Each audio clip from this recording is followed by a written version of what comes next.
Hello, hello, hello, and good morning, everybody. So, I was asked yesterday during my live to cover this today. So, we are going to be covering the Megan Boswell trial today. This is day 5. I'm anxious. I was going to start covering it when the defense started with their coverage of it, but everybody wanted me to start covering it. So, here we are. Let me just get it up here. It hasn't started yet. Let me just share the screen with you. Uh, Share audio.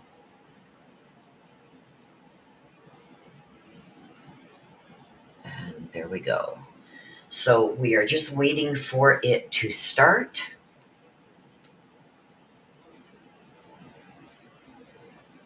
Okay, let me get chat up. Kate Bell. Hello, my love. How are you? Yes, please smash that like on your way in. Alicia. Hello and welcome. It's so good to see you guys here. Yep, cards were wrong yesterday. Eagles won. So see, they're not always right, especially those yes and no cards. You guys, they're hit or miss, right? But they were wrong yesterday, that's for sure. The yes and no card was wrong yesterday. And Mary's going to be happy to know that. Hello, Sandra, and welcome. Glenna, good pasture. Hello and welcome. And there's Kate Bell giving everybody a warm welcome. So, yes, I have seen bits and pieces of this, you guys. Like you guys know, I had a lot of appointments and everything going on. So, I wasn't able to bring it to you guys every day anyway last week because I was all over the place. Snowstorms coming, so I am hunkering down. And this is what we're going to be doing as we're doing it. And watching this, I can be doing some things around the house and stuff and still bringing this to you guys. And during the breaks, we can comment and talk about, what we think of the evidence so far. I know a lot of you have been following this case. Well, thank you, Sandra. And hello, right back to you again. And it's been like, I had to look away when they showed the playhouse. Like, for you guys, what was the worst part so far for you guys? For me, it was when they said they had found her remains and she was upside down in that garbage can, and they showed the playhouse of all places. The playhouse, right? It's like, are you kidding me? That was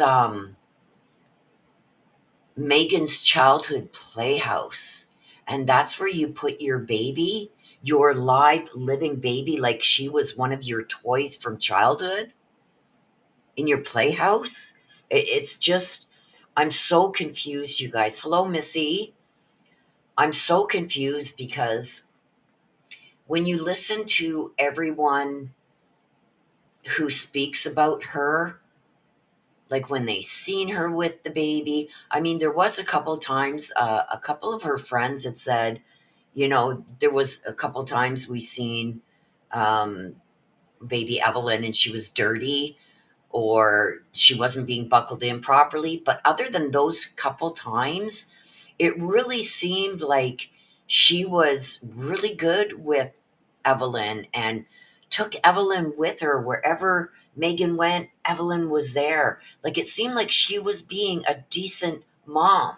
Howbeit her place was disgusting, dirty, but it seemed everybody up until nearing the end, she really took good care of baby Evelyn.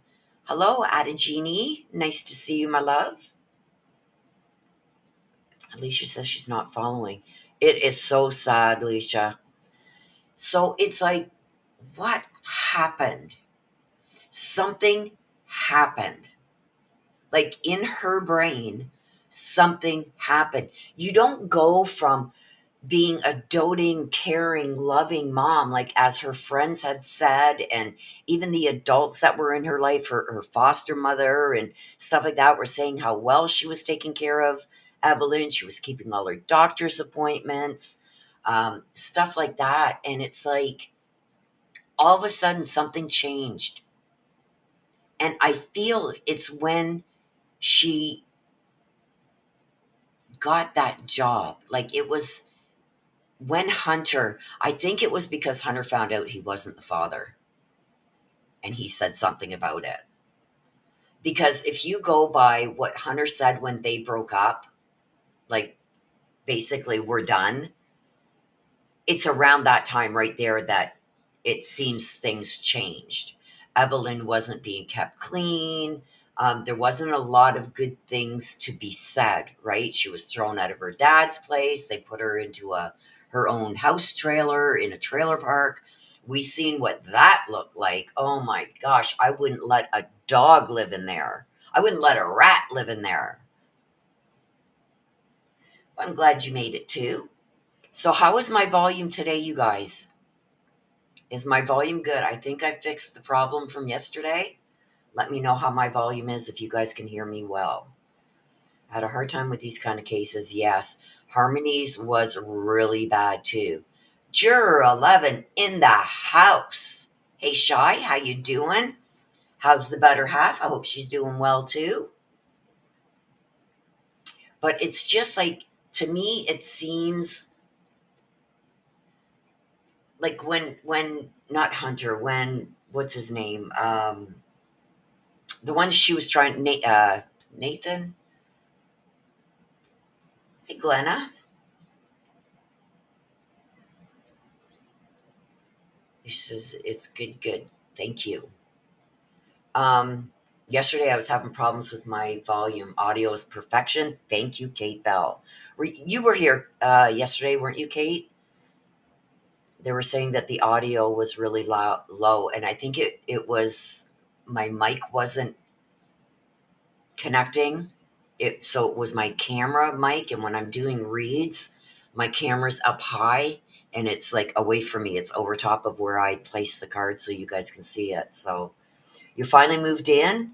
That is great news. I hope you guys settle in nicely and enjoy your new abode.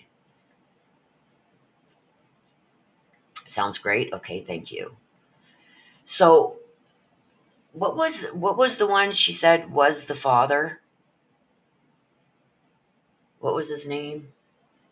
Anyway, I feel like when he said they broke up in March or February or something, it was off. Like if she had been pregnant with his baby, like the last time they were together was at Christmas, right?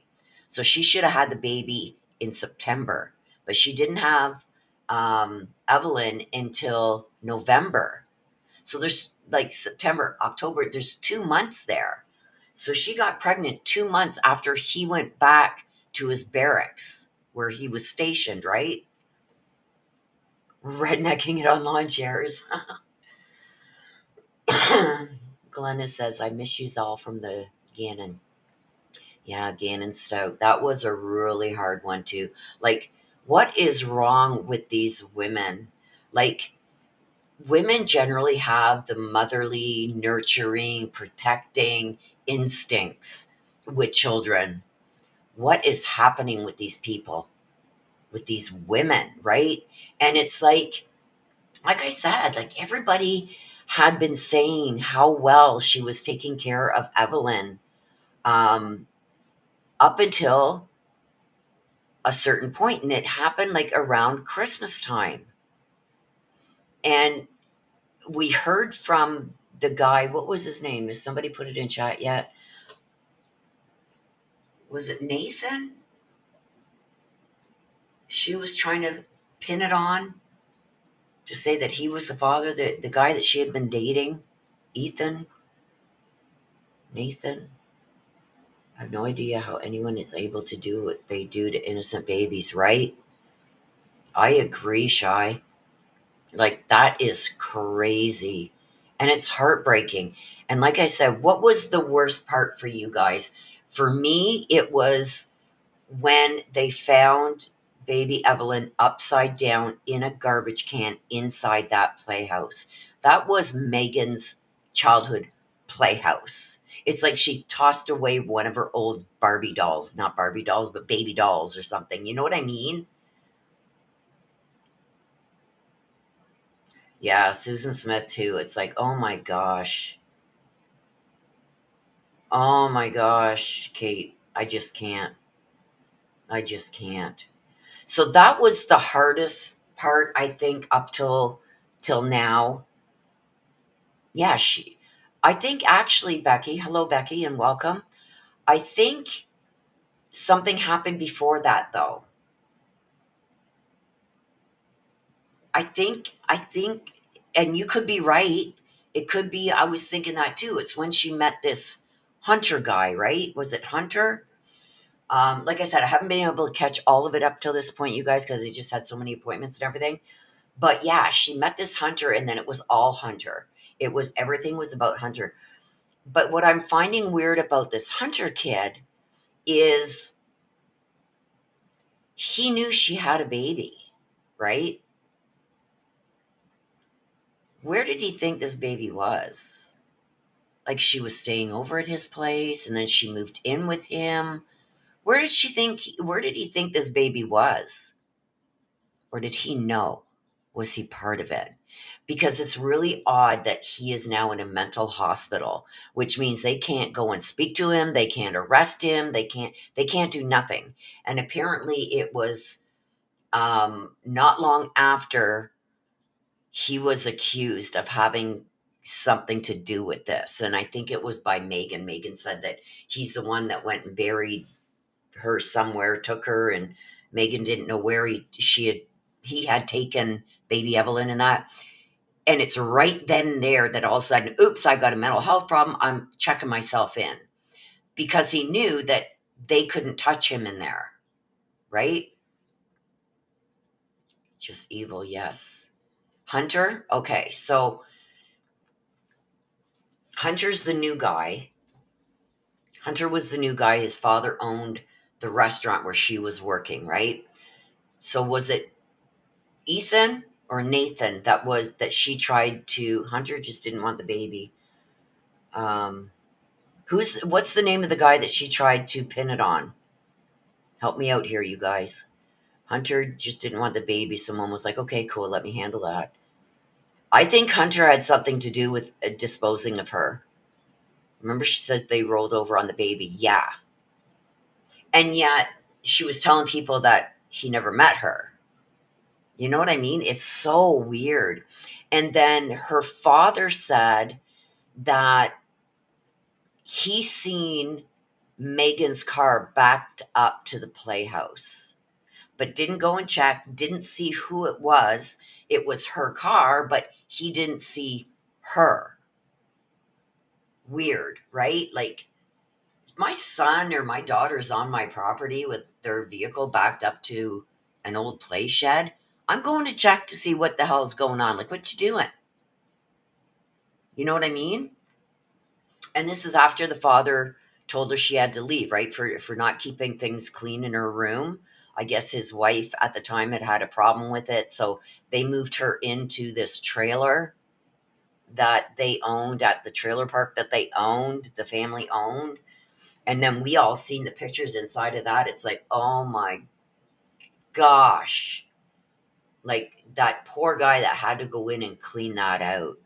You know what I mean? And like, can you imagine the people that live in there now wondering, when they go to sleep in their bed at night, is this the room that that evil woman took the life of her little girl in? Knowing now that this little baby's life was taken inside that trailer. I just couldn't. Um, Shai said he may have saw something, but maybe dad is trying to protect. Yeah. Did you? I seen the part when I only seen part of his testimony, but when the dad was on the stand, um, they tried to bring up his record, and he said, I was not convicted in 2014. Like, he got mad. So it's like, okay, yep, this meek little guy that we seen testifying, there's some anger things down there too. Like, Buddy was masking his anger issues.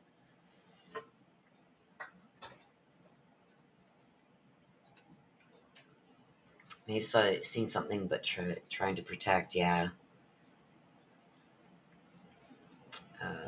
Becky says, remember she said they rolled over on the baby.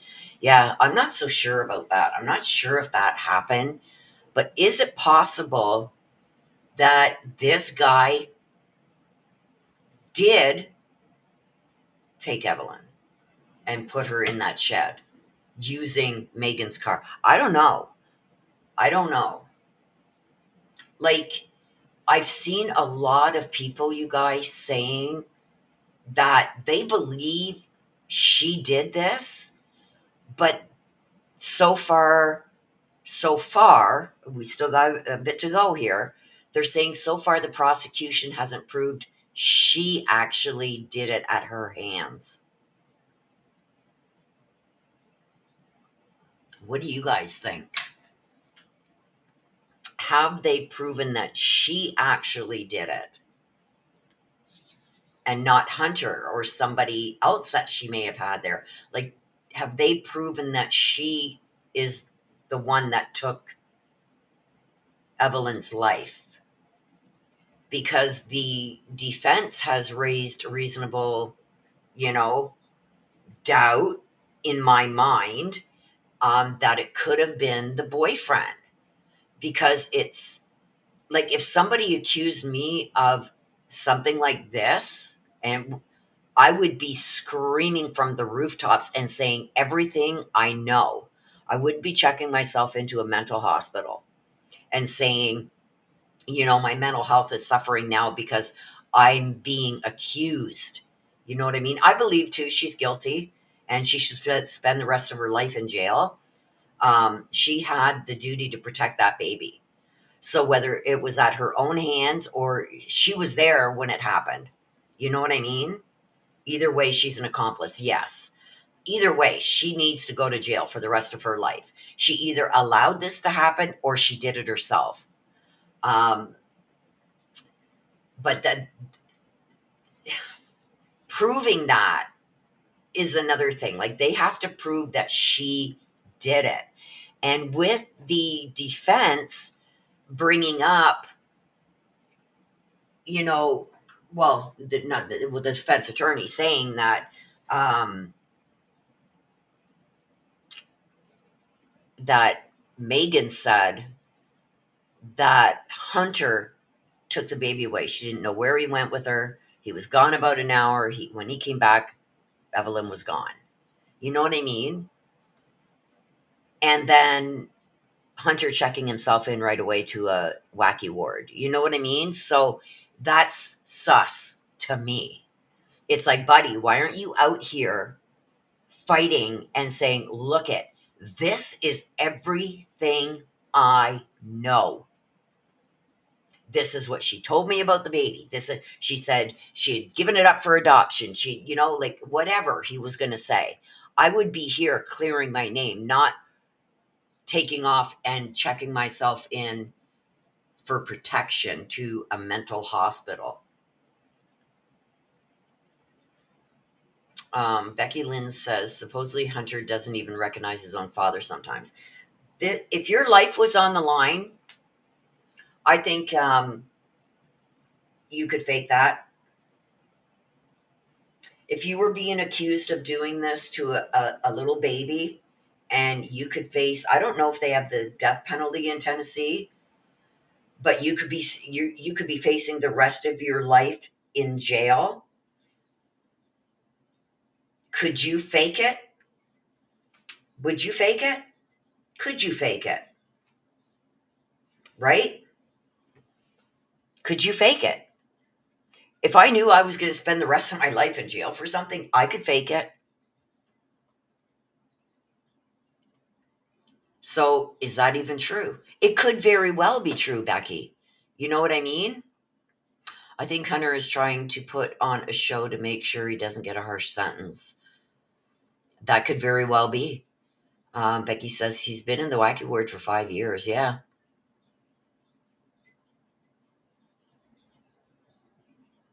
I mean, he could have some mental health problems, but is he using that? You know what I mean? Without being able to speak to him? You know what I mean? It's hard to say. Yeah, absolutely. And like I said, if he thinks for 1 minute that he could spend the rest of his life in jail, I don't know. And don't forget, they've got him on medications, right? So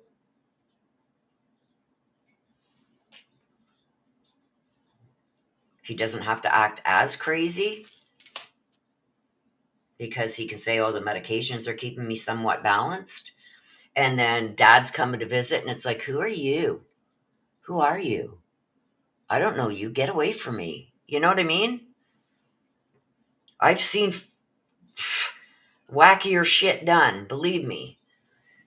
So, but it could be that he did go off the rails. But if there was mental health problems the way that his father was explaining, I think that there would have been some kind of indication of that before. You know what I mean? So this is supposed to start at 8:30 and they are late.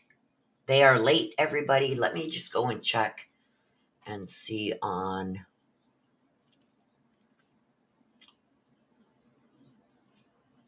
some other channels here and see what's the hold or over on Twitter. I'm going to see because I know there's um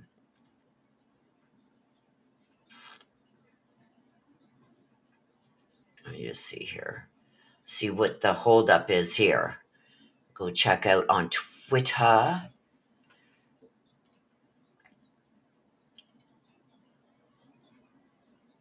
Okay. The Karen Reed stuff is popping off too, you guys. I don't know if you follow the Karen Reed stuff, but it's popping off too.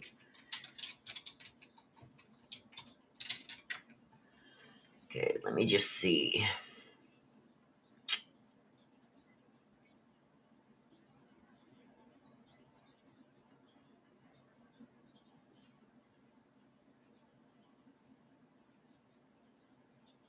Ethan was the father that she tried to pin it on.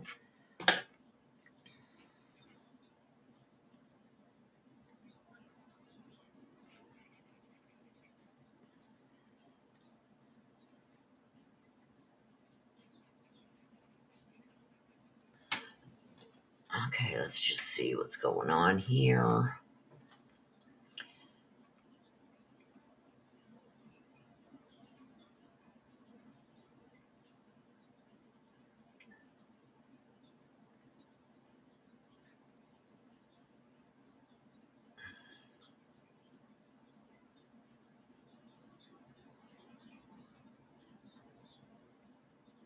Yeah, it hasn't started yet, you guys.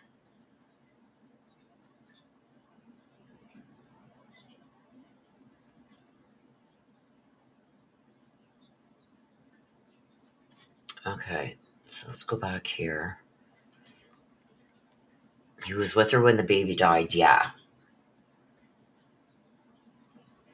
So it's like, is he trying to cover his own arse? You know what I mean? By checking himself in. That's what I'm wondering.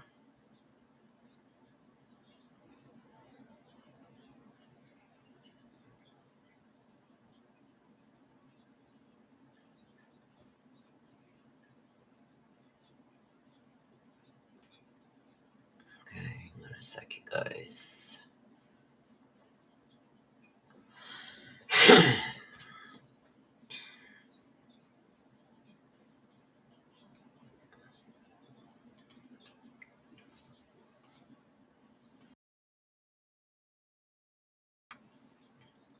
I'm just checking around here to see.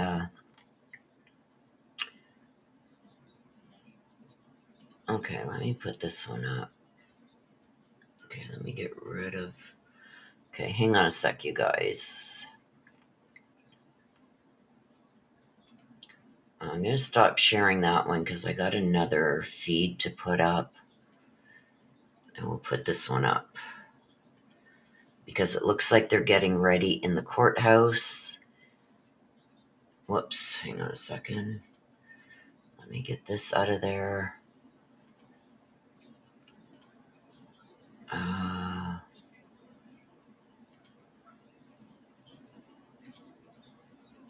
Okay, so here we got it up. The court is. I'm going to turn up the volume, you guys.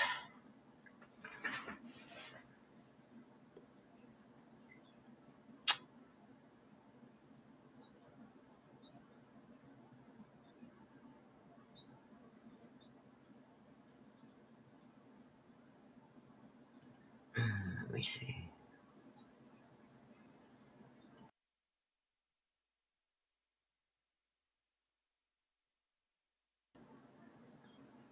Okay, why can't I take that off? I'm trying to take this me off down here. Okay, can I have...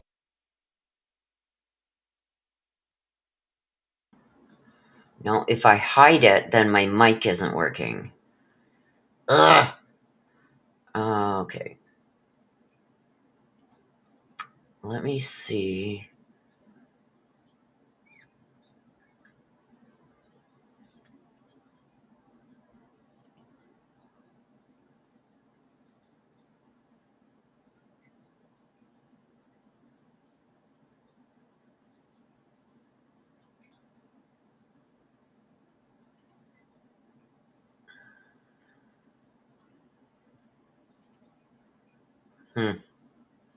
For some reason, I cannot.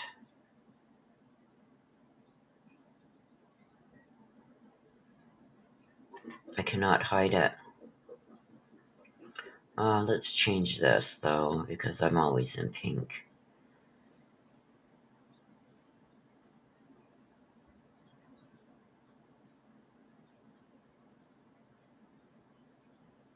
Okay, why can't I hide that? I don't know. I'm trying to get it off, but I can't. I'm still learning, you guys, how to use this Restream. StreamYard was so much easier.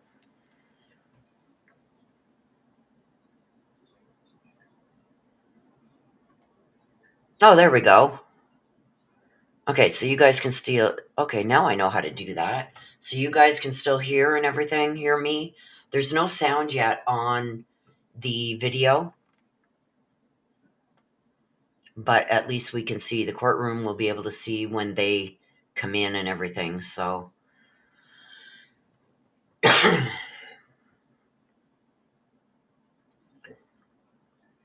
Alicia says, I'm still here. I might fall asleep. I had an epidural done for back pain done on last Wednesday. I had a cortisone shot done, and it basically did nothing for me.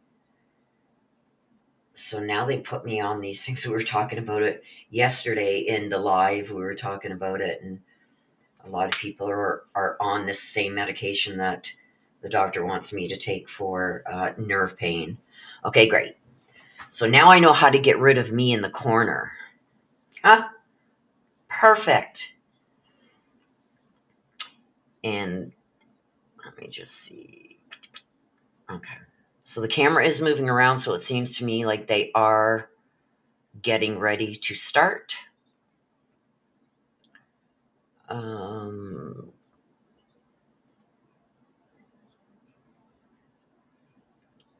Let me just get my studio up here. Let's get my studio up. Oh, it looks like we are about to start.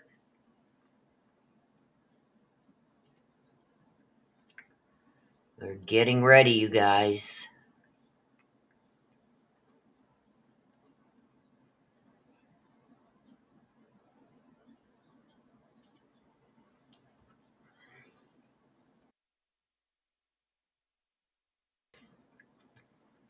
The judge is talking. We can't hear it yet. They don't have the volume on yet. But we should be able to start hearing it shortly as soon as they get everything up and running. And there she is. Her hair looks really dirty today.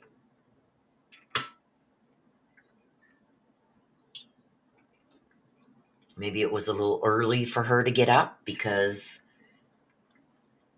it doesn't even look like she brushed it. Usually it was really nice, unless she only did that for certain witnesses that she knew was coming.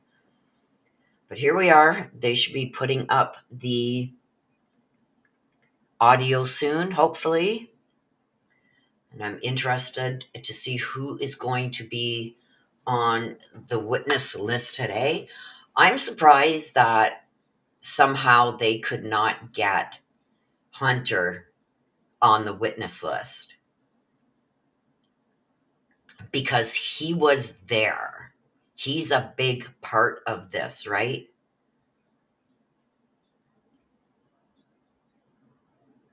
Okay, so why do they not have the audio on yet?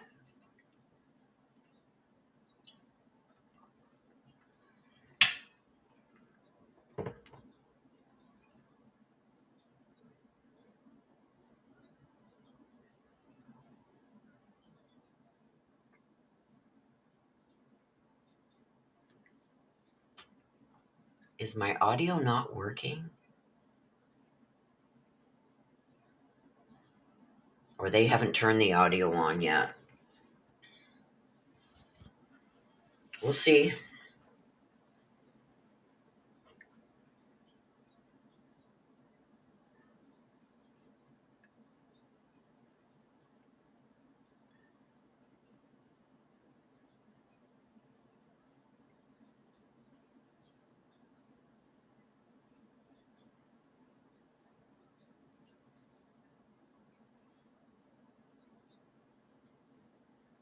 No, I didn't get any message, Shy.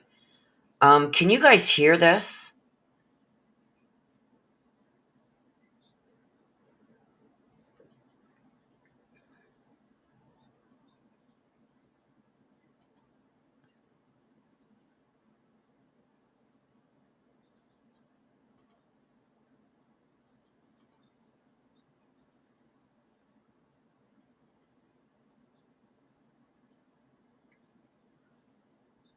Through There we go. the trash can. It's them that didn't have their audio Yes, on. we did. Okay, here we go, you And guys. did you also go through the trash bags and those contents? Yes, we did. Okay. And without telling me what it is, did you find items that were considered relevant? Yes, we did. Okay. What do you do? What does law enforcement do when they find items that they consider relevant to an investigation? We go through them systematically. We photograph them, number them, identify them by name, place them into, depending on what the item is, some type of evidentiary container, whether it's a bag, a box, something of that sort, seal it up, and then determine what are we going to do with that piece. Are we going to place it in evidence? Are we going to send it to the lab? What are we going to do next?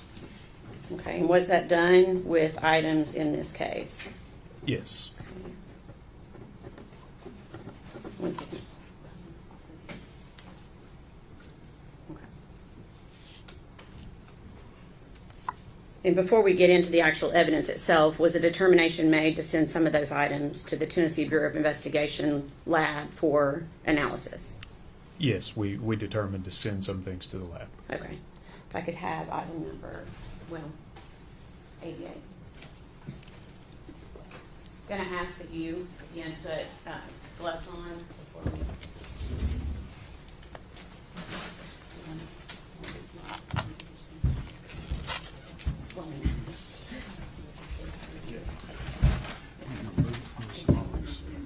Put yourself between this and your put on that side. I've got a knife. Thank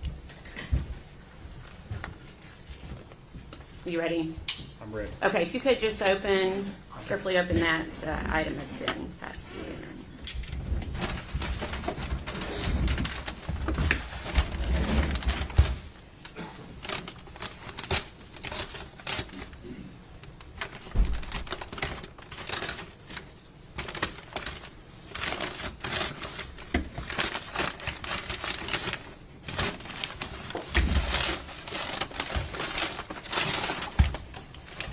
Would you like me to take it out of the bag? No, at this point, can you tell me what it is? Do you recognize it? Yes, I recognize it. What is it? It is the trash can that was recovered at Muddy Creek. Okay, and I'm asking you to speak a little bit closer into that microphone so we can catch it for the court reporter. You want me to answer again? Yeah, if you can answer again. This is the trash can we found that night at Muddy Creek. Okay, and is that the actual trash can that was found that night? Yes. Okay. We'd ask that be made exhibit number 196.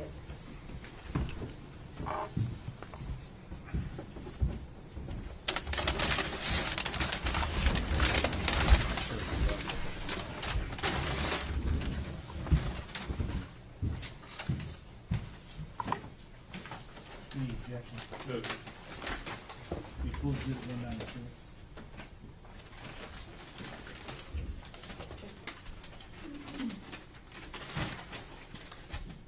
Permission to publish to the jury, Your Honor. Agent Gratz, I'm going to let you now take it out and show the jury.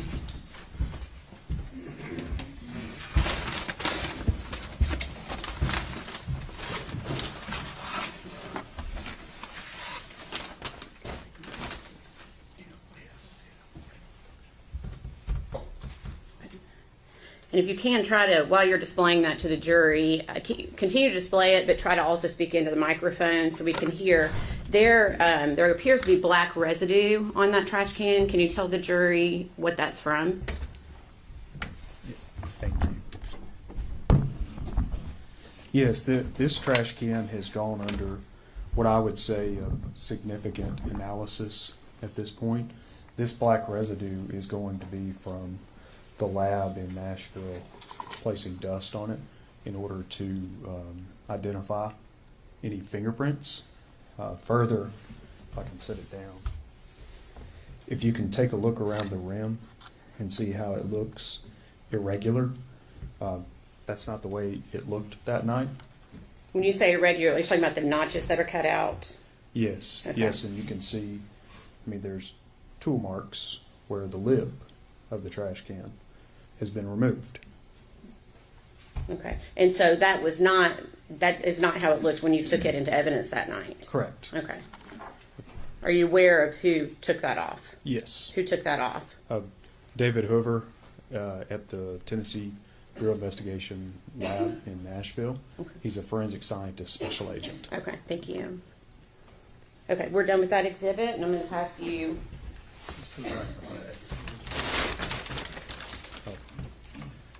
The lid's down.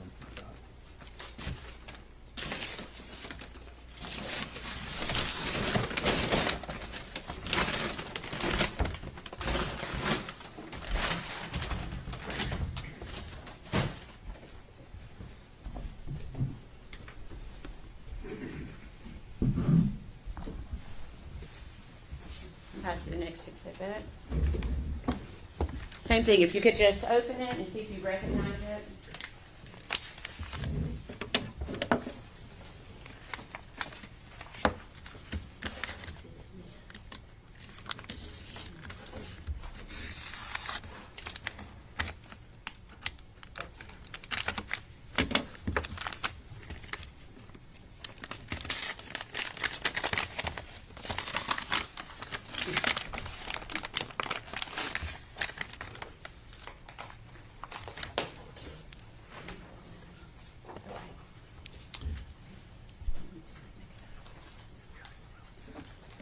Okay. Do you recognize that item? Yes, I recognize this. Okay. And what is it? This was a piece of gum that was removed from the inside of the trash can that I just showed you. Okay. And was that also taken into evidence? Yes, this was processed into evidence that night. Okay. We'd ask that be made exhibit number 197, please. 197.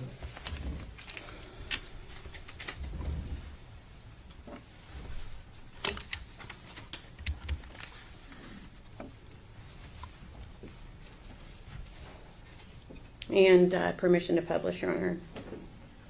Yes.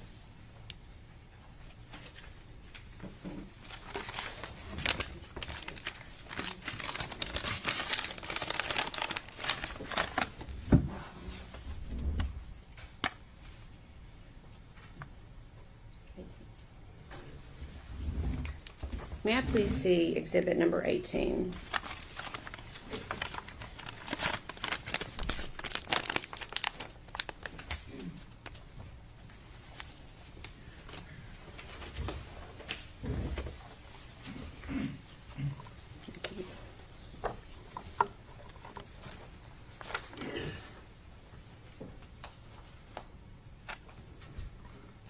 Okay. I'm going to show you a photograph that's already been admitted into evidence as Exhibit 18. I'm going to try to zoom in for you. Okay. Do you see, and I know that's not the best zooming in, can you show the jury what you were just referencing for the exhibit we just entered? This is the trash can that was inside the playhouse, Okay. and this is the piece of gum that we removed. Okay.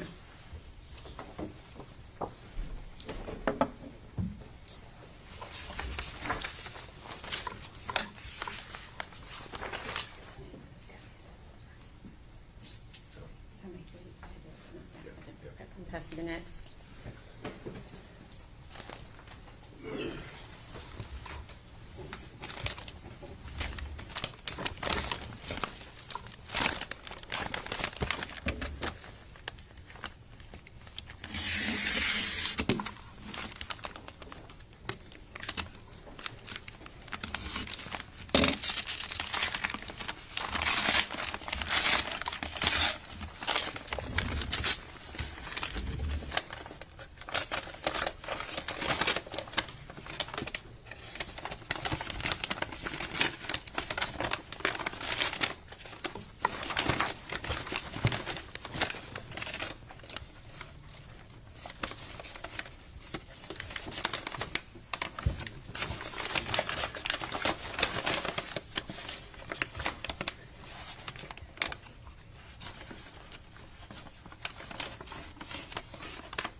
You have that one open? Yes, I have it Okay. open. And are you able to recognize what that is? Yes, I am. Okay. What is it?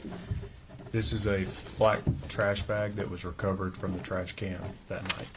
Okay. And was that also taken into custody and sent to the TBI lab for analysis? Yes, this was. Okay. If we could ask that be made exhibit number 198, please.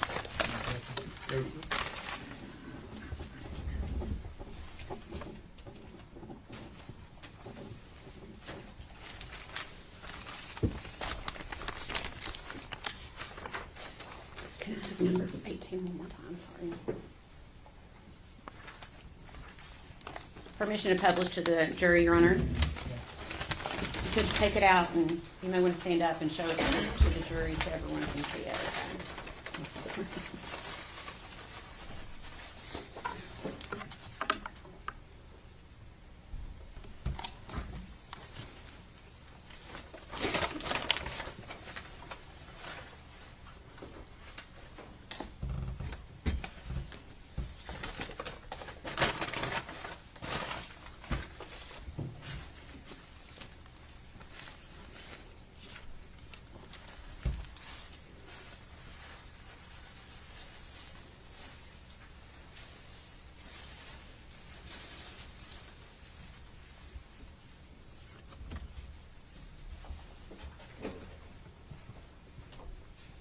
And can you explain to the jury why parts have been removed from the bag that you're holding?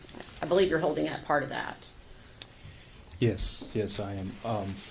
Again, similar to the trash can, this has gone or undergone significant forensic testing. You can see the powder of the residue that would have been done at the Nashville lab. There's insect debris that we found in or on this trash bag. And this is a cutout that was done at the Nashville lab. Okay. And where was that trash bag found? Inside of the trash can at Muddy Creek. Okay. You can go ahead and try to put it back in, and then I'm going to show you The same exhibit number 18.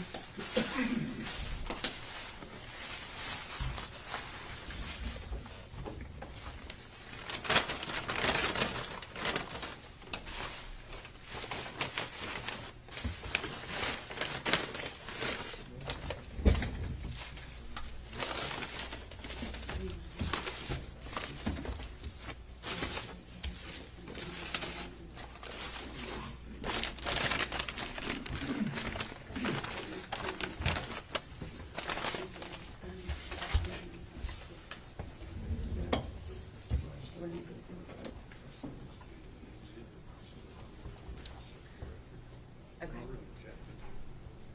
Okay. Are you okay? Are you making it? Okay. Your Honor, the defense wants us to make, and we are not opposed to this, making the insect debris its own exhibit. 199. Okay.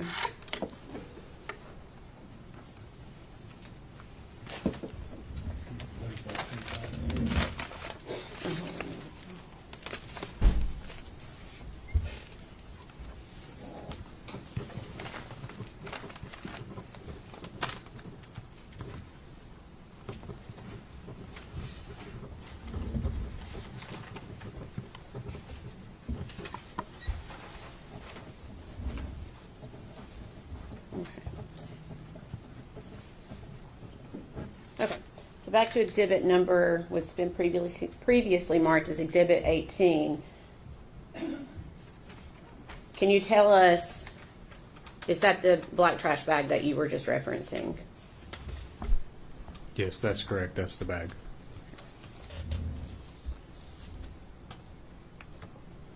Sorry, I don't think I'll do that again.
Okay, sorry. Do you have that open? Yes, it's open. Do you recognize it? Yes, I do. What is it? This is a Dasani water bottle. Okay. Where was that located? It was with the trash that we located that night at Muddy Creek. Okay. And did you also take that into evidence? Yes. And was that item sent to the Tennessee Bureau of Investigation Crime Lab for analysis? Yes, it was. We'd ask that be made exhibit number 200. Any objection? We approve.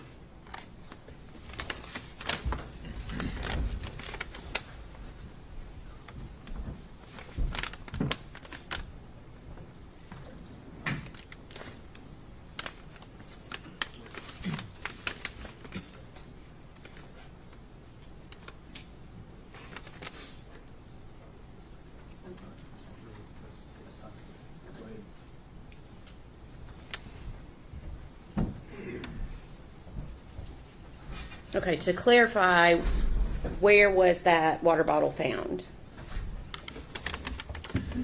I don't remember if this was found in the trash can or in the bags that were with the trash can. Okay. One minute.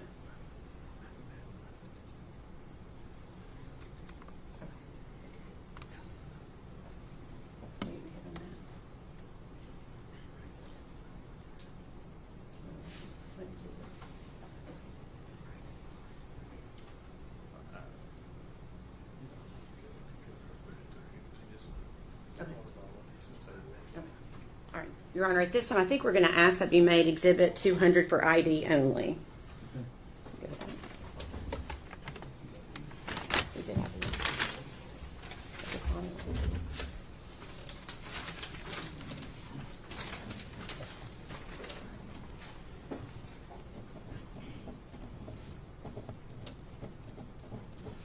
Okay. If you could pass that to the clerk, please. What's the next? One more.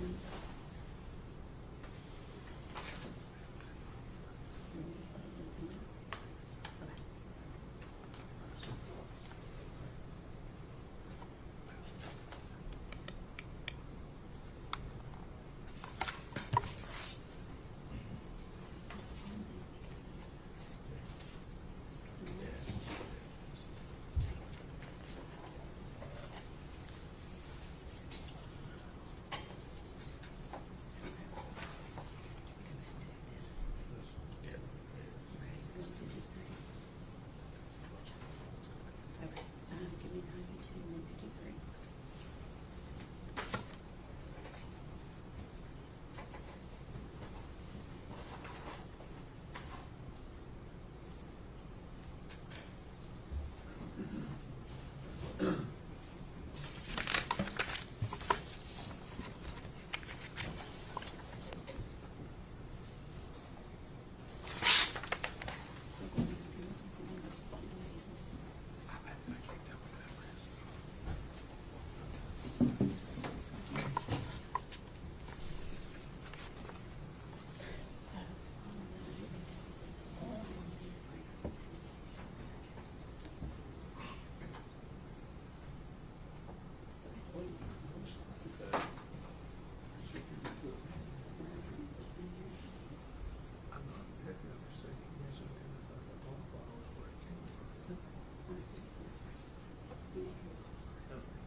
Okay. You got that open?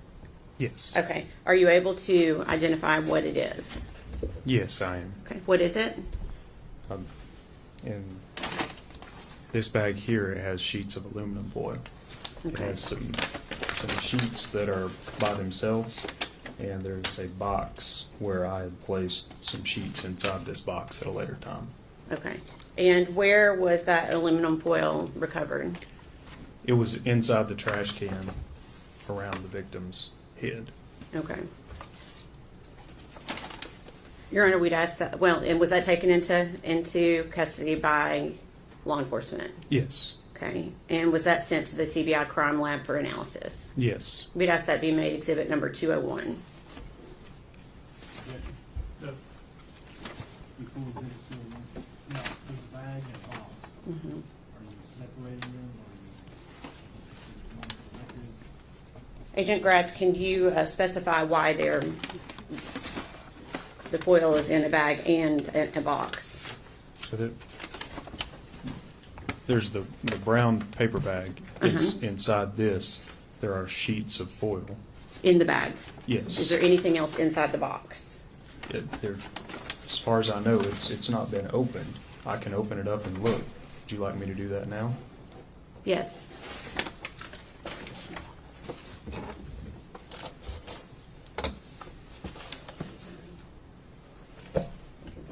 Yes, there is something inside this box. Okay, so that bag, let me clarify, that bag was not inside the box? The bag of aluminum foil? I passed you a box, Yes. okay?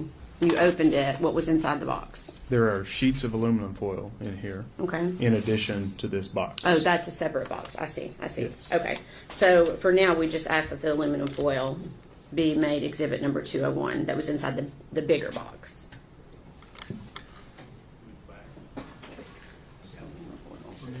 Oh, I'm sorry. The aluminum foil.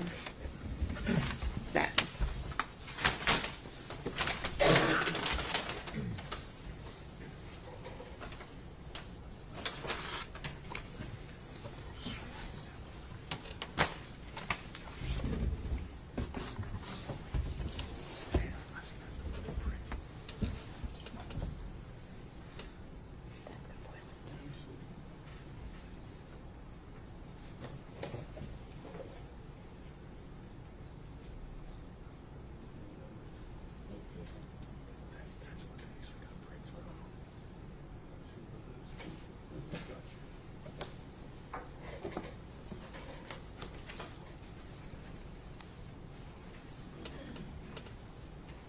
Okay, before we get to the small white box, can we have permission to publish exhibit number 201? Thank you. So you may need to stand. I'd just like the jury to see, for you to show them exhibit number 201, please. Would you like me to unfold these pieces? Yes, please.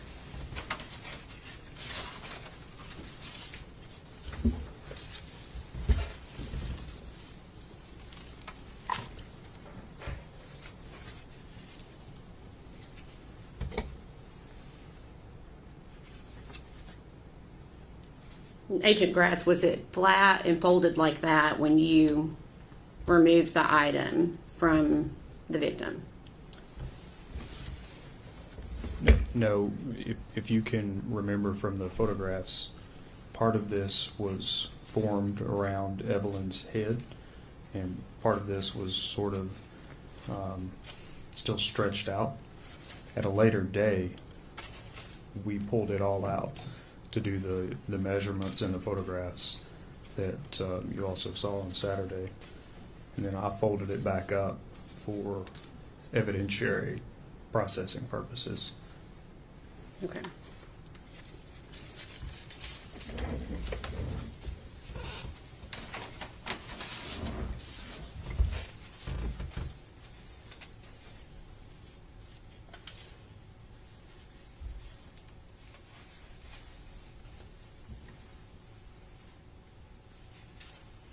You're going to be like the record reflect. He's showing a second piece of foil at this time. All within that same bag. Mm-hmm. Yes.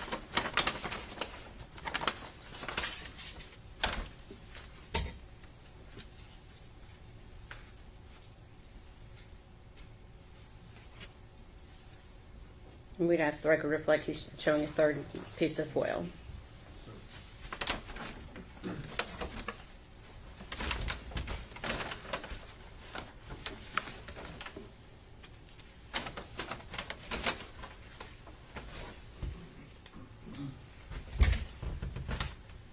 These are various pieces that are essentially caped together.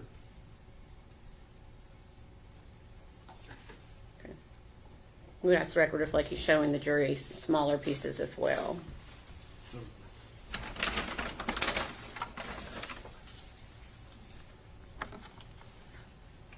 This is another piece that's wadded up with material. You'll have to speak up for the microphone. Sorry. This is another piece that's wadded up that has some material on it. Material, what do you mean? This is going to be a combination of human decomposition as well as trash that was in the trash can. We approach.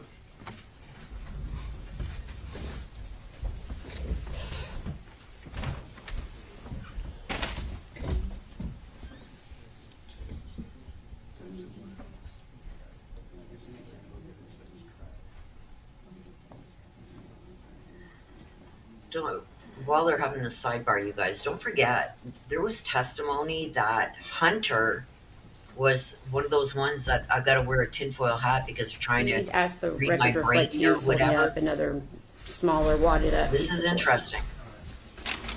And they said that there was tinfoil even in her throat and mouth. Megan's never said anything about a tin This hat is another theory. small piece of foil.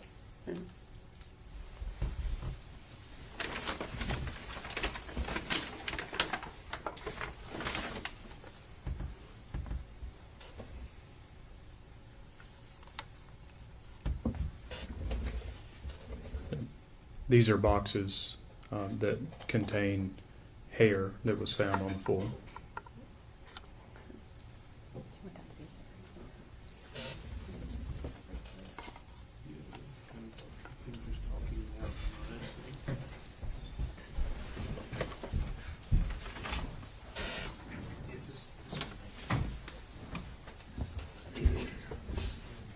It is because it makes me wonder because Hunter was the tinfoil hat theorist, not Megan.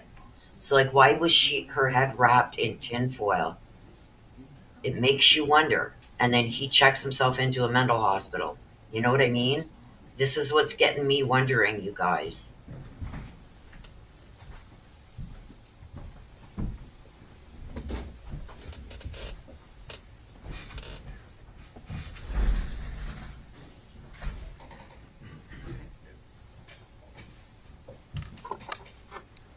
Agent Gratz, what you just showed the jury, you said that was taken from with the foil. Yes. Okay, and that was taken into evidence. Yes. Okay. Your Honor, we'd ask that be made exhibit number 202. What is it? Are you asking me? Yes. These are Don't Two. show it to the jury yet, please. evidentiary containers that have been sealed up. Each individually is labeled hair from full. Okay.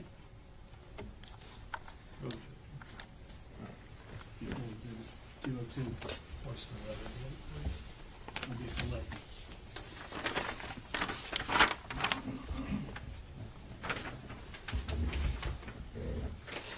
Okay. If I could have exhibit 201 passed back to the clerk.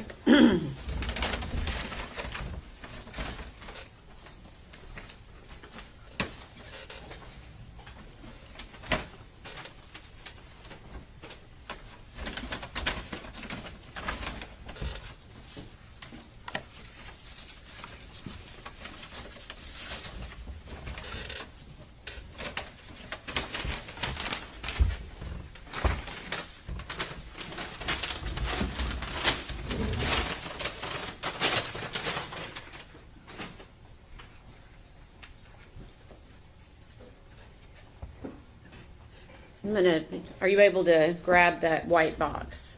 Yes. Okay. I'm going to ask that you open it and see if you're, without showing it to the jury, and see if you can identify what is inside. Yes, I can identify this. Okay. What is it? Is another piece of aluminum foil. Okay. How many pieces of aluminum foil?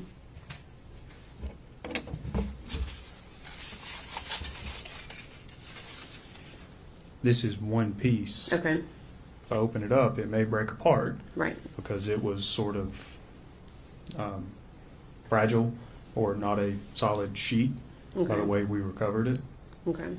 but it is one sheet. Okay. And where was that recovered from? This was around the head of the victim, Evelyn, inside of the trash can recovered at Muddy Creek. Okay. And are there markings on that foil that were not performed by law enforcement? There are markings on here that would have been done at the lab. Okay. So that was sent to the TBI lab for analysis? Yes. Okay. Your Honor, we'd ask that be made exhibit number 203. No objection.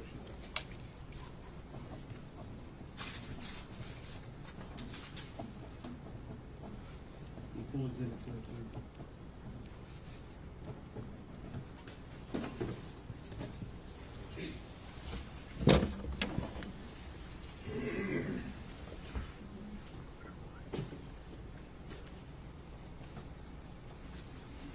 Thank you.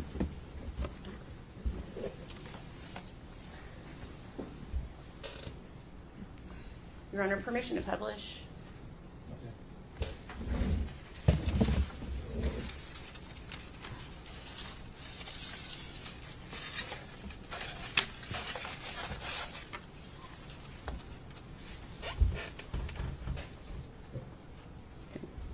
All right, thank you.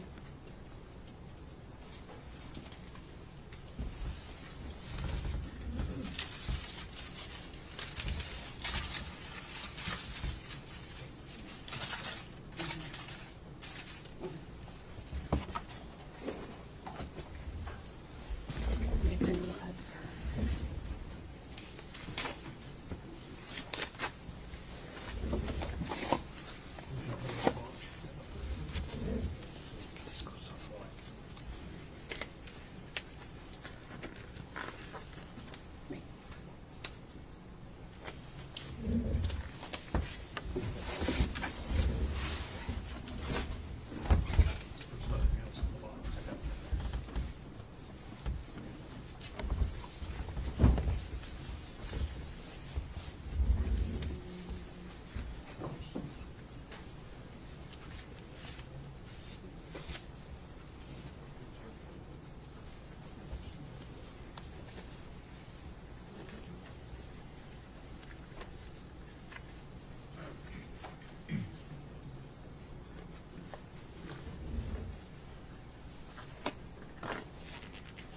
Have you, if you could open that next box that's been passed to you.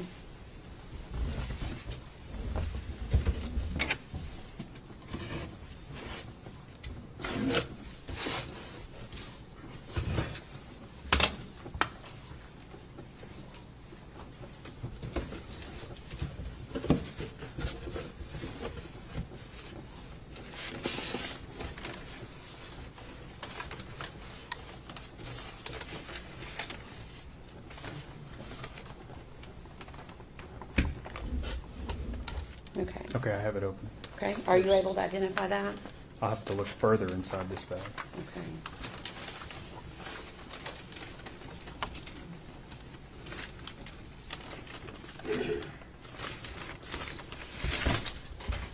Yes, I can Okay. identify this. Okay. You said yes, you can. Yes. Okay. What is it? This is the outfit that the victim was wearing that night Okay. when she was recovered. Okay. And is there anything else other than the outfit?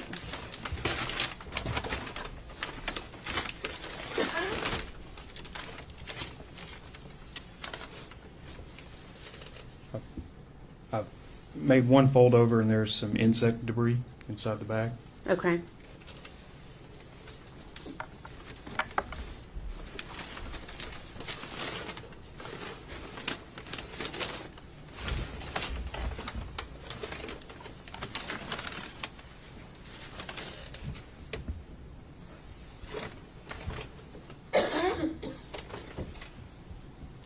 That appears to be everything. Okay. One moment.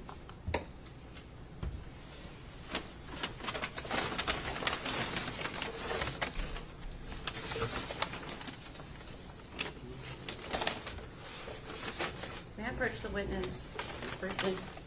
Let me make sure.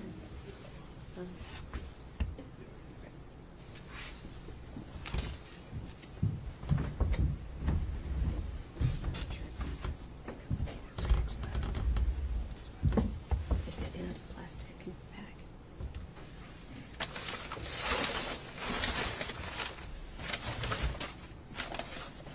Okay. Okay.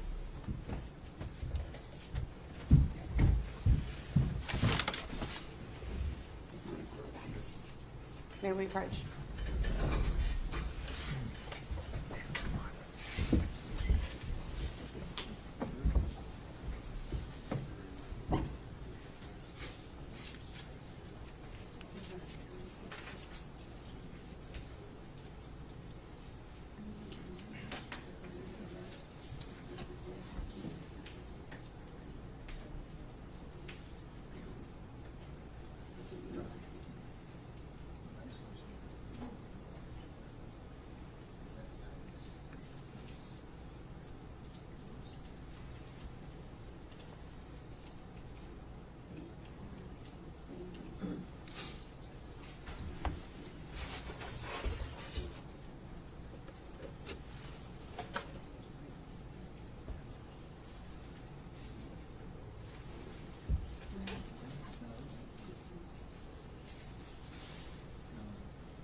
See the backup so it doesn't take it. Okay.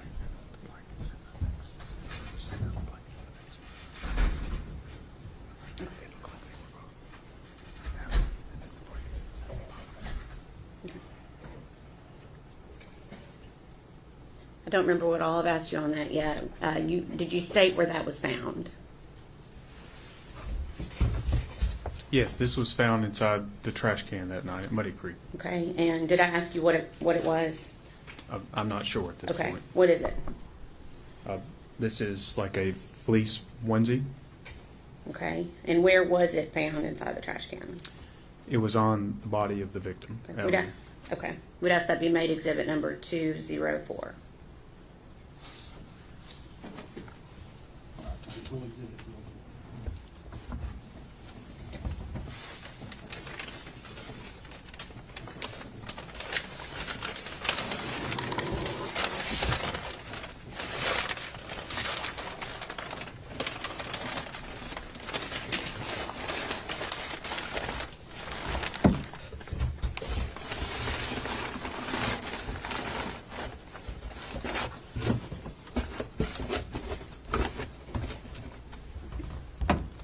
Well, I'm sorry, we're going to ask for permission to publish it.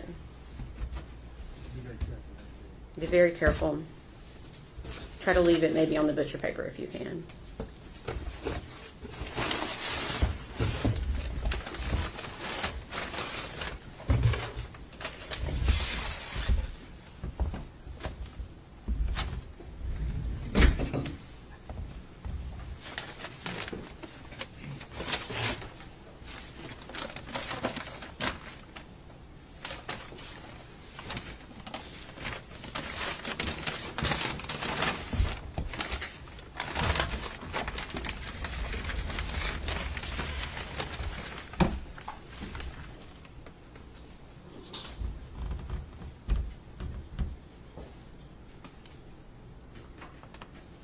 Thank you.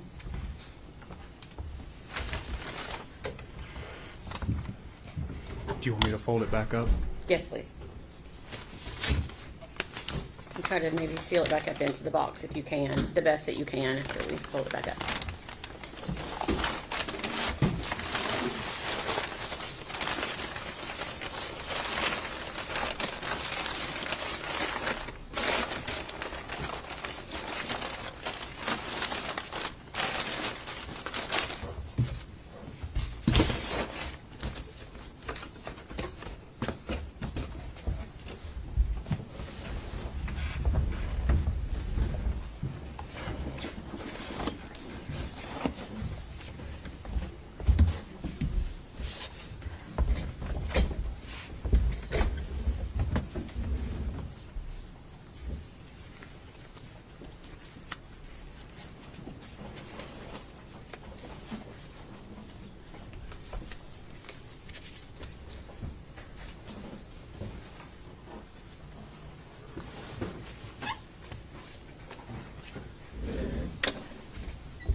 Okay, I'm going to pass you another item.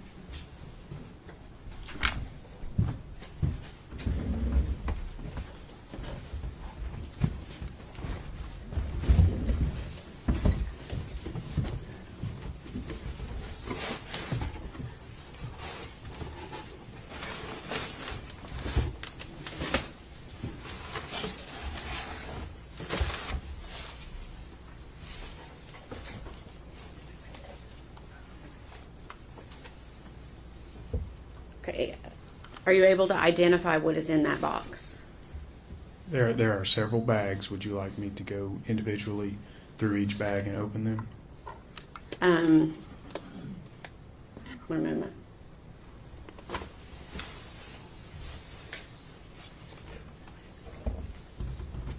Do you see the bag that may contain a blanket?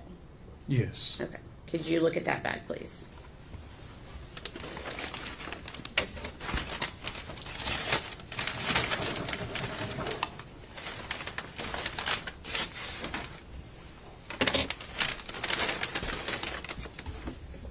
I'm going to go ahead and Yes, Hold open it. it and see if you can identify what it is.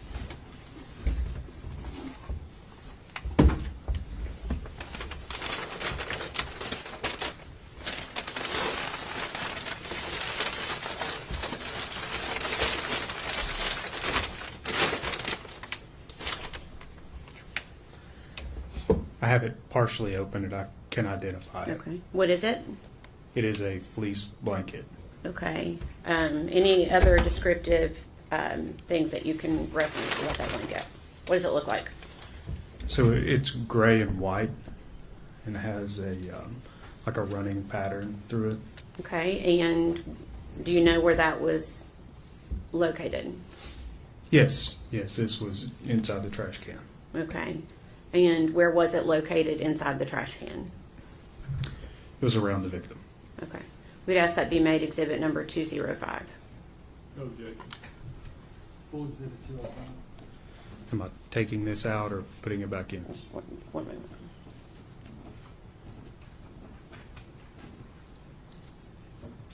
Permission to publish, Your Honor? Okay. Yes, if you could just show that to the jury, again with the same thoughts to try to be as careful as you can.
It was in this bag.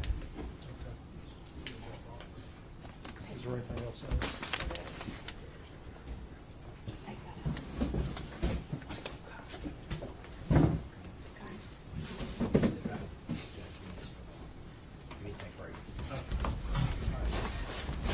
Take about 15. You want to stand, please?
This is just so sad, you guys. Like, I had to walk away. Sorry. I just couldn't watch that stuff. Like, not even a tear. Not even a tear.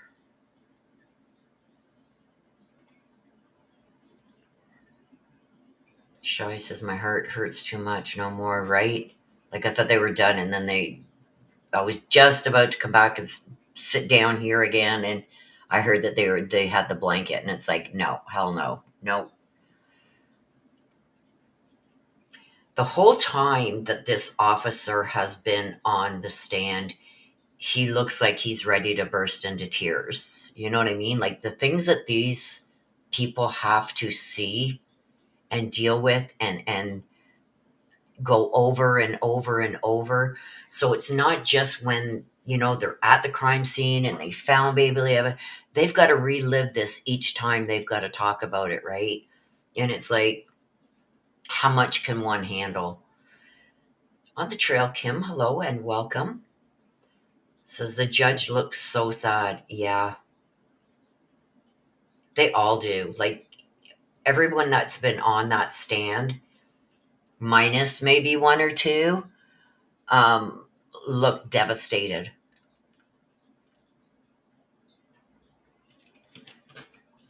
And see, you guys, the thing that gets me thinking is if I go back now, there could have been something else, and correct me, you guys, if I am wrong. Like I said, I haven't been able to watch the whole thing so far. But I know that they had talked about Nathan or Hunter being a tinfoil hat person, like putting tinfoil on his head and this and that. Like they were trying to read his mind or whatever that theory thing is that's been going around forever. It wasn't. Nobody said that about Megan. They said it about Hunter. So, what do you guys think the connection is between maybe Hunter disposing of Evelyn or Megan? Like, who would be more likely to put the tinfoil around Evelyn's head? A tinfoil hat conspiracist or somebody who we've never heard has that theory? You know what I mean? Like, it's something that's really got my mind going now. So let me know, what do you guys think?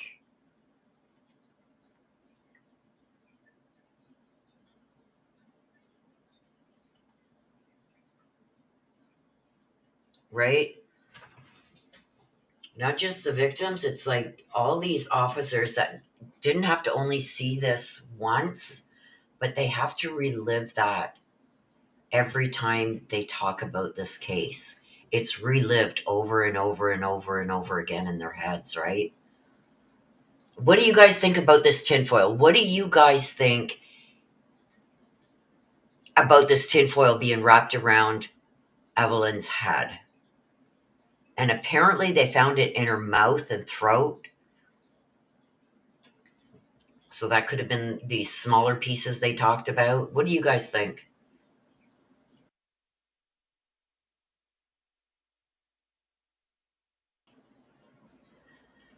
Shai says, I think it's Hunter with the alien abduction. Is that what that tinfoil stuff is about?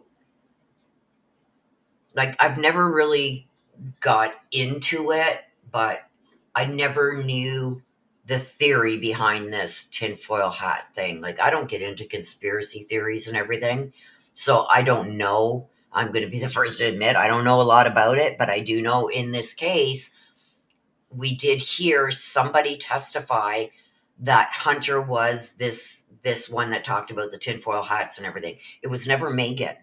So what is the connection between the tinfoil being on the baby's head? You know what I mean? It gets me thinking. On the trail, Kim says, so weird, just a show of insanity. Yeah.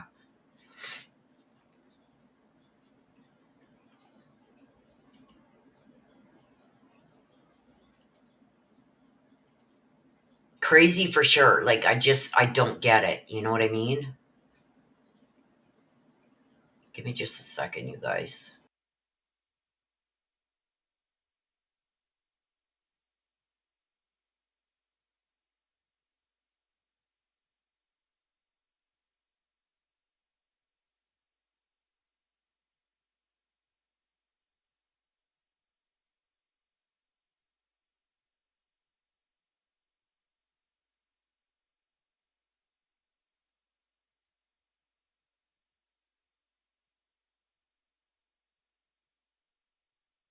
There you go, you guys. Oh, look at that. Let's see who got the memberships. K Mitch, Kate Bell, Petunia, Miss Horse Whispers, and Teeny Biggs all received free memberships.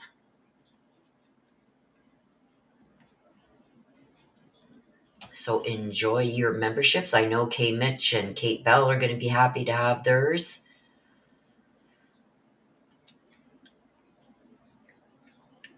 I'm going to do another draw, I think, you guys, for a shirt. I'm going to be designing some new merch. So once that's done over the next couple days, I will be doing that. And then we will have a members only live where I will be drawing from all the members for a shirt. So give me some ideas of what you guys want to see on a shirt, and I'll see about getting that done for you. Sandra Stevens. Unshook him. Doesn't the tinfoil make humans invisible from aliens? I'm not sure on the trail, Kim. Somebody who knows about this tinfoil hat thing, can you maybe answer this for Kim? Because, like I said, I have no idea what the theory behind this tinfoil hat thing is. And, like, I've seen creators wearing them, and it's like, what the hell? Good morning, Brittany. Nice to see you.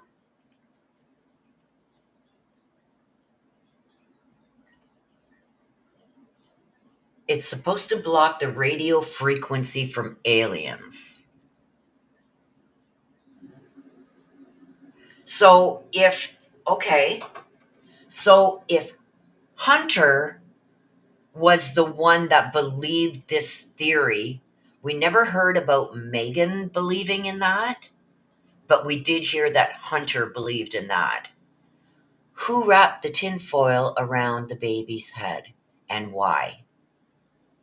I just don't think that Evelyn.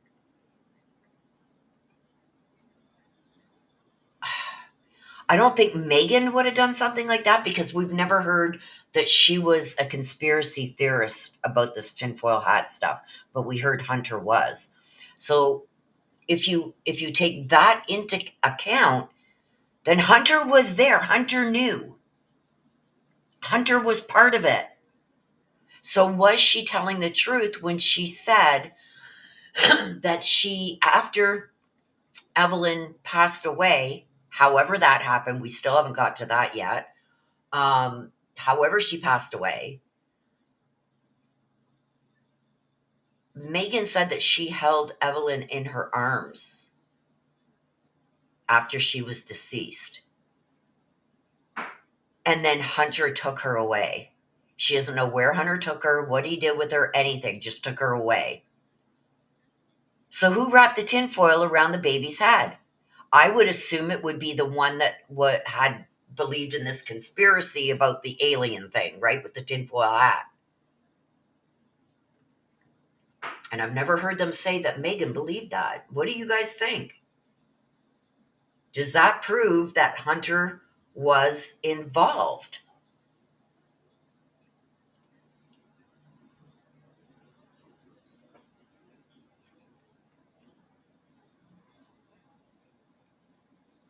What do you guys think?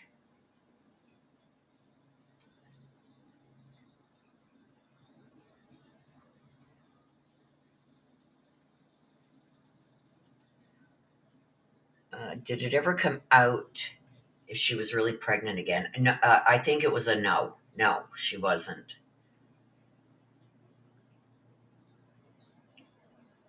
I think that came out. Now, correct me if I'm wrong, because like I said, I've missed some of this trial due to personal things I had to get done. But so if somebody is in here that has watched it from the beginning, but I don't think she was.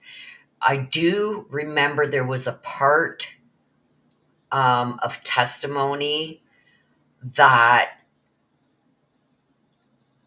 I believe it was when they were being brought to court together or something. Somebody left a vial of sperm in a hand railing. Gross, right? But somebody wrapped in a note or something, somebody left a vial which contained sperm. Ugh. Gross me out. Barf. Like, how was she supposed to use that? You know what I mean? It doesn't make any sense. But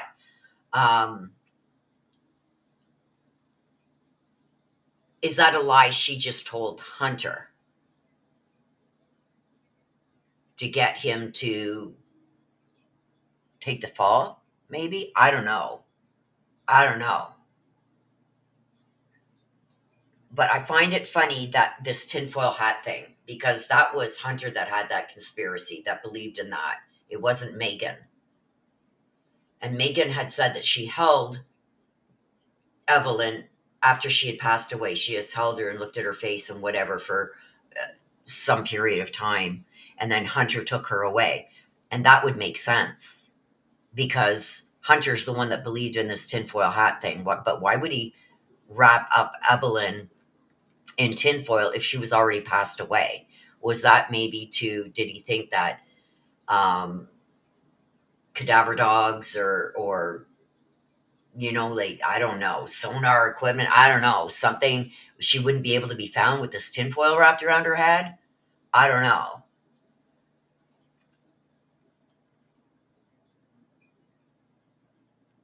It's just odd. Just really odd, you guys. It's got me thinking about, like, we know that Megan said so many lies, right? So many different things. But I feel like one of the last interviews that she did, she said, I held her in my arms. She was already gone. Held her in my arms and looked at her, and then Hunter took her away. Hunter disposed of her, of the baby. And that would make sense. On the trail, Kim says, how can tinfoil be in her throat if she had passed? Apparently, and this is now, I don't know this for sure, but somebody had said that it was in an autopsy report or something that there was tinfoil shoved in her mouth and down her throat. Did they do that after she had passed? I don't know. But they said that that somebody shoved tinfoil in her mouth and down her throat. Like how far down her throat, I don't even want to think about it. But those were probably the small pieces that they had shown. They also found hairs in the tinfoil. So I wonder if some of those hairs found in the tinfoil were Hunter's. And the only reason I'm going hard in on this regarding Hunter, you guys, is because Hunter's the one that believed in this tinfoil hat thing. It wasn't Megan. So that puts him there too. Right? And then right away he admits himself into a mental hospital so he can't be touched. Like, I don't think can they go and arrest you? Let me look that up. I'm going to look that up right now. Can you be arrested if you are in a mental facility?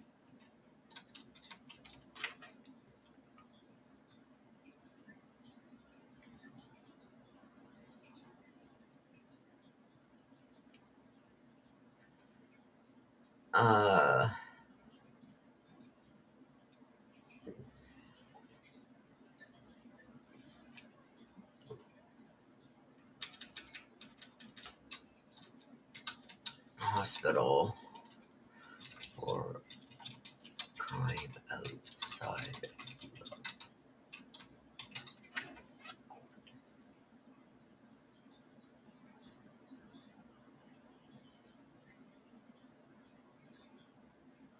Well, it says, even if you are currently in a mental hospital, you can still be arrested for a crime committed outside of the hospital grounds. The police can apprehend you and charge you with the offense regardless of your current locations in a mental facility.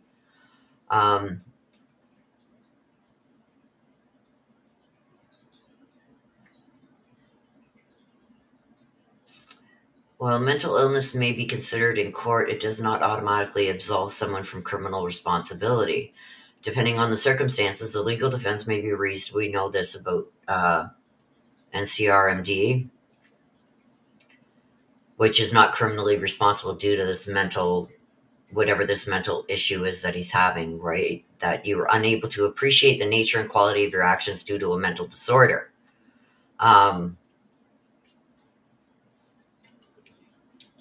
In the USA. That was for Canada, so let's see for the USA. Yes, even in the USA. If you are in a mental hospital and are suspected of a crime, the police will need to obtain a warrant to arrest you from the hospital grounds. Before facing criminal charges, you may undergo a competency evaluation to determine if you're mentally fit to stand trial. So maybe they found that he wasn't mentally fit.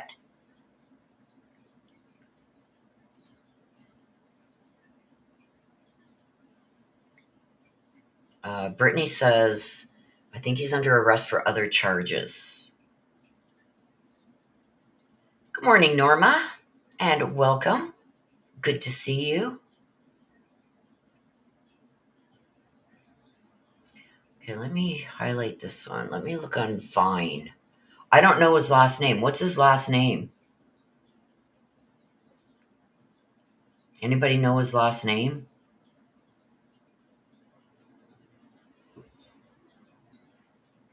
Because I do have Vine. What is Hunter's last name?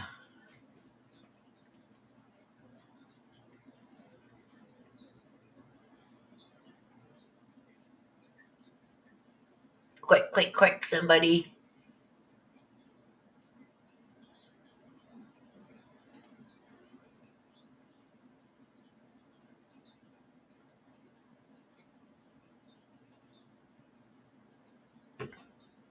Preston Hunter Wood.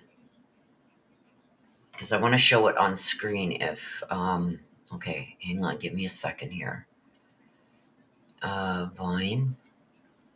And in Tennessee, right?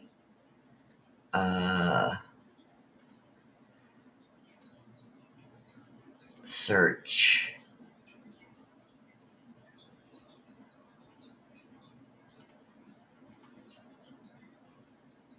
On offender, select in Tennessee.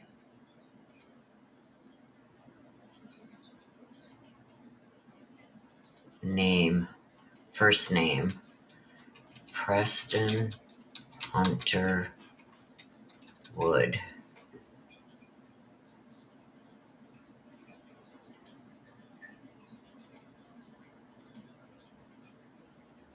No matches.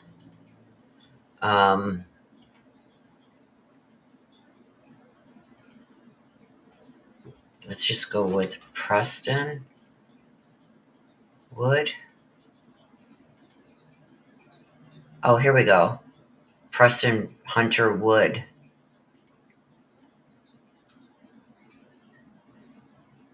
Oh my gosh, there's lots.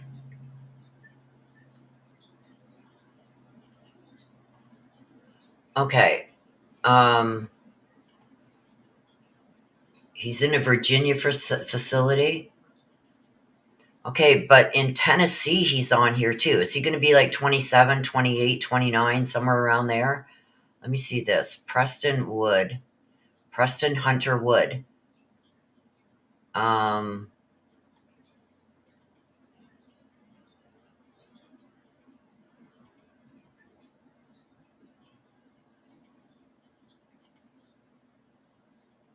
Sullivan County, Bluntville.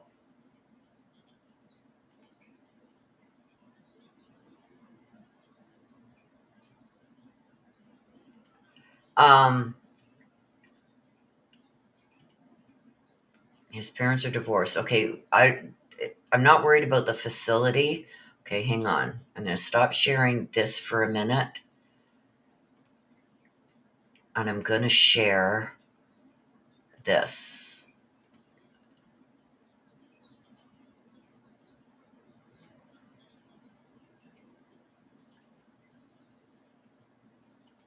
Okay, hang on a sec, you guys.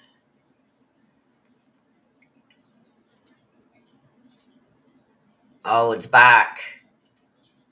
Okay, I'll keep there. These are court dates that are coming up for Preston. That's Preston Bryant. Okay. Okay, I'll figure this out and I'll bring it. See, there's. Stop. Preston Hunter Wood. Record details. Oh, stop this. Circuit court events, a hearing. This is in 2024, 2023, 2022, arraignment. There's all kinds of things here. Now, I will go and look this up because court's about to start. I'm going to go through this. Let me get the court back up.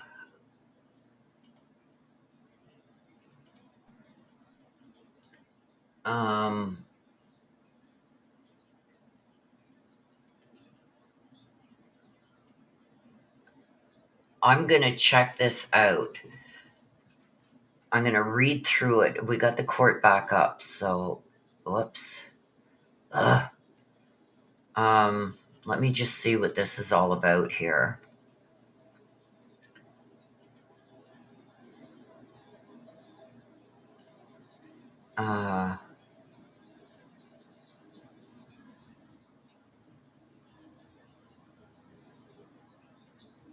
Let's see this one here. These cases are all open. February 27th, 2025, an arraignment is going to be held at Sullivan County Circuit Court, Blountville Bypass, Blountville, Tennessee.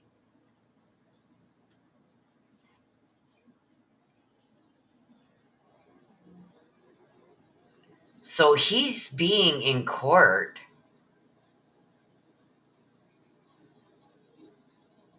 April 18, 2024, October 21st, 2024, These are all, what is, and these charges stem back from 2022.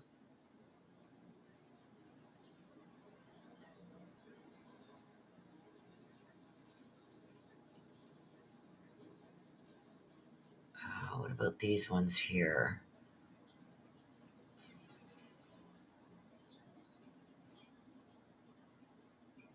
See, there was a hearing held with him on June 28th, 2024.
Sorry, that was Mama.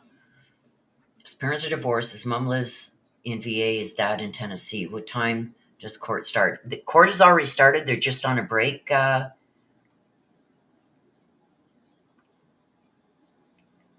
Kendra? They just took a break. Yeah, but even if he's in a Virginia facility, Brittany, he's facing charges in, like, his birthday's May, right? And this is May. This, I believe, is him. And the last hearing that was held was June 28th, 2024 in Blountville Bypass. So he has charges in Tennessee. There was a lot of continuances. Let me just,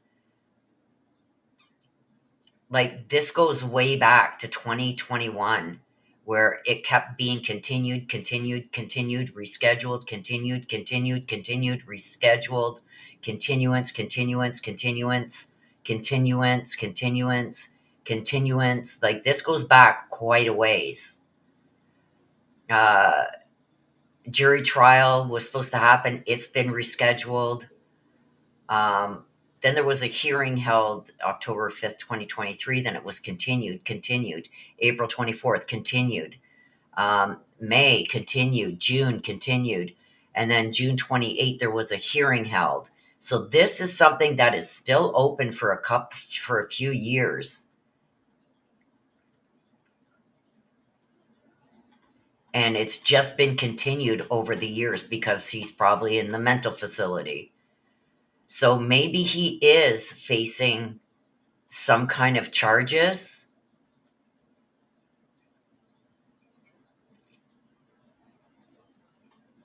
Because some of these are from like 2021.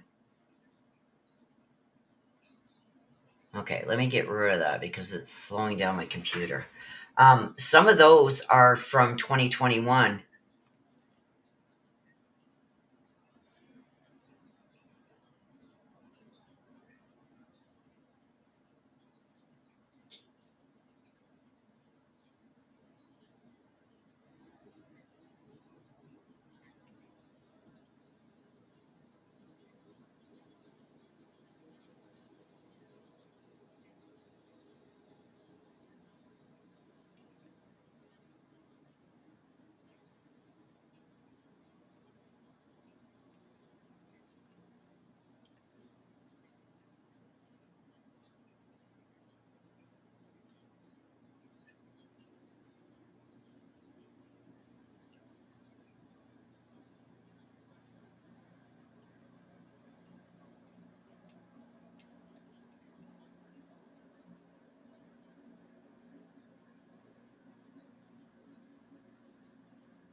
Sorry about that, you guys. I'm messaging back and forth to Amazon, or somebody delivered Mama's package to the street over. Alicia says, I'm going to have to watch the replay. I had a phone call. Yeah, they just went on a break. Let me just write something here. Oh,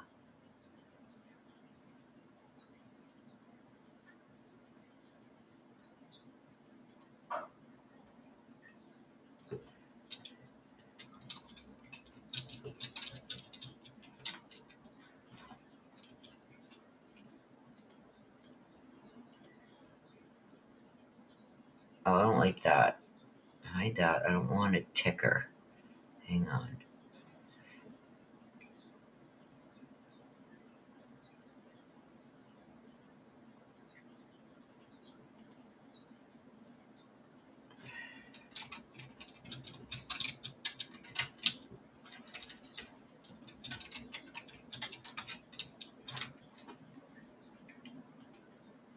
Okay, let's put this one. Okay, that's better.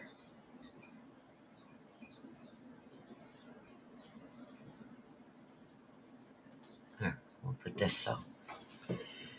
Okay. Let's get out of here and get back to chat. Yes, this case is so sad.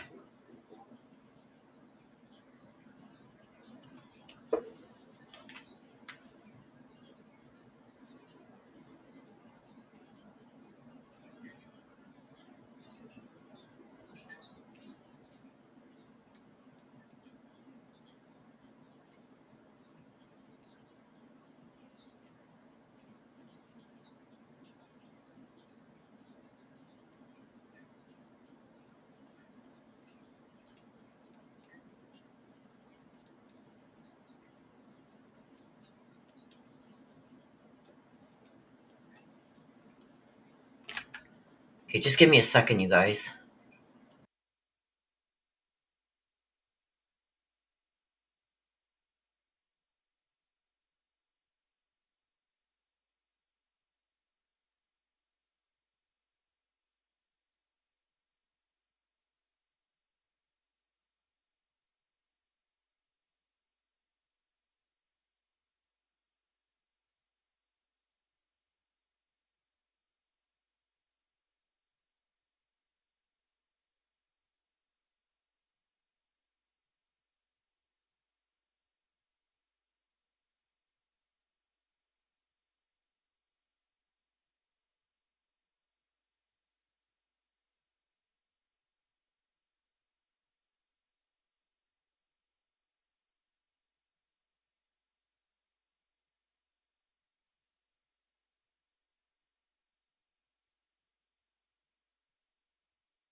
Kinder says, did she really think she'd get away with it? Some of these cases, I really think they believe they will get away with it, right?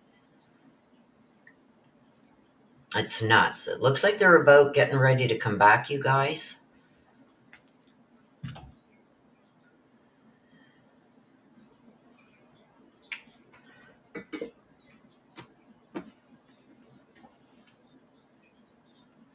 I'm still stuck on this tinfoil, you guys.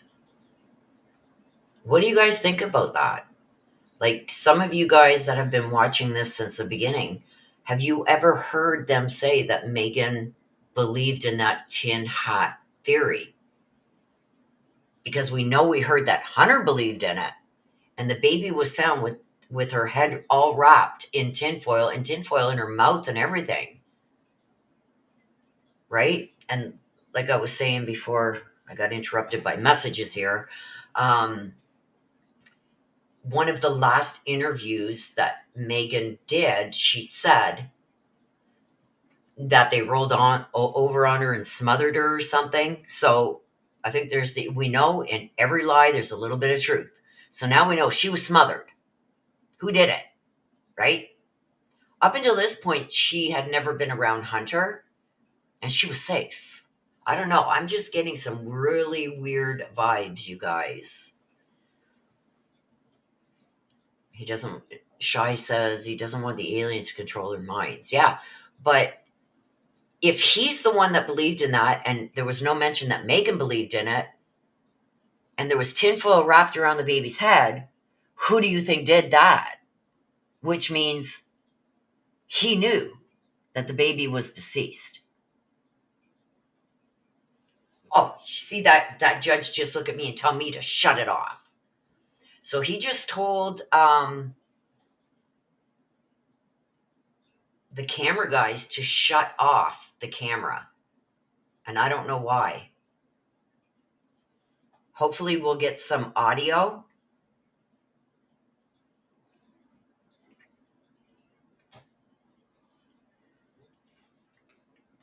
Uh, Let me just put that in the caption here.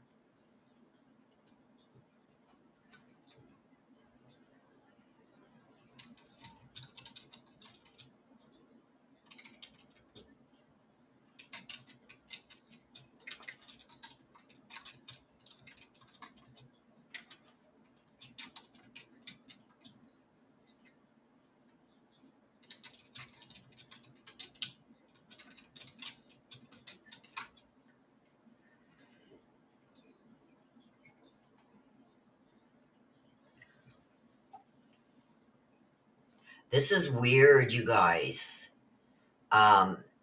You seen that right there. The judge looked right at the camera and said, shut that off. I was just about to make a joke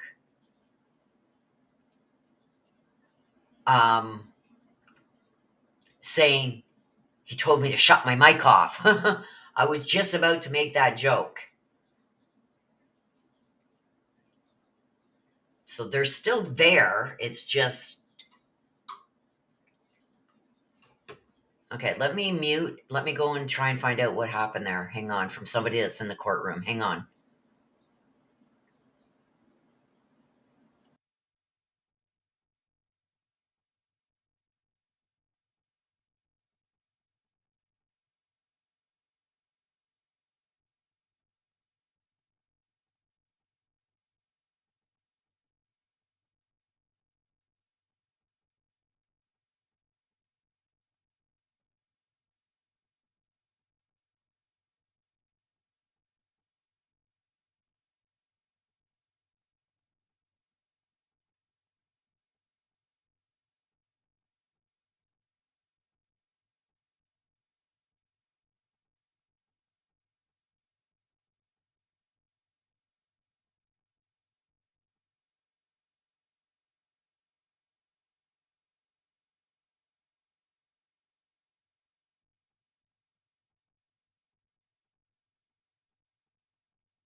Just bear with me, you guys.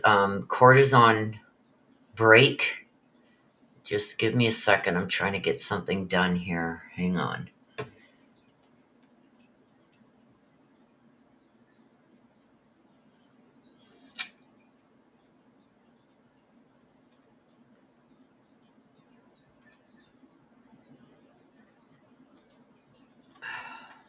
Come on. There we go. In here. In here.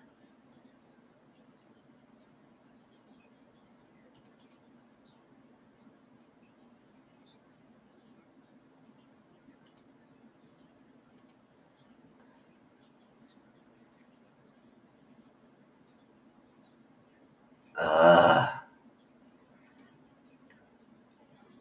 Okay, it doesn't matter. Okay.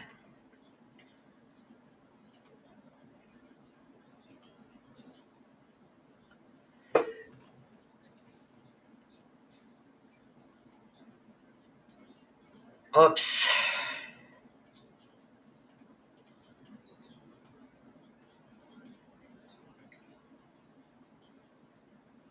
Oh, now this thing again. Um.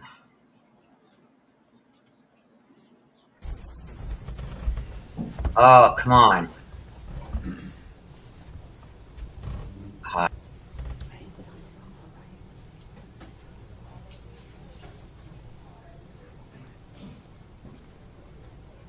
Everyone stand, please.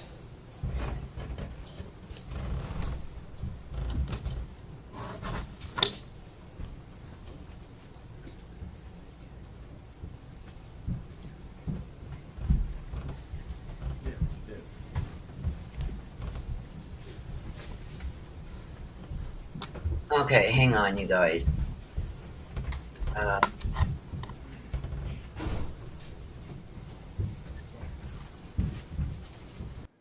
okay.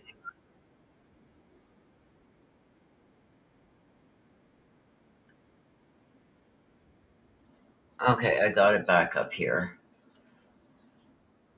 Okay, let me share it.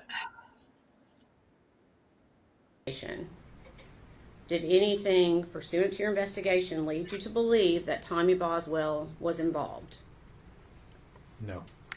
Did anything in your investigation lead you to believe that Tommy Boswell knew that Evelyn's body was in that playhouse? No. Okay.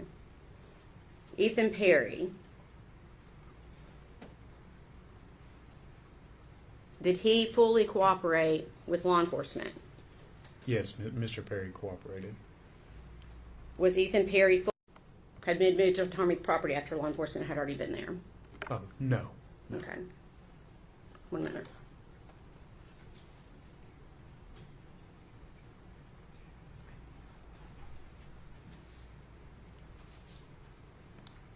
Anything that led law enforcement to believe that Tommy Boswell was somehow involved in Evelyn's body being placed in that playhouse? Objection, cause for speculation. I can ask it in a different way. Sustained based on the form of the question. Based upon your full investigation, did anything pursuant to your investigation lead you to believe that Tommy Boswell was involved? No. Did anything in your investigation lead you to believe that Tommy Boswell knew that Evelyn's body was in that playhouse? No. Okay. Ethan Perry. Did he fully cooperate with law enforcement? Yes, Mr. Perry cooperated. Was Ethan Perry fully investigated? Yes, he was. Was Ethan Perry eliminated as a suspect in this case? Yes, Mr. Perry was eliminated. Was law enforcement able to determine that the story Megan Boswell told law enforcement about Ethan having Evelyn was a lie? That's a lot of words. I mean,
objection sustained in part, overruled in part.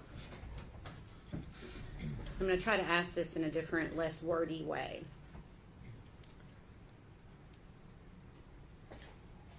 Do you recall the story that the defendant gave you about Ethan Perry? Yes, I recall that. What did she tell you about Ethan Perry initially? The defendant told us that Ethan Perry had Evelyn Boswell. Okay. And again, when you're looking at your investigation as a whole from beginning until the end, were you able to determine whether or not what the defendant told you about Ethan was the truth? Yes, we were able to determine whether that was true. Okay, and what was your determination? It was not true. Okay. The defendant's boyfriend at the time, Hunter Wood, did he cooperate with law enforcement? Yes. Okay. Was Hunter Wood investigated? Yes, he was investigated. Was Hunter Wood eliminated as a suspect? Yes, he was. Anything at all that led you to believe that Hunter Wood was involved in Evelyn's death and or disappearance? No. Angela Boswell, the defendant's mom, and her boyfriend, Will McLeod, did they both cooperate with law enforcement? Yes, both Angela Boswell and William McLeod cooperated. Were they both investigated? Yes, they were both investigated. Were they eliminated as suspects? Yes, both of them were eliminated. Do you recall what Megan Boswell told you about Angela or Angel, her mom, at the beginning of the investigation? At the very beginning, or What did she tell you about her mom? well, after a few days into the investigation, the defendant told us that Angela had Evelyn Boswell. Okay. And based upon the entire investigation, were you able to determine whether or not that was the truth or not? We were able to determine whether that was true. Yes. Okay, and what was your determination? That was not true. Is there any individual that the investigation continued to point at? There was one individual. Okay, who was that? It was the defendant. Okay.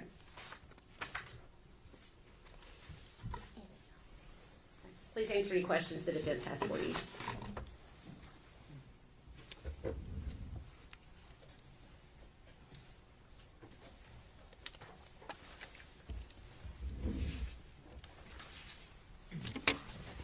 Morning, Mr. Gratz. How are you? Good morning. I'm doing fine. How are you? Good. Thank you. I'm going to start kind of where Miss Massengill left off. Okay. She asked you if they're about clearing certain suspects. Correct. And she used words and asking you about Hunter Wood, if there's anything at all about him that caused you all to disbelieve him as not being a suspect. In other words, y'all conclusively concluded he's not a suspect. We did after we investigated him. Okay. And as part of that investigation, I'm sure, did you collect his DNA? No, I did not. Matter of fact, he refused his DNA to law enforcement, didn't he? I think at some point he did. Okay. So his DNA cannot be compared with any of the DNA where the body was found. That would be a question better answered by the lab personnel. As You were the case agent. Do you know if it Yeah. was?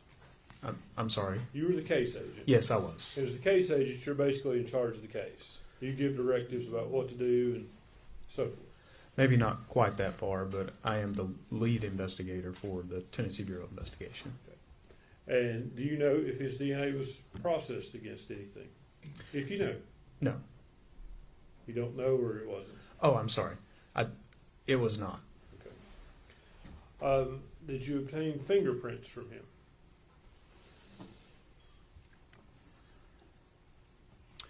I'm almost certain I collected his standard of fingerprints, yes. And you say you're almost certain. Do you know for sure or not? I think I collected them from the booking at the jail. When someone's booked into jail, Okay, so their fingerprint. He'd been arrested for something before, is what you're saying? Yes. At the time of the investigation, were you aware that Mr. Wood was schizophrenic? No. Did you look into that at any point during this investigation, his mental health? At a much later date. And did you all investigate any connection between people with schizophrenia and people that tinfoil hats?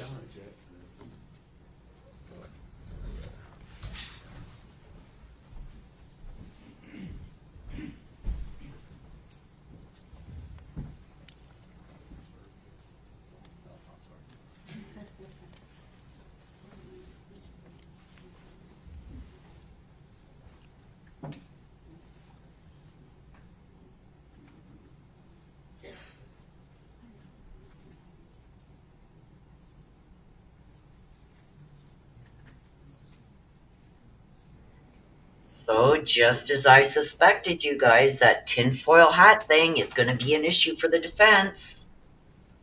And the stuff that I just looked up on Vine, that explains it because he was charged with other things and they've all been put on hold type thing. But I knew that tinfoil hat thing was going to come up with the defense. Because as soon as I heard that, my ears went up, and it's like, okay, well, Megan never had that conspiracy theory, but Hunter did. And baby Evelyn was found with tinfoil wrapped around her head. So I knew that the defense was going to bring this up at some point in time. Boom, here it is. So this is interesting, you guys. Let's see where it goes. And the prosecution has objected to it. Let's see how this plays out, if the judge is going to allow it or not. All right. Justin's over with. Go ahead, Mr. Wright. Mr. Gratz, we were talking about Hunter Wood, Yes. and you indicated that sometime later you become aware that he was schizophrenic.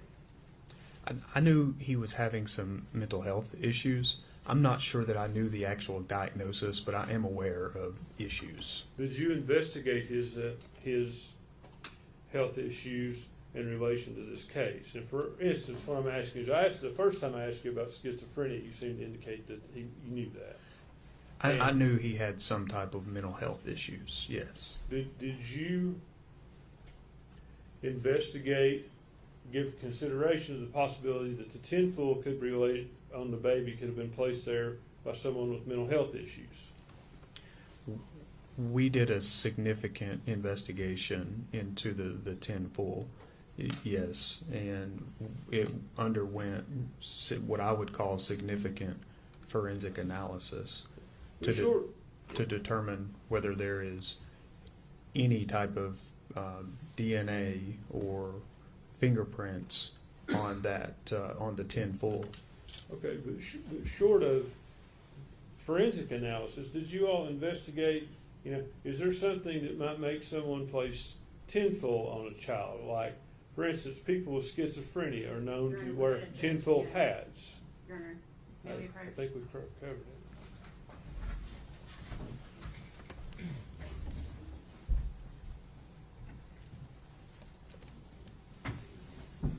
So here we go again, you guys. The defense is pushing to get this in. So I was correct when I said that there was an interview that stated that Hunter would wear tinfoil hats, that he believed in this conspiracy about the tinfoil hats, like aliens get into your brain or something. So these tinfoil hats. It was never stated that Megan had that theory or believed in that theory.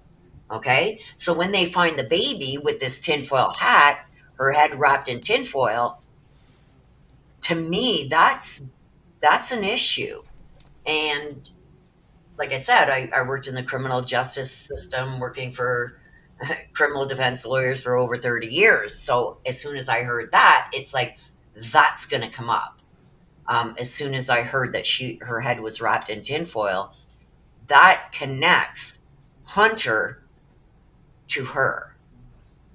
You know what I mean? Because never was it ever brought up that Megan had done stuff like that or believed in that type of theory, but it was brought up that Hunter did. And then when she said, I held her in my arms for a bit, blah, blah, blah, we'd rolled over on her, smothered her, She died. I held her in my arms for a bit. Hunter took her. I don't know where he took her. I don't know what he did with her. Blah, blah, blah, blah, blah, all this stuff. Could that be true? It doesn't make her any less culpable, but is it true that Hunter took that baby and disposed of her? You got to look at everything wrapped around that. The baby's wrapped her the baby's head is wrapped in tinfoil, which is a conspiracy theory that Hunter followed, not Megan. So it's something to keep in mind there, you guys. That's why I think the defense is pushing really hard to get this to the jury.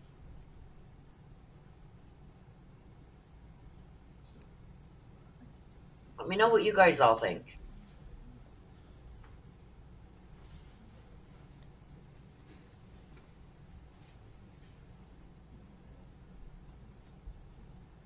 I'm not saying that all schizophrenics do that, Kat, but when Hunter has brought that up to other people and wore tinfoil hats and Megan didn't, that's a big issue there. Like, I'm not trying to defend Megan or anything, but it's an issue.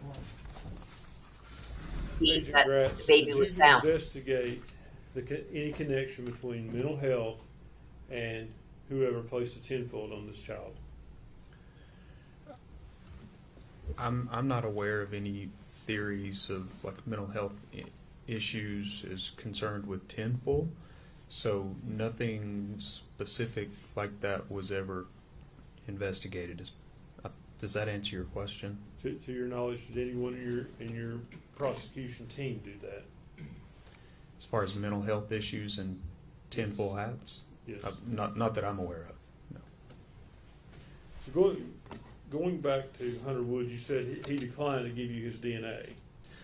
Not me. I don't remember ever having many face-to-face interactions with Mr. Wood, and I don't recall that it was me that asked for But it. he did decline to give it to law enforcement. I believe so at some point. So that wouldn't be 100% cooperative with the investigation, would it?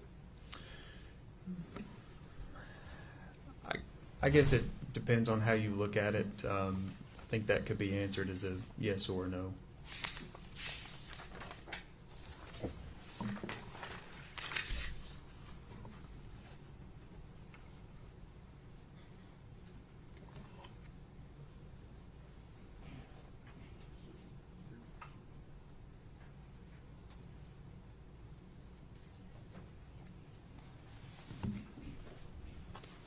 Let's go back to the investigation at the Boswell property.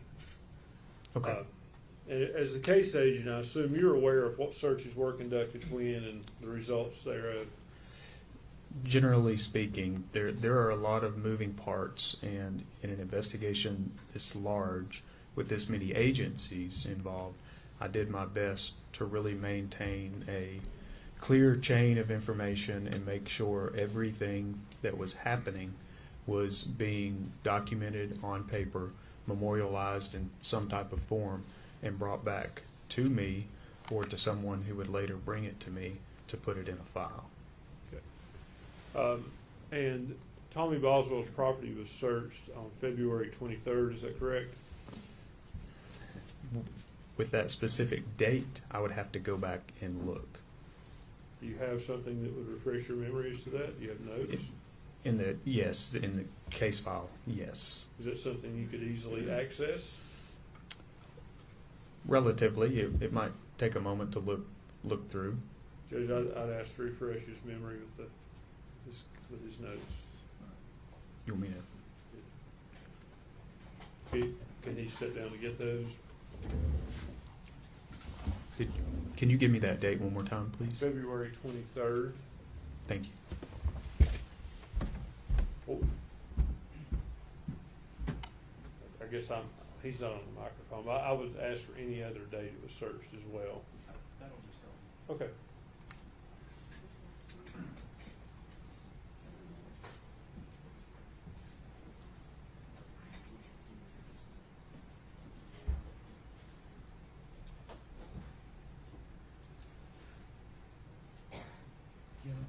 Jimmy, have him do that somewhere other than right in front of you.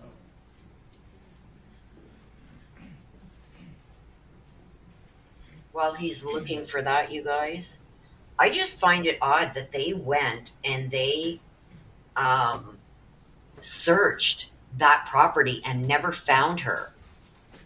Could it be that she wasn't there at that time and was placed there later? Like, you would assume that that whole property would have been searched, every outbuilding, everything. Flyer B just come in. I hate to ask, but what is the tinfoil thing? Does that relate to Hunter? I know poor Evelyn's body had tinfoil possibly in her mouth, so disgusting. Hunter believed in this tin hat conspiracy. Shai said earlier it was like people that wear these tinfoil hats believe that aliens can penetrate their brain or something. So they put these tinfoil hats on to block that transmission from aliens. So Hunter believed, and now there was an interview where it was brought up that Hunter believed in that. Megan didn't, but Hunter did. And then when they found baby Evelyn, her whole head was wrapped in tinfoil. There was also tinfoil in her mouth and some pieces found in her throat at autopsy. So it's, to me, interesting, and that's why the defense is jumping all over this, is because as soon as this was all brought up and Hunter was maybe being questioned, he didn't want to give his DNA, he thought maybe he was a suspect, he checks himself into a mental health facility, claiming that, okay, so we're back, here we go. Ms. Gratz, if you had a chance to review your notes, refresh your memory, Yes, I did. was a search conducted of Tommy Boswell's property on February the 23rd? Yes, it appeared that after looking at my notes that Mr. Boswell Sr. had given written consent and permission for law enforcement to search his property. And do you recall who searched the property? Yes, that there were a team, or was a team there. There were members of the Sullivan County Sheriff's Office present, as well as at least one member, or I suppose two, of the Union County Sheriff's Office. And that would be Union County, Tennessee.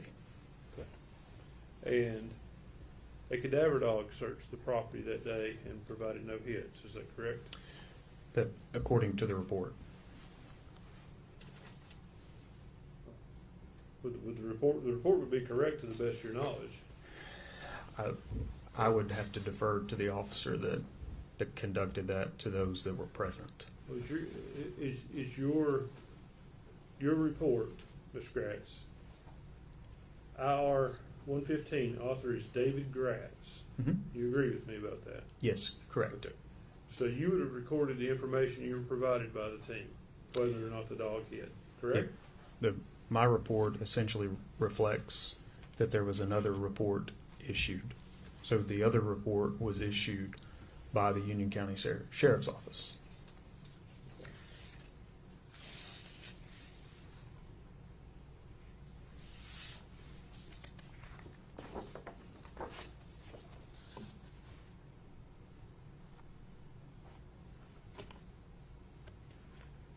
On February 21st was a search done of the Boswell Trailer Park on, I believe it's Sugar Hollow Road.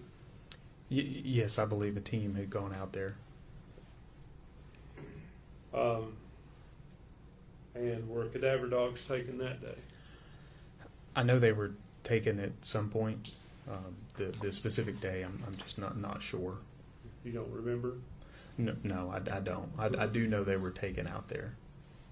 Would your report from that day refresh your memory? Absolutely.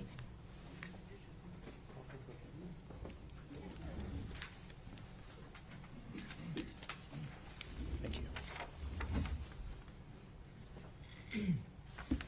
Thank you.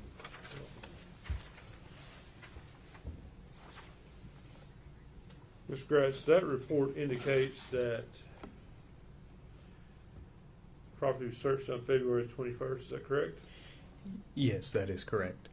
And it also, does it indicate that 3 cadaver dogs were taken around the trailer of Megan Boswell? And that's the property at Sugar Hollow. Sugar Hollow Road. The report I just showed you. Yes. And does it also indicate that there were no final responses from the cadaver dog search? It does. I want to go back to Hunter Wood's fingerprints that you obtained from the jail. Okay. Did you obtain palm prints or just fingerprints? It would be the standard prints they take, which I think are what we would refer to as major case prints. Could you explain that, please? Sure. It's a small standardized document that has a box for each finger of each hand, and I think at the bottom there is an area for some larger, like a box area for larger parts of the hand to be fingerprinted, and they are filled out depending on the department, either in ink or electronically. And do you know one way or the other if Hunter Wood's palm print was taken? I would have to look at his major case or his prints to determine that. Are you also aware there was a palm print on that trash can where Evelyn was found? I would have to defer to forensic scientist David Hoover for that. You're unaware of that? I know there was prints found on the can. I am aware of that. To say palm print versus fingerprint, I'm not sure. Okay.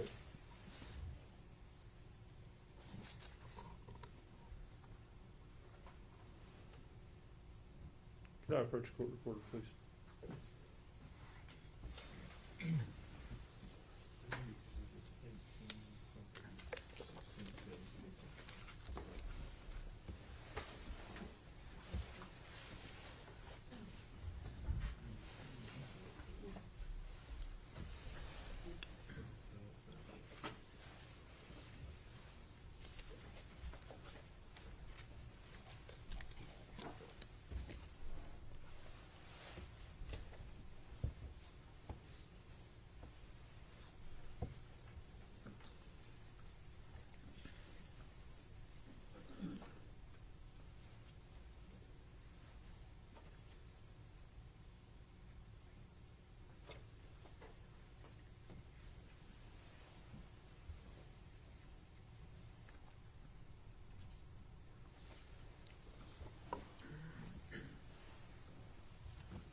Mr. Gratz, I want to show you what's been previously marked as Exhibit 17.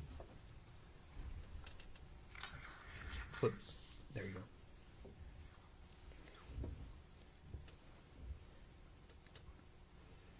You recognize that photo? Yes, I do. As I understand it, you were the photographer on scene. Yes, that is correct. So did you take this photo? Yes. Is that where the trash can was when you all entered the building? Yes.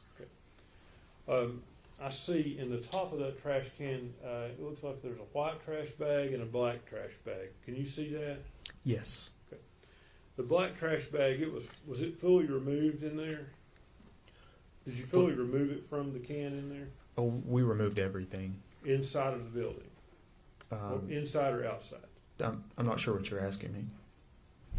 Well, I think we've seen pictures here that show stuff being removed from the trash can outside. What was removed from the trash can inside of the building? The best I can remember, like, there were part of those bags would have been moved back, which is when we initially saw that skin. Is that what you're asking me? Yes. Yes. So part of that would have been disturbed, moved, however you want to characterize it. And when we saw what we believed was human flesh. And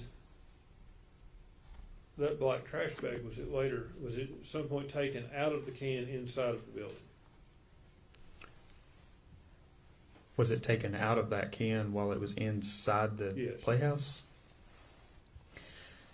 I want to say we removed all of that after we had set the trash can out on the porch.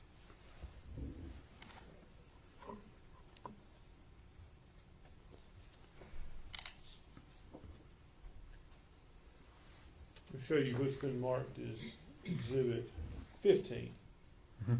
That black trash bag appears that it's been moved.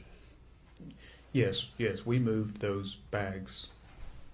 Okay, is it your testimony that you could see around the trash bag in that condition to see the body? When you're standing above it, you could see part of the body, yes. So that bag, it wasn't taken out and placed back, is what I'm asking you. Was it taken out and placed back in the can? Was like totally removed from the trash can and then pushed back in there? Or set back in there like that? I'm not sure. I'm not sure. Is it possible? Yeah, sure. What about the other bag, specifically the bag containing the body? Is it possible that it was moved somewhat in the can by your all's investigation? Not until we were really out there processing that. As you could tell from their photographs, when it was first removed, it still really had that shape of the can. Did it move at all? I'm sorry. The bag with the body, did it move at all in the can while you were going through it and moving it? We were systematically pulling things out of there, so at some point the bag certainly moved. Okay. The bag with the baby. Yes. You went through some photographs with various items in the trash can here. I think Saturday we were going through it. Yes. Do you recall the contents? Let's ask you this way: there were no leaves in the trash can, were there? Leaves? Yes. No, I don't think so. None at all. No.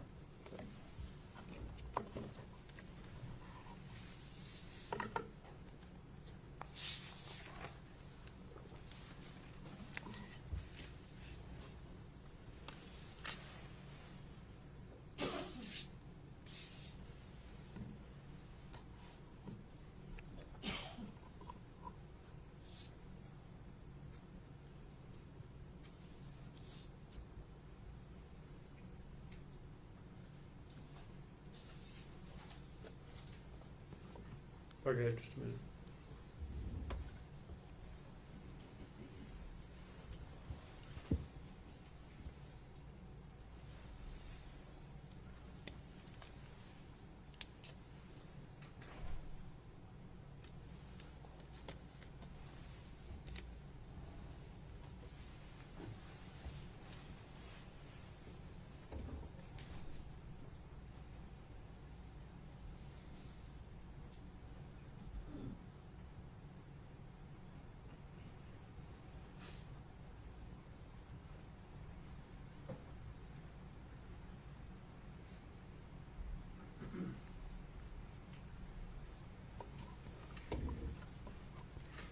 Is it going back to the fingerprints of Hunter Woods? You said you obtained those from a jail. I'm fairly certain that I went to the booking area and obtained his prints. Yes. Was that here from the Sullivan County Jail? Yes. And you know which arrest that was from? I do not. That's all the questions I have, Judge.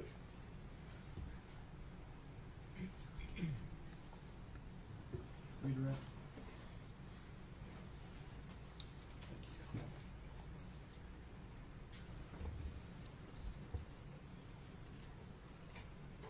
Yes, Your Honor.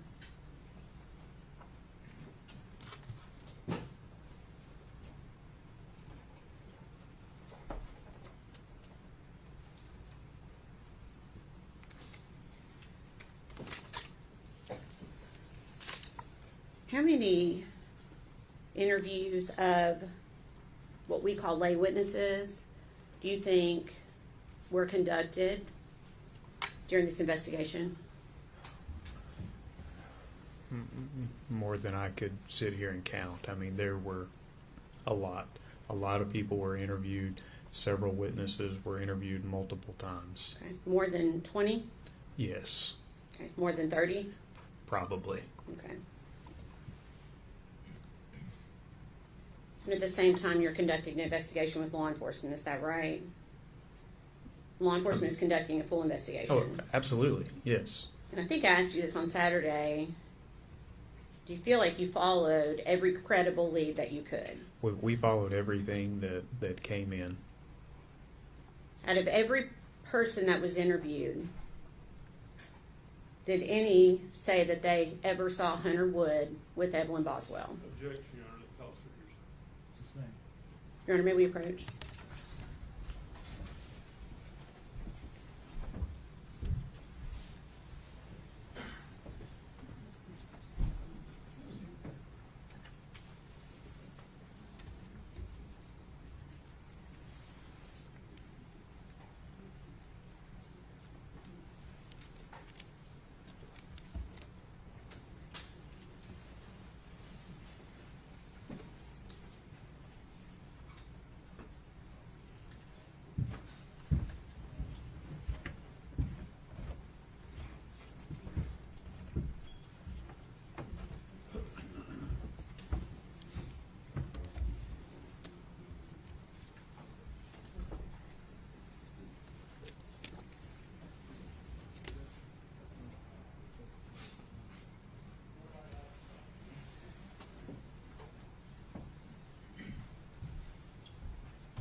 Objection sustained. One moment.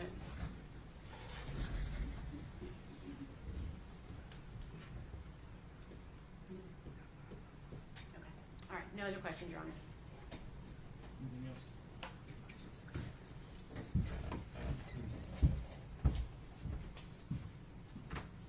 No, sir.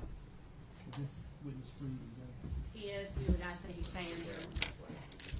I would ask him subject to recall. I understand he has things to get back to work on, but I would ask him subject to recall. Mr.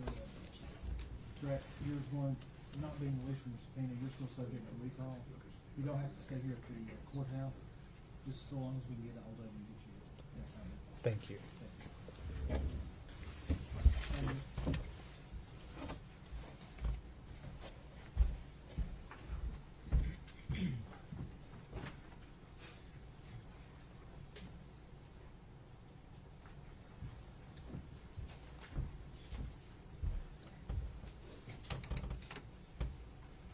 I'm assuming Detective Price is next. He is the state would call Detective Matt Price. State your name. Matthew Price. You solemnly swear from testimony about to give the truth, full treatment of the truth. Yes, sir, I do.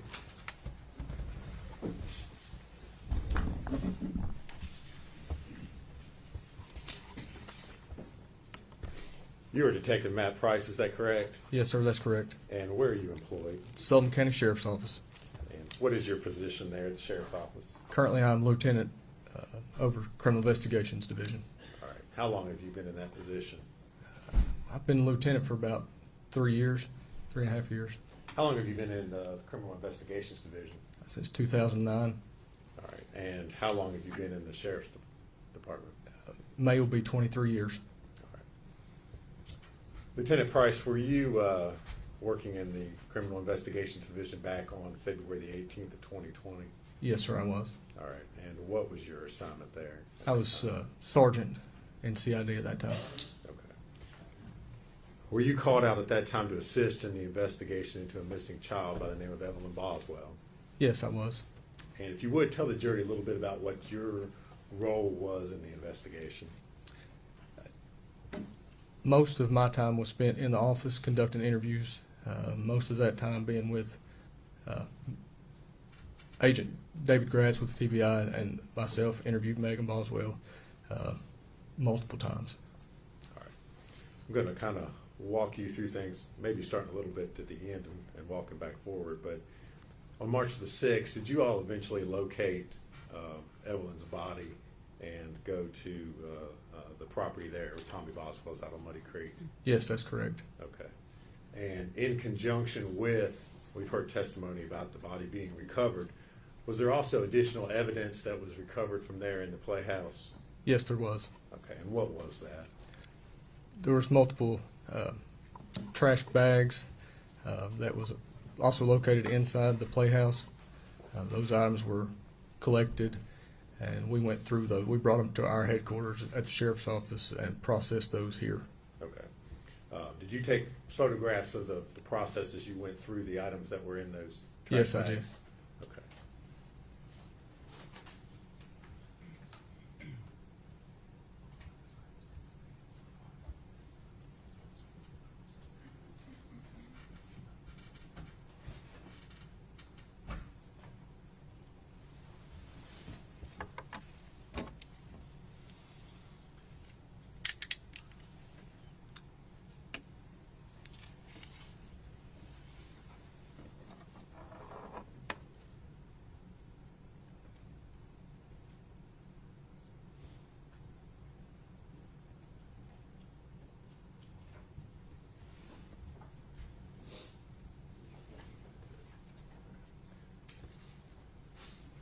Lieutenant Price, I'm going to hand you 5 photographs and ask if you can identify what's shown in those.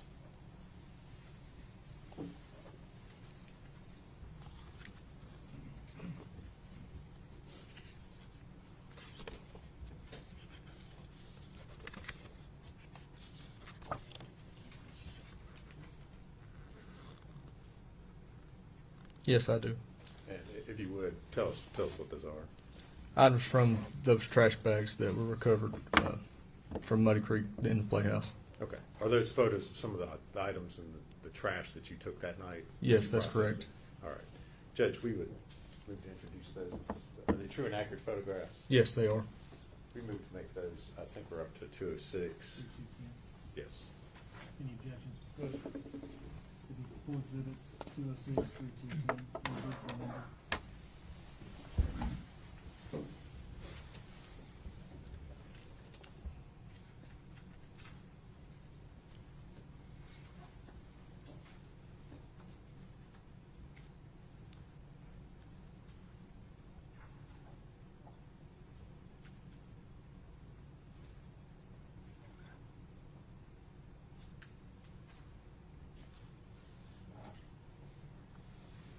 Judge, if we could, I'd ask the permission to publish those at this time. All right. Lieutenant Price, I'm going to show you what's been introduced as Exhibit 206. If you would, tell the jury what we're looking at here. So it's one of the white trash bags that we've located inside the Playhouse. Inside that white trash bag was another paper trash bag, and inside that was multiple items of trash, including baby bottles and baby food containers. Just Okay. And this is a photo taken before, I guess you had inventoried or removed any of those items? correct. This was just as soon as we'd opened the bag. Now I'm going to show you Exhibit 207. And again, if you would, tell the jury what we're looking at there.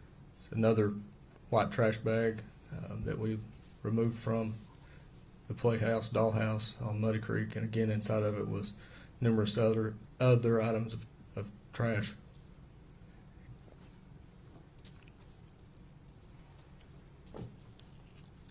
Now showing you Exhibit 208. Yes, that was an egg carton that was found in one of those trash bags with the expiration date. All right, I'm going to go back real quick and show you 207 again. Is that the egg carton that we're It seeing is. there? Yes, it is. All right. Now, go back again to 208. Is there an expiration or best buy date on that egg carton there? Yes, October the 6th, 19.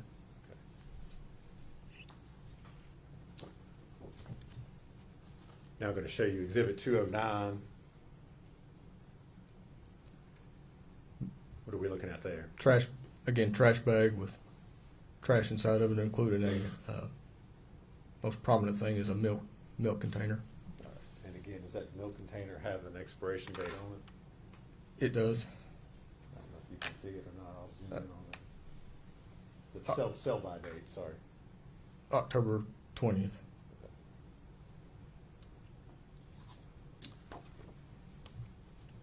And I'm now showing you Exhibit 210.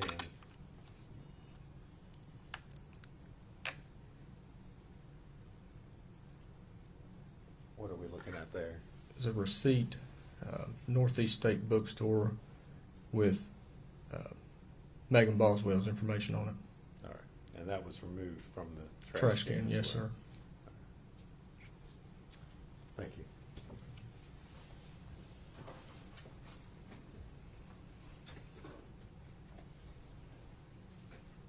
Did I see that last exhibit?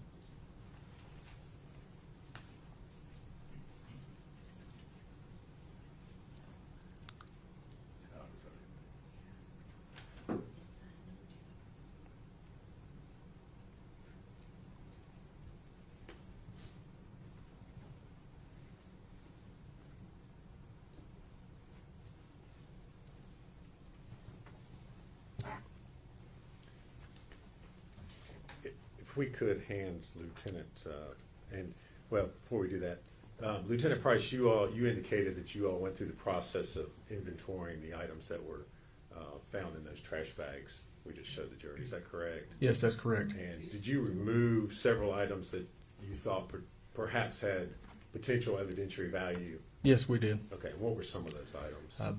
Bottles, baby bottles, water bottles, like drinking water bottles. There was also a tissue that had some kind of reddish brown stain on it. There was a pair of latex gloves that were removed. Okay. And did you all package those separately and Yes, we did, and put them in evidence bags so they could be sent to the TBI lab? that's correct. All right. Now, if we could hand Lieutenant Price what's been marked for identification as Exhibit 200.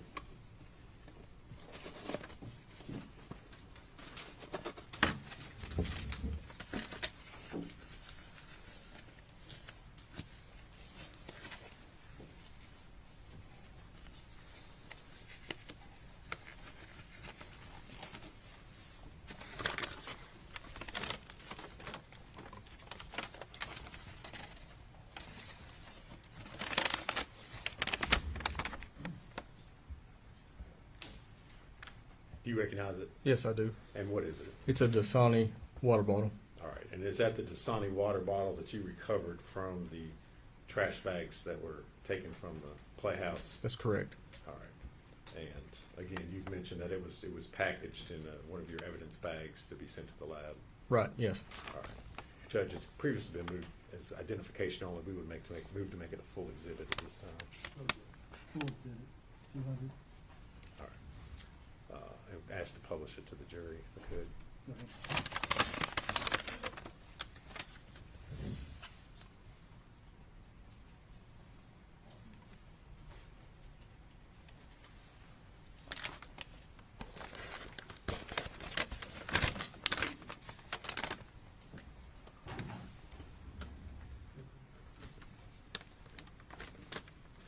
Lieutenant Price, I'm going to hand you another bag and ask if you can identify what has just been handed to you.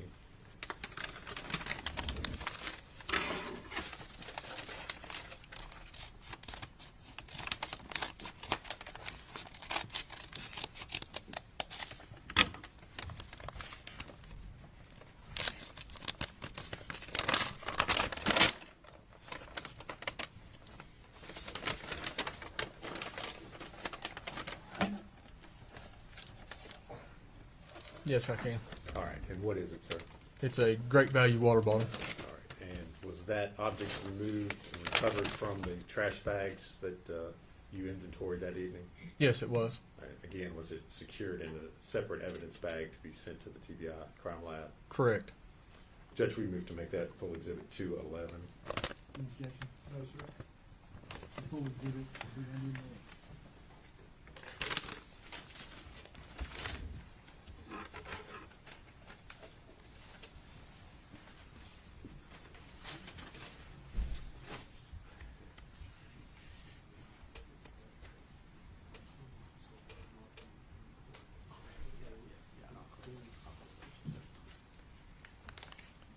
Lieutenant Price, I'm going to hand you another evidence bag and ask you if you can recognize what's been handed to you.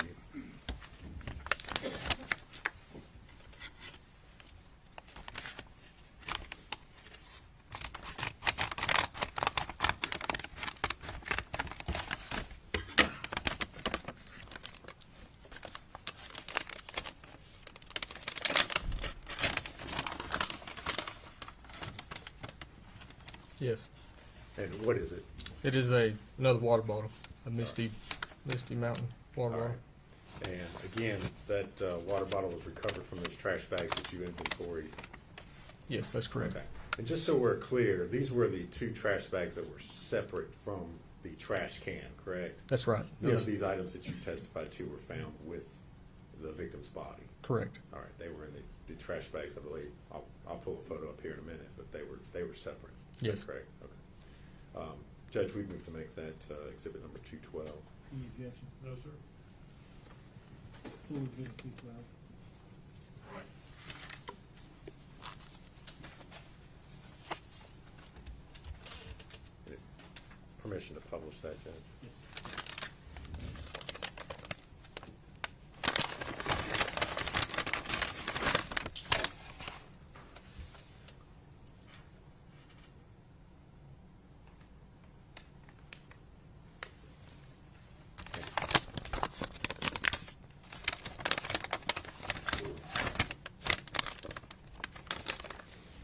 could, I'm gonna pass you another piece of evidence, ask you if you can identify that.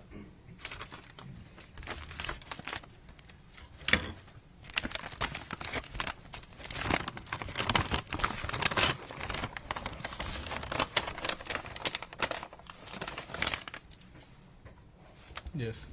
And what is it? It's a Great Value, or Food Club, Food Club water bottle. And was that water bottle also recovered from those trash bags? Yes, it was. All right, and it was secured separately in an evidence bag to be sent to the lab? Yes. Judge, we need to make that exhibit 213. Any objection? No, sir. Full exhibit 213.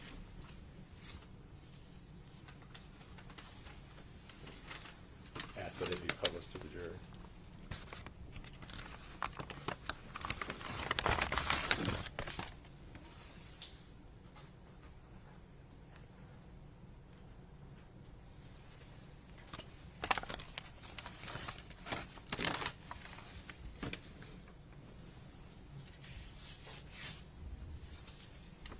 Lieutenant Price, I'm going to hand you another evidence bag and ask you if you can identify what's contained in that.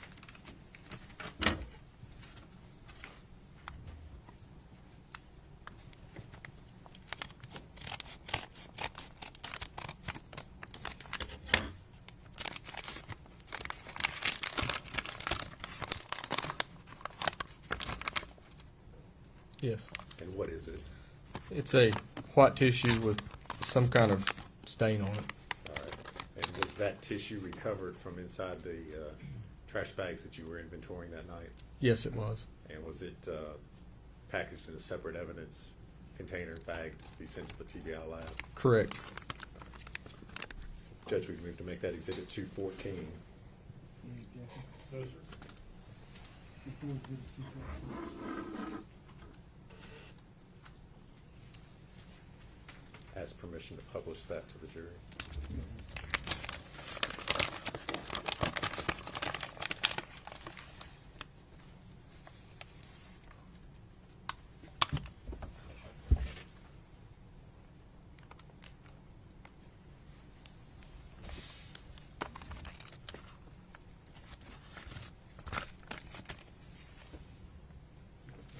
I'm going to hand you another item and ask if you can identify what's contained there.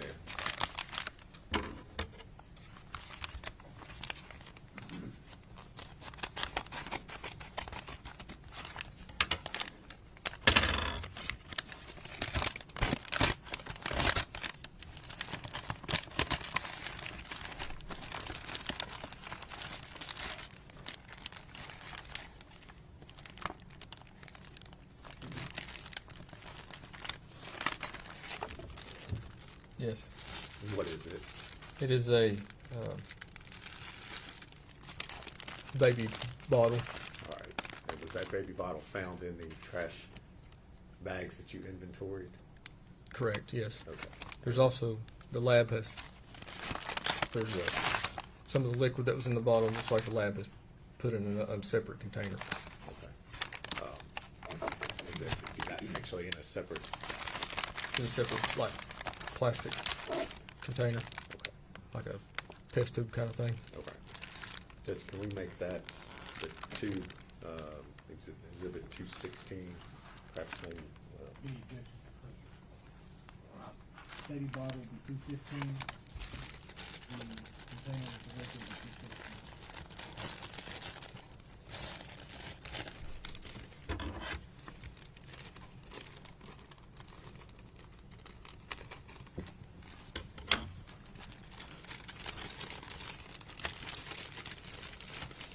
That's permission to publish 215 to the jury at this time.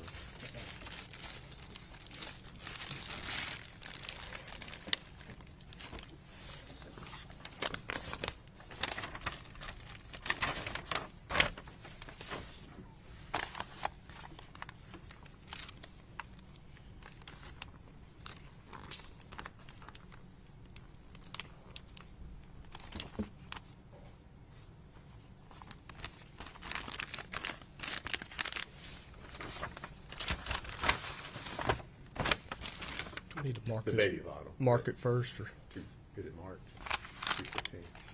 It's not. Okay. Okay. So December 1st. There's another bag in there from the lab. It doesn't appear to have anything at all in it. It's just a clear plastic bag.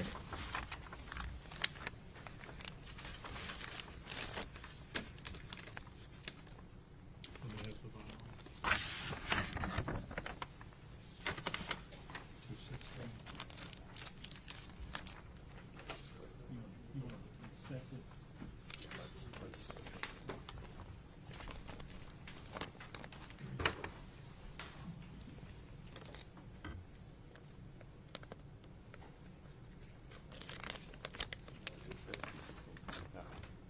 That's exhibit 16.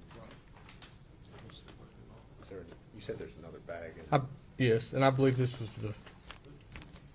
Hold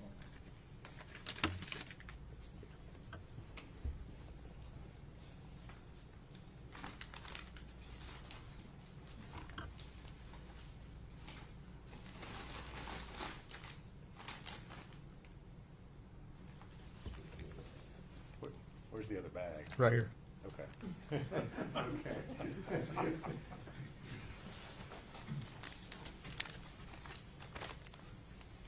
Just looking at the exhibits.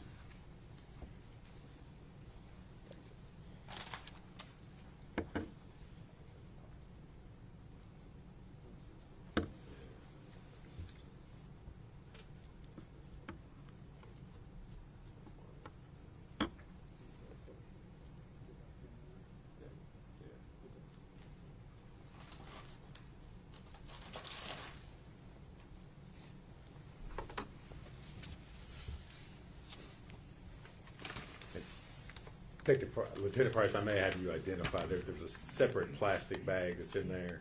Correct. Does it appear to have TBI agents and evidence tape on it? It does, yes. Okay, it does, not trying not to lead you, but does that appear to be the original bag that, where the box was Yes. processed at the lab? Correct, yes. Okay. I think we'll just leave that in the bag with it. If you would, publish Exhibit 215 at this point.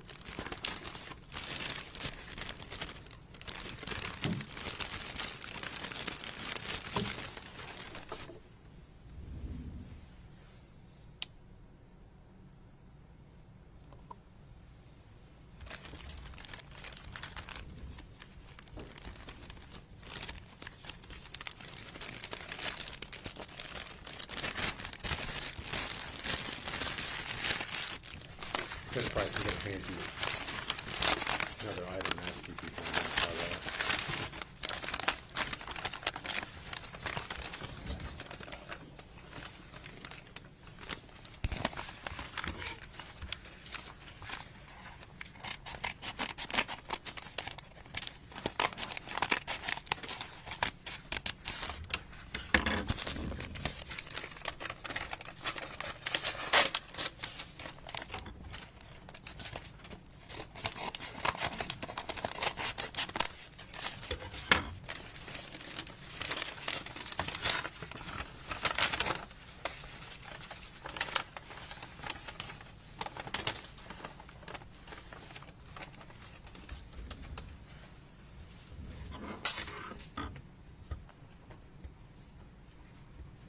You recognize it? Yes. What is it? Blue latex glove. Okay. And were those collected from the contents of the trash bags that you inventory? Yes, they were. And were they secured in a separate evidence bag to be sent to the TBI lab? That is correct. All right. Judge, we move to make those Exhibit 217. Any objection? Yes, sir. Before we give it 217. Judge, we'd ask permission to publish those to the jury. Go ahead.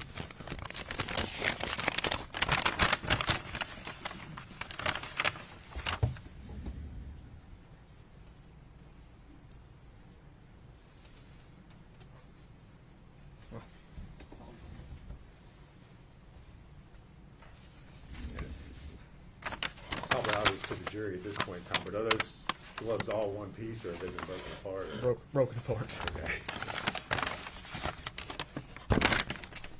You all did not break them apart. No, sir. All right, they were They were like that. That's the condition they were in when you Correct. collected them.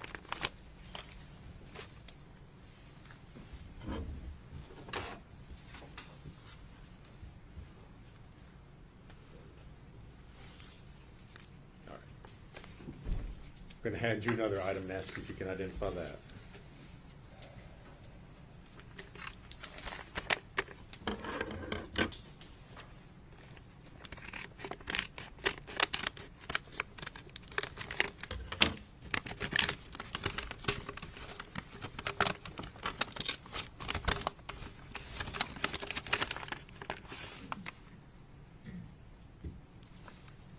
Yes.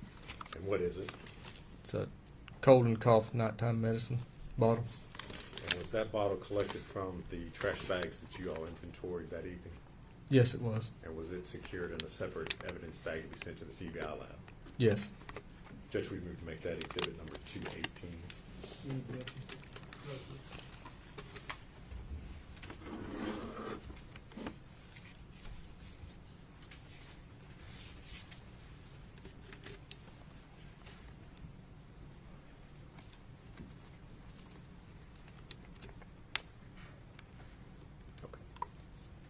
All right. Lieutenant Price, I want to go back now. You mentioned that your, I guess, primary role, the primary duties that you had during this investigation was speaking with Megan Boswell along with Agent Kratz. Is that correct? Yes, that's correct. And did you talk with Ms. Boswell or interview her on multiple occasions during the course of this investigation? Yes, I did. All right. Now, I know you did not do the initial first interviews with Ms. Boswell. Is that correct? Correct, I did not. Okay. Were you present, or did you speak with the detectives and other individuals who had spoken with her initially? Yes. Okay. So you were aware of the initial information that she gave to them about the child being with Ethan Perry? Yes, I was. Okay. Now, on February 20th of 2020, did Ms. Boswell show back up at the Sullivan County Sheriff's Office? Yes, she did. Okay.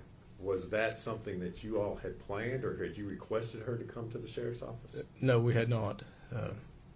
She just showed up in the lobby and wanted to talk. Okay. Did you ask her why she was there at the Sheriff's Office? I did. And what did she say? She said she wanted to try to help us.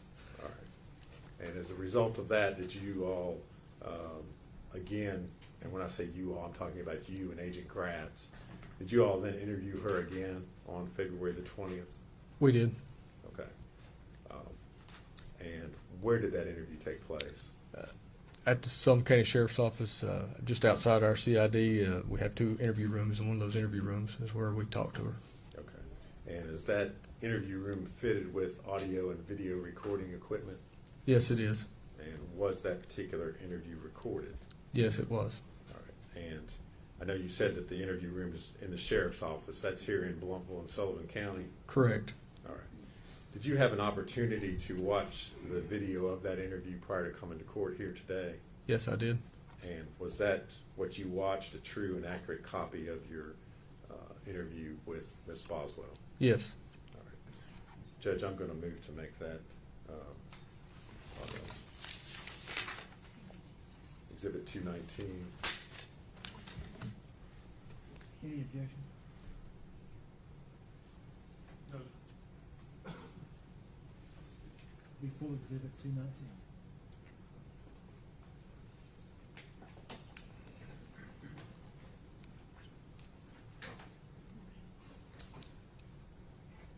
And Judge, I'm going to ask to show that to the jury. All right.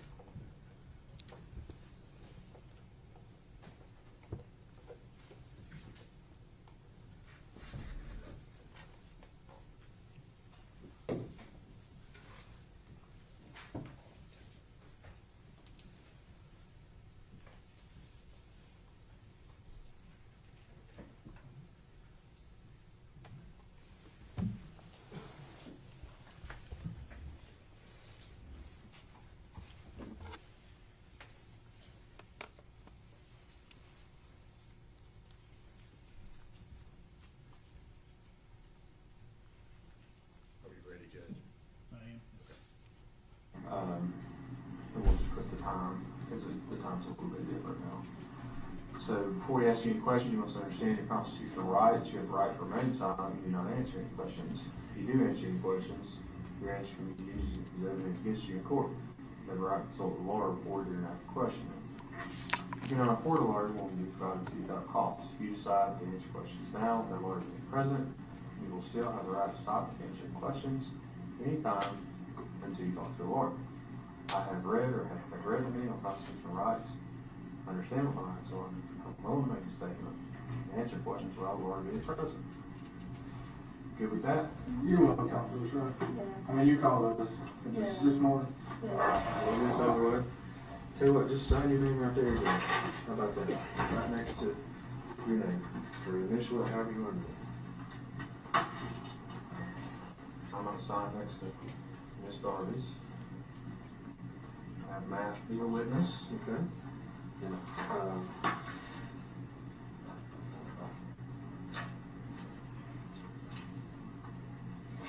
if you would.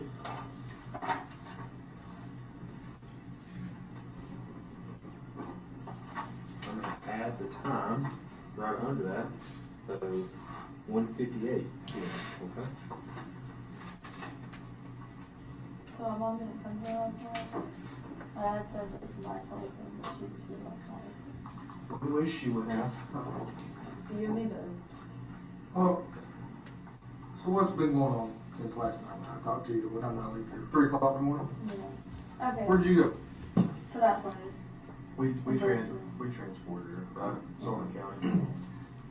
Okay, I mean, Okay, I talked to Dad this morning, and he was going on that, like, sometimes my mom says words I don't understand what they mean. 'Cause, like, they're in another language.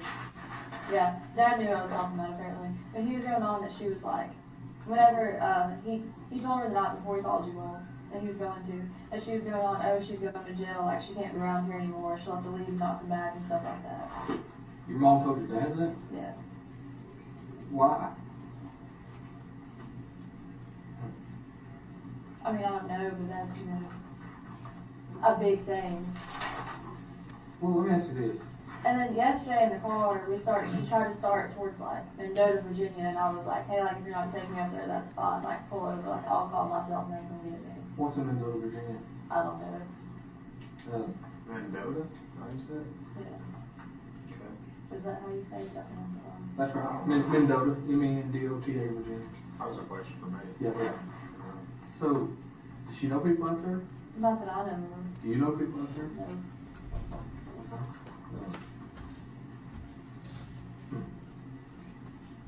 So then what else did that do? Just that when she dropped Elijah off, that she was, like, freaking out and, like, crying, like she was never going to see him again and stuff like that. But, and this was, The 18th. okay, They met at Eagles. Eagles in Colorado? Dad thought that she was gonna like take off with him. This is what he told me. He thought that she was gonna take off with him. So he said that DCS was doing like a home visit. He had him by 12. Was a home visit.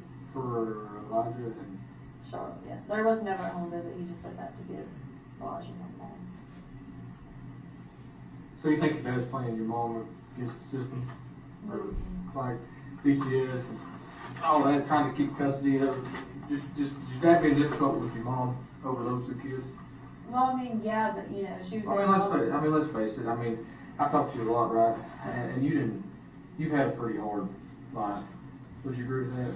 Growing up, I mean, would you consider your relationship with your family, specifically your father, Tommy, and your mom, growing up, was it good? No, Not good.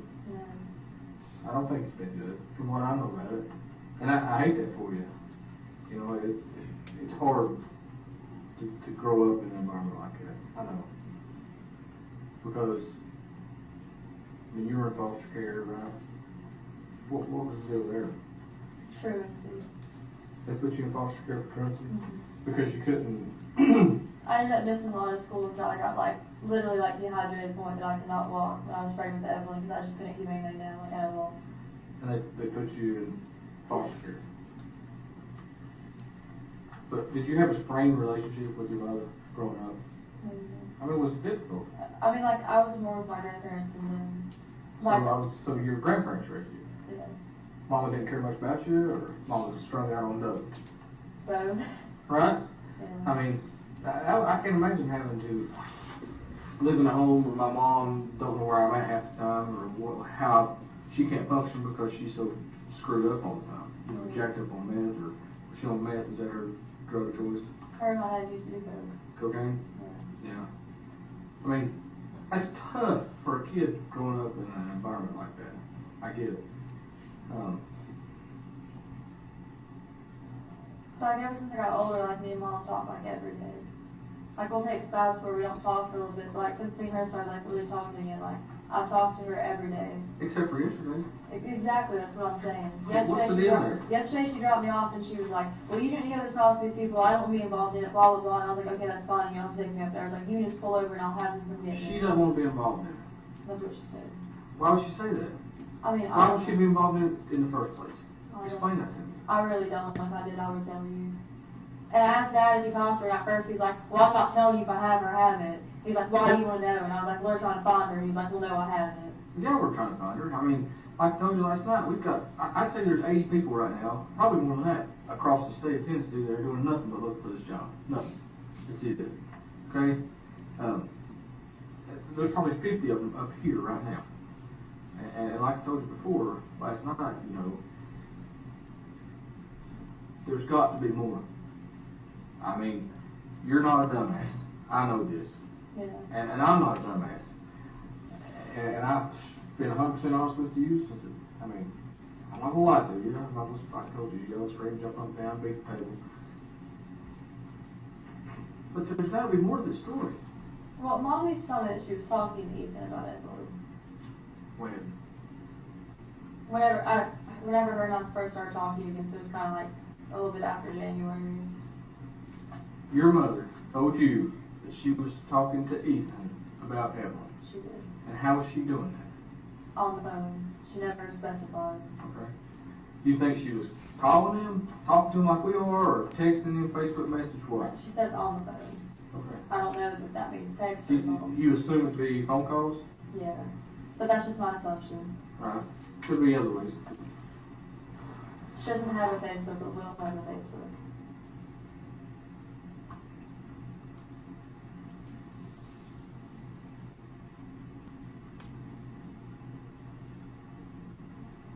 Well, what changed? What do you mean what changed? I mean, what changed?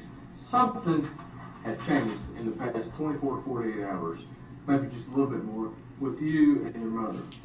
Something has changed.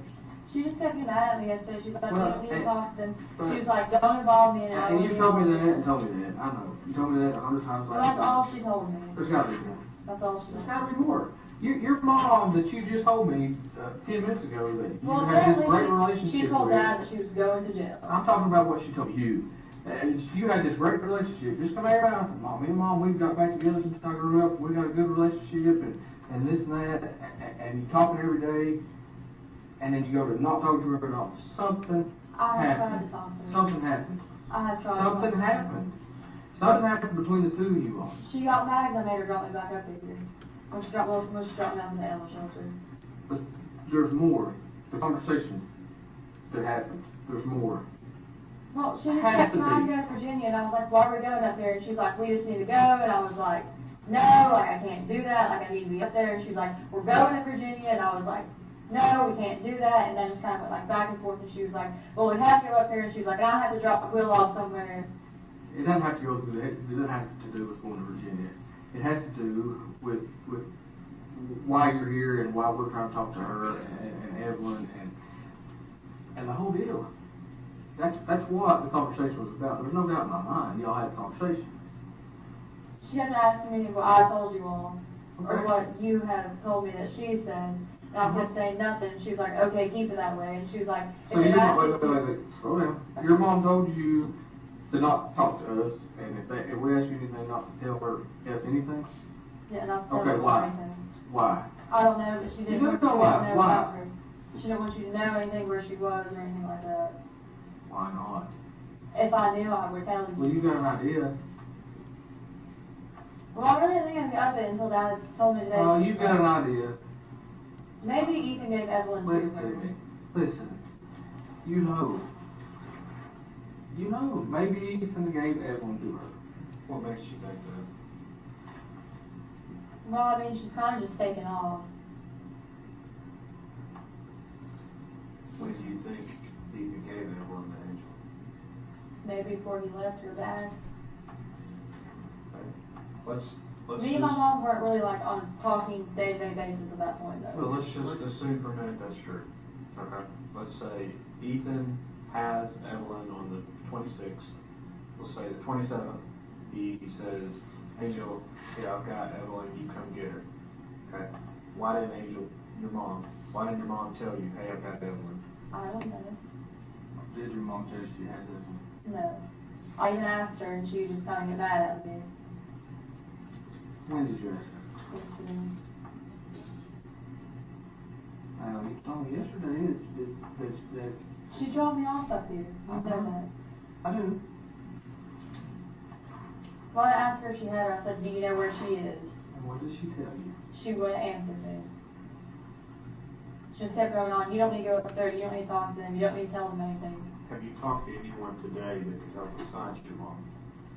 We know you talked to Tommy, your dad. Yeah. Who else you talked to? That's it. Did you talk to Hunter? When did you talk to Hunter? A little bit before I came up here. What did you talk about? Well, he was going on about Facebook, and apparently somebody called and said that they were going to kill me and him at the chicken shack. Dad's calm. Dad's been blowing me up. Your dad cares about the baby. Listen, Pat.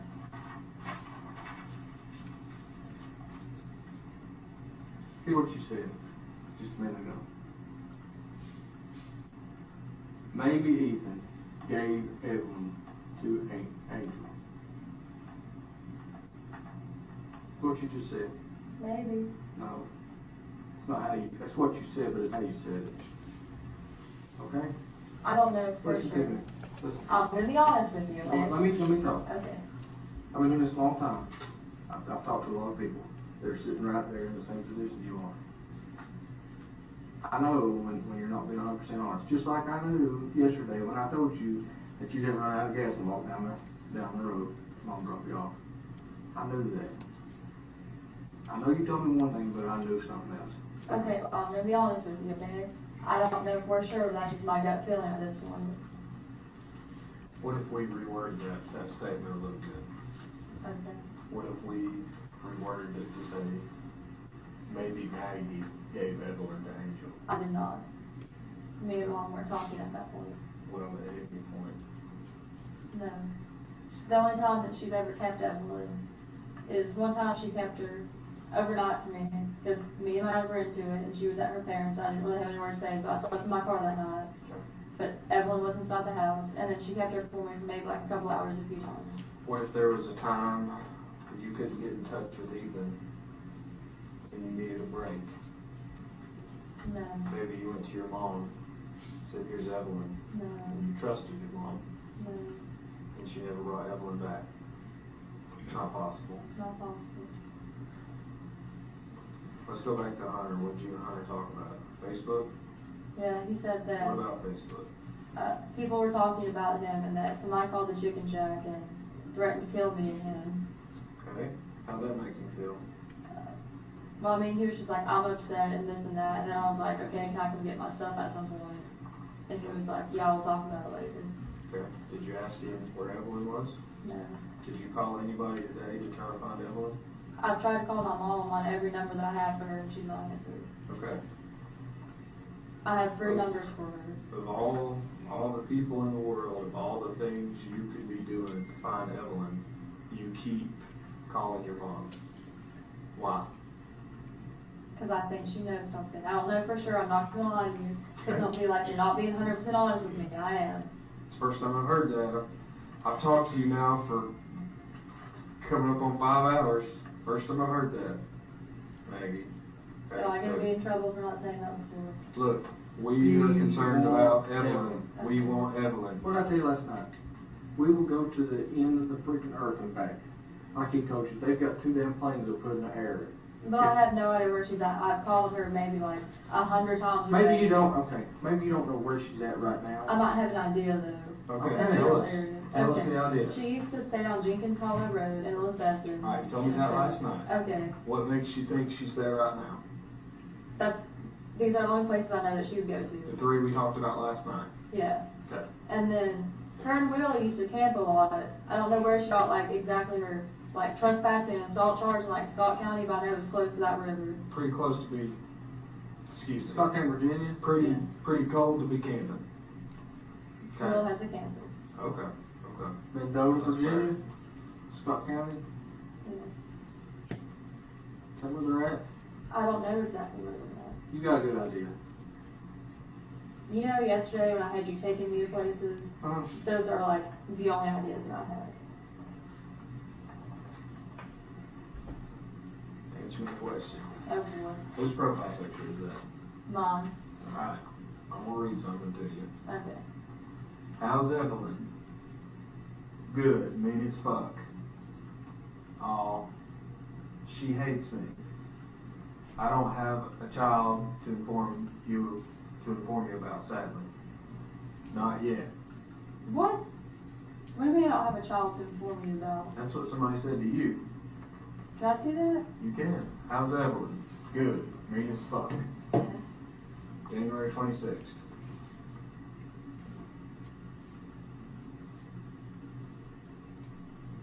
Okay, what's your point? Tell me about it. I didn't want to tell anybody that I didn't know where she was at. So instead of saying, I don't know where she is, you just say that she's mean as fuck. She is mean. Okay? That's new information. That's new information. Last night she was the sweetest baby to ever grace this earth. Now she's mean. That's what you said. You said she's a sweet baby, she never cried, was never a problem, always held her. Now she's mean as fuck. And you need a break. Tell us about it. I just didn't want anybody to know that I didn't have her. Okay. So I'm making excuses why I didn't have her. Why not? Because I felt like it made me look like a bad mom, and I really didn't want like. Well, look, let me ask you this way. I don't think you've been in there to see how many people we've got. We're not exaggerating. The number of people in there pales in comparison to the number of people on the ground. We have an entire unit in Nashville, Tennessee working on this. We've got an entire unit in Washington, D.C. that's working on this, okay? Those people are stationed in offices. They're controlling people out on the ground. These people got people out on the ground. A bunch of people, okay? You say you think it would make you look like a bad mom, okay, or a bad person or whatever. Why didn't you just tell somebody a month ago, 3 weeks ago? Hey, The only my baby's person missing? I've talked to about it is mom. Okay. And she's told me that she talked to Ethan. Okay. Why didn't you go to someone? Did you see the extent? We go to, I mean, have you passed the billboard that has the Amber Alert on it? Mm-hmm. They're all up and down the interstate. I bet I passed 3 coming in this morning. Passed probably 3 of them going home last night. Do you know how the Amber Alerts work? Sends out a text message to everyone. Okay? Yeah. People are willing to help. Alright?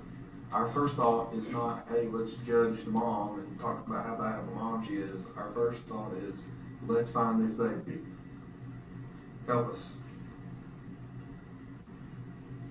Like I said, I don't know for sure that my mom had her. If I did, I would just tell you to get it over with. To get it over with. But I have to Oh, because it's the right thing to do. to find her. But to get it over with or because it's the right thing to do? But I don't know for sure. Now listen. You know more than you're telling us. Please don't hold back. Honestly, we've got, this is some shit, we've got 10 billion people out here doing whatever we need to do working on this case, maybe. And we get that many more if we thought we needed. But right now, it all boils down, really, 90% of it in my mind boils down to what's happening right here, right now, in this room with you. Because you hold that key. Okay? I want to ask you one more time, maybe in a little different way. Okay. You, right here, right now, we've got internet, cell phones, everything. We can give you access to things. You've had access to a phone at some point this morning. Out of everything in the world you could have been doing, why did you only call your mom? We need to know that. I think she has Evelyn. You think she has Evelyn? You think she has Evelyn, or you know? I don't know she does, because she You- wouldn't tell me. Well, okay. What makes you think she has Evelyn? Just because the way she's been acting and stuff like that. So you think she's okay? You think Evelyn's okay? I hope she is. That's not okay. I don't think Mom would do anything to hurt her. I think she's okay, yes, but I just don't know where she's at.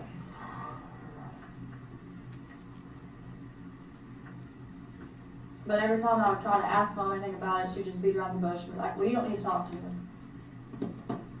Was that yesterday or the day before? Whenever she dropped me off. Days are running together now, right? Oh, But they are for me. whenever she dropped me off. I get it. Okay. Okay.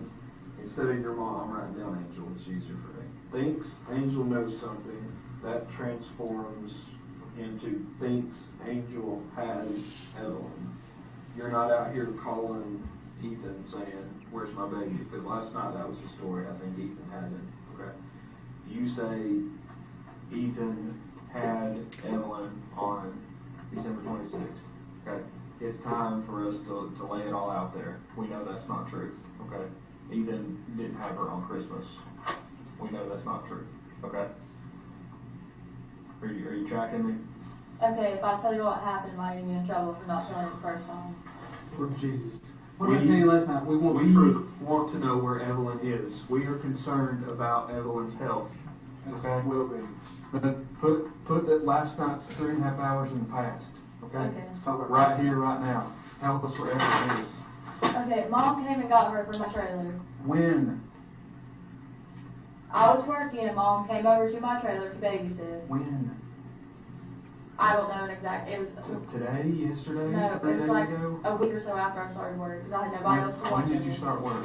The second, Of December? yeah, The 2nd of December? yeah. Okay, 12/2. Angel got Evelyn. No, it was a week after that. It Okay. was my second week of work, I'm sorry. Around 12/7. Yeah. Okay. What happens next? Well, she stayed at my trailer for a little bit. And Who she stayed at your trailer? Mom, At the trailer at Buffalo Road. yeah, Okay, I don't know I told you this. I was at that trailer last night. Okay? yeah. I looked in it. I looked around it. I looked everywhere for Evelyn. I looked in the shed. Okay? I know where that trailer is. Okay. Evelyn was in that trailer the first week of December. Yes. What happens next? Okay. Mom got mad at me and she left, and she took Evelyn with her. With your permission? No. Okay. When was this? Same day? No, it was a couple days after. She stayed with me for maybe like 3 or 4 days. So what day are we talking about? The 10th, 11th, 12th December, something Around like that that? time. 12. Okay. 10. And then what happens? I didn't talk to her for over a month, and then she called the chicken shack and said that she needed to talk to me. When did she call the chicken shack? Sometime in January, I don't remember the exact date. Angel called. It would have been after, like, I want to say it was maybe like, I went to court the day that she called me. Why were you for what? Reckless driving, Okay. Where at? Washington County. Okay. Right. Court, Washington County. The day she called you. Mm-hmm. Okay. What happens next? She took me to her place in Elizabeth, and Evelyn was not there. She would not answer any questions about her. All she would tell me was that she was okay, and if I gave her time, she would give her back to me. So Angel took Maggie to Elizabeth. So that house on Jenkins Hall Road. Okay. Evelyn is not there. No. This is still in January. Mm-hmm. About the first week, second week of January. Yeah. Angel says she's safe. Right? You believe her? I mean, yeah. Okay. Okay. Then what? We're getting closer. Okay. She kept saying that if I just gave her time, she'd give her back to me and stuff like that. And then yesterday when she was like, we're going to Virginia, I was like, is that where Evelyn is? Is that where Evelyn is? Are you taking her to me? And she wouldn't answer me. Okay, let me ask you this. When is the last time you saw Evelyn alive? Whenever Mom left with her. When? Back in December? Okay. Who has seen Evelyn alive since then? Just Mom. So, what do you think happened to her? I don't know if she's up in Virginia or somebody that Mom knows, because she used to like stay up there or something. Why would she take her from you and not give her back? I don't know.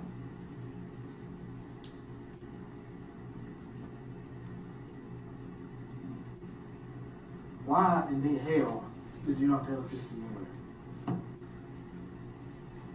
I thought maybe she might do something, and you know, like trying to get to her. Thought your mom might do something? I can understand that. Sorry. Listen to me. We want to find this baby. I thought she might be off there somewhere, and I just never find her again, so I thought I wasn't talking to you all about her or anything like that. Okay. Okay. Maggie, how can we find Evelyn? I don't know where she's at. I tried to call her yesterday. You know, I tried to call her all day yesterday. We went to exit 7, tried to find her, couldn't find her. I don't know. What's the one thing you want most in this world right now? Yeah, Evelyn back. Where do we go? Where do I leave from here right now? Where do I send 40 people? Where do I send 100 people? Where do I send a plane? I don't know if she's in Bristol, Virginia or not. All I know is yesterday. Who is she going to be with other than, Will. if she's not in that car, where else is she going to be in? Will have to try. Okay? Will's the boyfriend. The cloud. Yeah. Anybody else in the world, and look, again, I'm not the dope police, I don't give a damn. Who on her dope hang? Who does she hang out with in the dope circle? Because we know she's a doper. Let's just be honest, we know it. Her brother. Who's that? Travis, Joe. Okay. Travis, where's he live? Somewhere in Bristol. I don't talk to him. How old is he? A little bit older than she is. Okay. Is that where she getting her dope from? I mean, I don't know. Will's friend does stuff like that, dude. Okay. Who can we call and send a message and get word to Angel and say, we don't care about your dope, we care about Evelyn? The only numbers that I reach are the ones that I've given you all. Okay. Or that you already have. Do you have them memorized? Tell me one more time. 375 375 1128. 1128. It's 423. Yeah. Okay. 366 366 2004. 2004. 423. Yeah. Okay.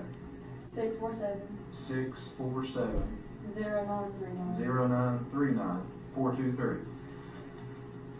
And which one, you told me yesterday one of those was Will's number. That's the 647 number. Okay, and then you knew something specific about another one. Which one was it? The 375 is a text now number, and the middle number is Will's dad's number.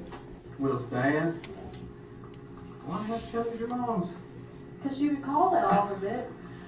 Have you seen, heard, FaceTime, tweeted, Instagram, anything since 12/10 to see Evelyn alive? No. Has your mom sent you any pictures? Nothing, text message? All right. One more thing we need to help us. Will you help us? I need your Google account login information. And I need your Facebook account login information. Are you willing to give that to me? Do I have to? You're not forced to, but okay, you're not under any obligation. I'm going to talk to the attorney first. Okay, that's fine. You want to talk to an attorney about the Google part, right? Yeah. Okay. Well, can we leave that off in the distance and continue talking about Evelyn? Yeah. You're good with that? Yeah. But we're trying to make sure she's safe. Okay. Okay. And with this Google, Instagram, iCloud, whatever, we don't care about dope. Okay? No, I don't know zero. That's what's in your head. We don't care about dope. We care about Evelyn. So since you have just told us this, things have changed. Gears are switching. People are. We're trying to find her on the move. We're trying to find Mom right now. I'm sorry. I'm not saying, I'm not trying to be angry with you, but we've lost 3 days. Well, I'm just thinking about from last night, we've lost 12 hours, okay? From the first time I talked to you, we've lost 3 days. Almost 3 days.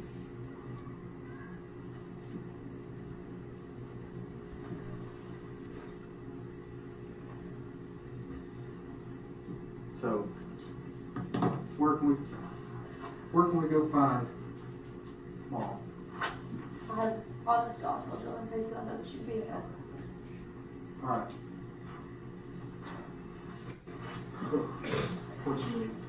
Clean it? Yeah. Okay, sorry. Okay. Is there anything else I can get you to make you comfortable? Are you hungry? You want food? You want a Mountain Dew? Coffee? You need to go to the bathroom? You sure? Okay. I'm sorry, I thought she'd leave with her if I told you all anything and you all were trying to talk. Look, we're not worried, we're not asking for apologies. No, We're I've had asking for that. help. I'm not, We're asking nobody's for help. mad. Okay? Okay? Whenever, well, we'll get to that in a minute. What else, look, we know you said you didn't have a phone in this time period. We've got some evidence that suggests otherwise, okay? What phone period? Past 2.5 months. Yeah. I thought Ted and I started towards the end of December, like you started after that. Where's that phone you had? I don't know, to be honest with you. Was the story about you smashing it, is that true? I sold it. Okay. I'm not looking to get you in trouble for that. At this point, I don't care if you smashed it, sold it. Throw it Okay, on I can even put it Throw it on river, with you, I okay? sold it. Who'd you sell it to? A little kiosk at Kroger, Kroger where? keeping store. Like you dump it in the machine, get like, Yeah, an echo thing. yeah, okay.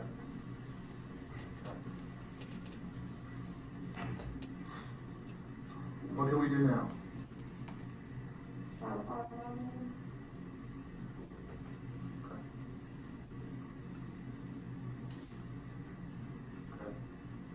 Alright. That's what we're gonna do. That's what we've been trying to do.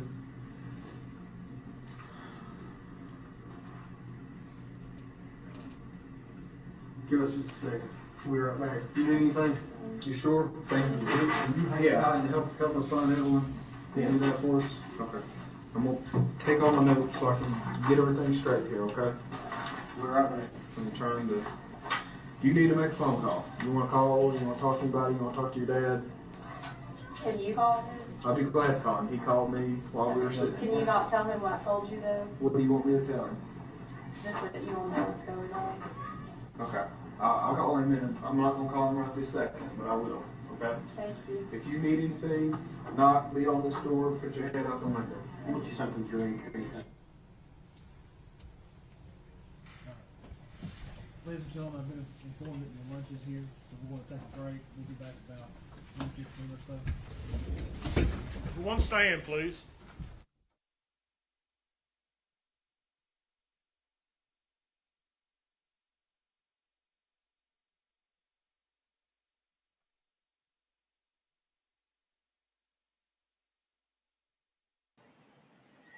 So they are going on break again. Thank you, Kate Bell, for the $4.99 super chat. I appreciate it.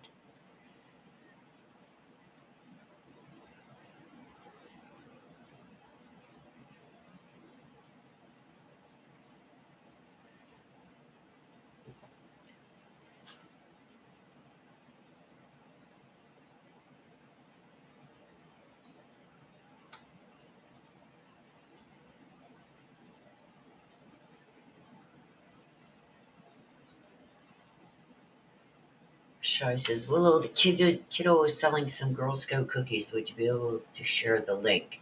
I can't share links on here. Links are blocked. Like, I can share them, but you wouldn't be able to share it. It wouldn't come up.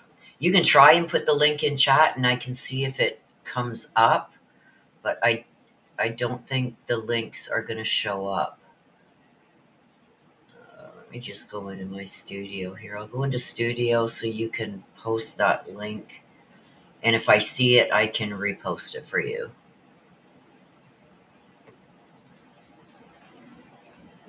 Hey, Mary Michael.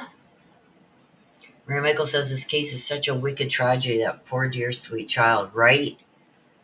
It's crazy. It's like just listening to that. I'm listening as I'm doing other things here at the house, you guys. Doing a little bit of my diamond painting and doing a little bit of laundry and doing a little bit of dusting and doing a little bit of this and a little bit of that. I want to do my vacuuming, but I want to wait for the lunch break to do that so I don't miss hearing anything. But Um, it's sad. And like to hear this interview now, it's so much different than her other interviews. You know what I mean? It's like she constantly is blaming someone else, it seems, each time. Um, which one is true? Is the final one true? Oh, there you go. It is shared. There you go. If you'd like to. Oh, I forgot you're a mod. So, yeah, you can share a link. If you're not a mod, you can't share links. So there you go. If anybody would like to support Shy's kiddo, there's a link there where you can purchase some Girl Scout cookies. If I was in the US, I'd do it. It'd just be too much shipping for me. They'd end up, every time I try and order something from the States, it's like 30 something bucks shipping. But if you are in the States, you would like to help support Shy and her little kiddo with the selling of Girl Scout cookies, there is the link. Mary Michael says, hey, Kate, I really loathe these cases. I worked with too many women who could not conceive and carry. Yeah.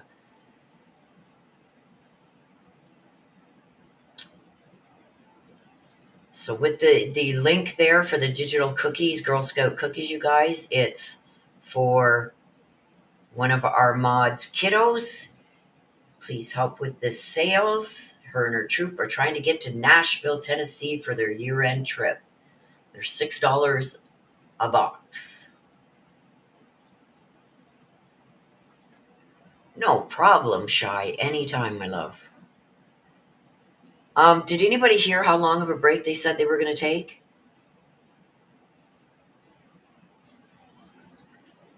What's so sad is, Flyer says, what's so sad is that these kids haven't done anything wrong. They've done nothing to cause that evil that awaits them, right? Especially a child of this age. Like, once you get up into like 14, 15, they start acting up, acting out as they hit their teenage years and puberty and stuff like that. They start acting out. But, I don't care if a kid is stealing money and breaking stuff and throwing clothes away and, all kinds of stuff like that. Nobody deserves to die this way. Nobody, no matter what you've done, unless you've taken another life. I'm sorry, but I'm a person that believes in an eye for an eye. But unless you've taken a life or done something horrific like that, I don't think anybody deserves to die. Now, if you take somebody else's life and it's not in true self-defense, no. I'm sorry, but I think you should be taken off the face of the earth, never able to hurt another human being again.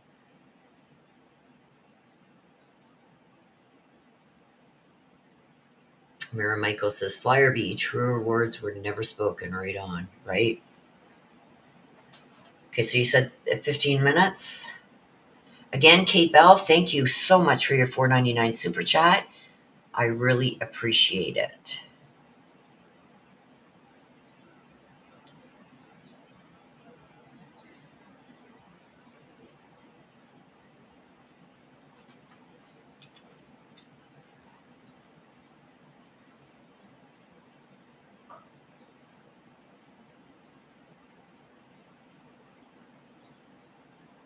Okay, I'll put that up until they come back. So she tried to blame Ethan. Then she tried to blame her mom. And next, I believe, is going to be her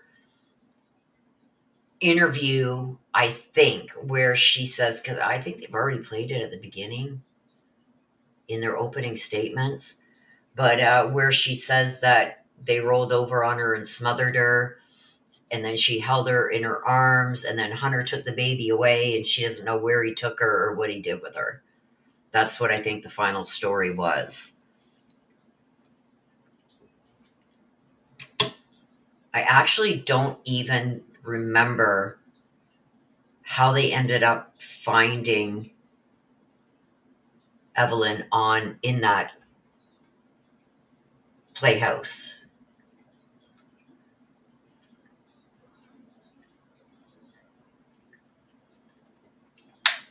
I don't know. I think something's up with the father too, something really fishy, because he said that, like maybe at the time he didn't think anything of it, but he had said that he seen Evelyn's car backed up to that playhouse. So maybe at the time when it happened, because nobody knew Evelyn was missing then, um, he never thought nothing of it. But come on, once you find out your grandbaby is missing, and it's like, well, wait a minute, whoa, whoa, whoa, ding, ding, ding. I remember seeing her back up to that playhouse with that car. Wouldn't that be the first? And I would be running out there and checking myself.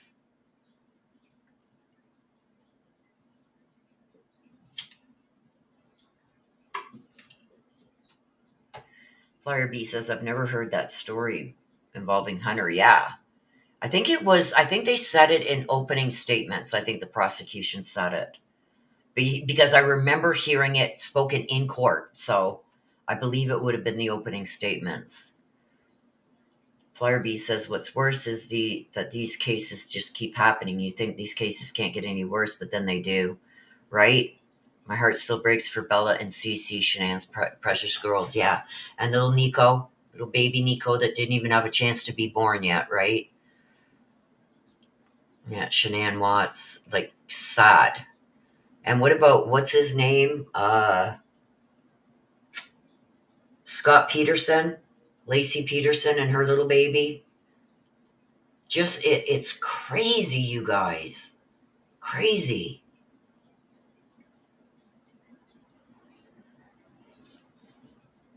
Just crazy. And can you imagine?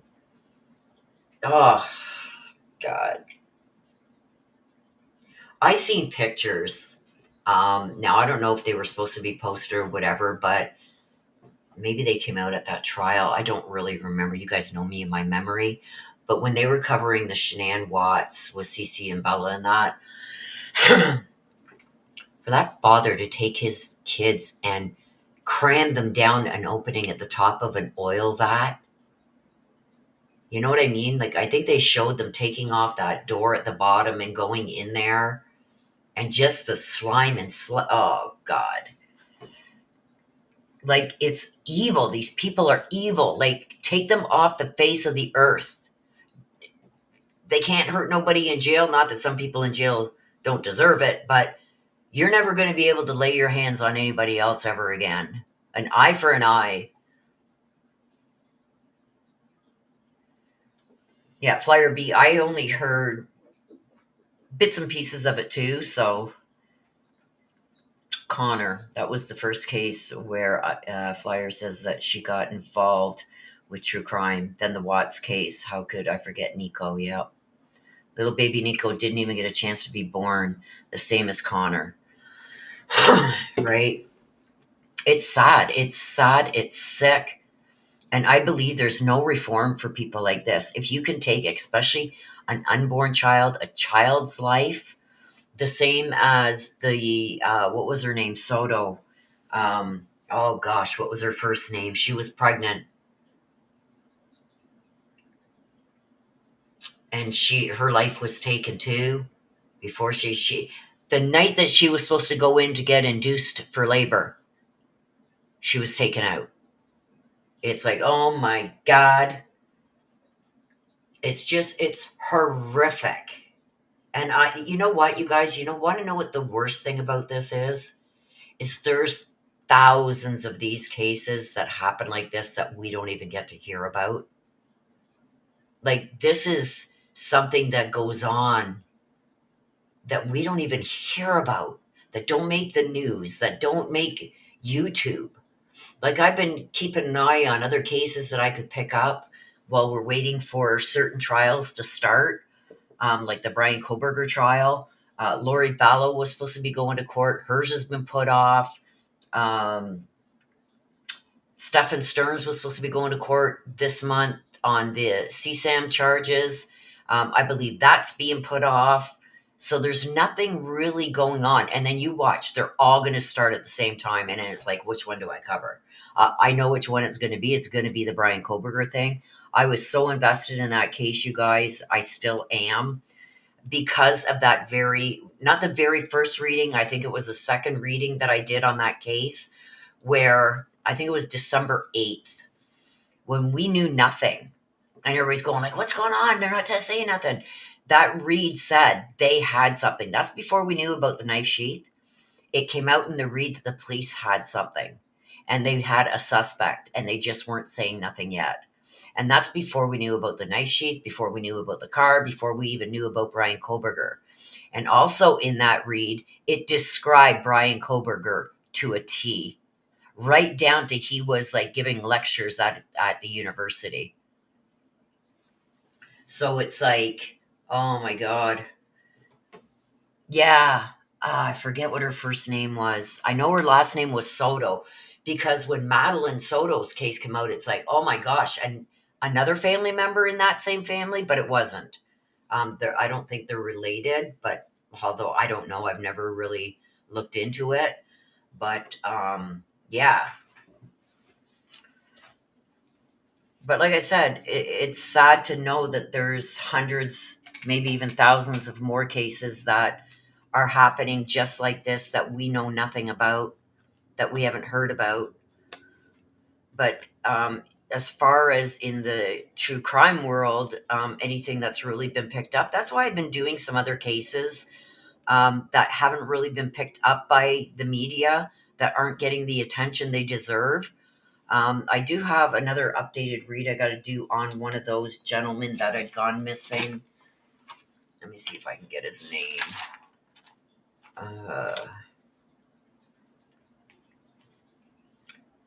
I did the one on John Brent McGee from Leachville, Arkansas, and I did do the updated read on that one. I think the other one, what was his name? Hang on. I'm looking back here in my book.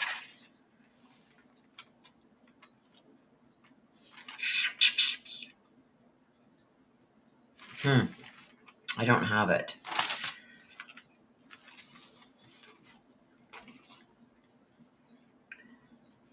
Is Mary Michael still here? Mary Michael, are you still here?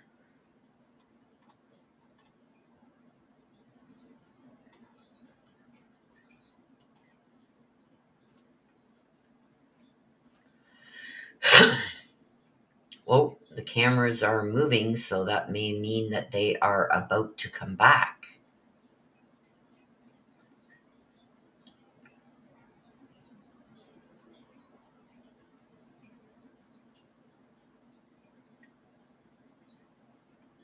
Savannah. There it was. Savannah. Thank you, Flyer B. Savannah Soto.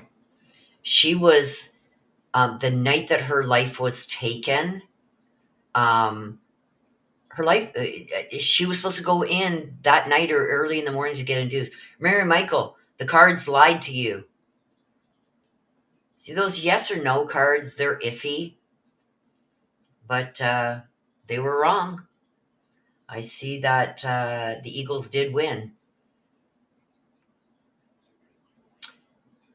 Shy says, who would be interested in Girl Scout cookies? Anybody here interested in Girl Scout cookies to help Shy's daughter in the selling of her cookies so they can make it for their year-end trip to, I believe it's, hang on, let me see here. Nashville. You want your kid going to Nashville, Shy?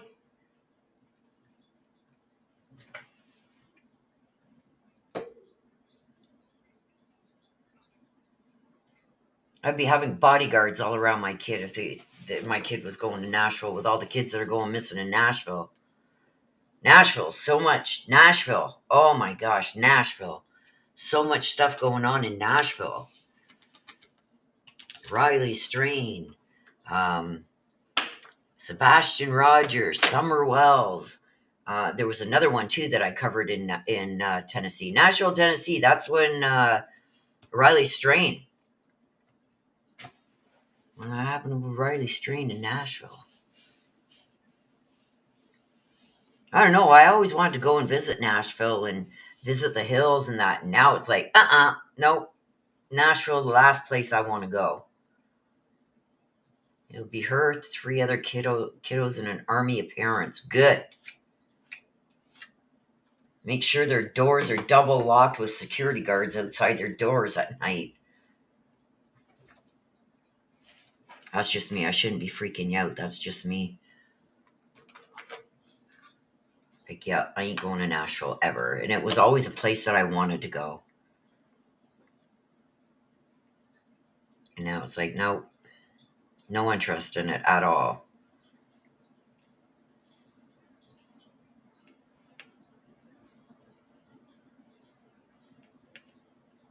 Don't mind me. I got my diamond painting in front of me too, you guys. So I just plopped myself down here, and now I can see ones that I missed from yesterday. It'll be her and 3 other kiddos. What's the latest with Sebastian? Nothing. All I see on the Sebastian thing, you guys, is creators arguing, fighting, whatever. So I've stayed clear of that. You guys know I don't like getting caught up in drama. So I've kept myself away from that. Unless I see something verified that's new in that case, I'm just keeping my distance from it.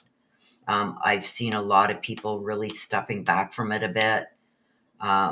It's another sad case, and I still say to this day, you guys know I pull cards every morning, and I am still sticking with what I said is I don't think he ever made it home.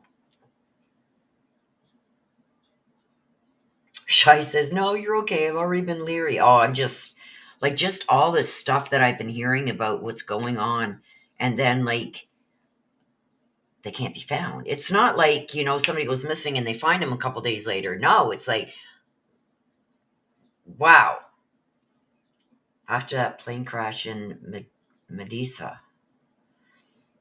Yeah, it's like friggin' crazy.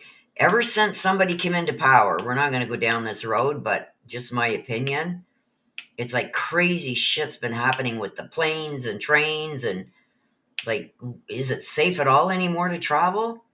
Never mind just planes. There's a train that caught fire.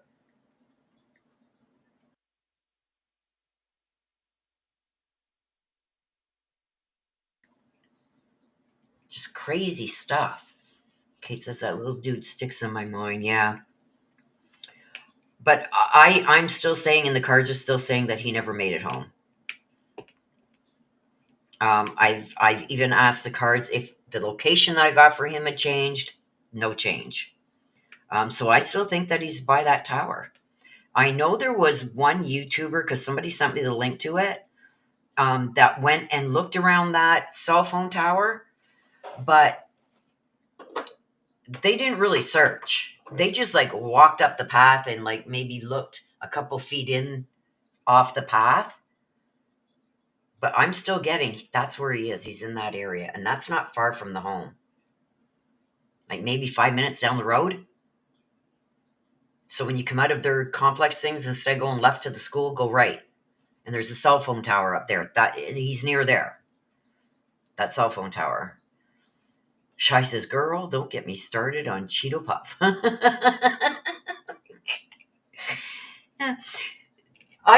Okay, all joking aside, he made a statement on an interview somewhere. Oh, he says, I don't like some of these camera lightings. They make me look like I'm orange.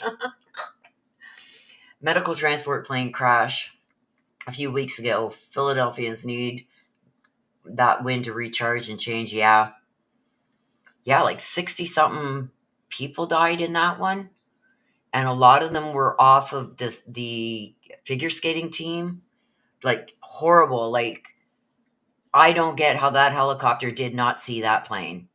Like, that big, huge light that was on, the landing lights, everything on. Like, how did you not see it? Firebee says, I totally agree with you. I pray Canada is not going to become a part of the U.S. Canada will never become part of the U.S. No matter what Little Cheese Puff says. Canada's known to be Like, is people very polite and forgiving and stuff like that?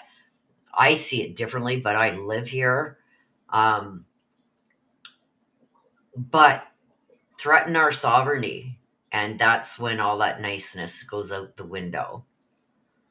I mean, the people of Canada, we would never stand a chance against the US in war. Never. But we would go down, we would die fighting. Like, everyone except for women and kids in this country would go to battle. And we wouldn't win, but we would be going down fighting.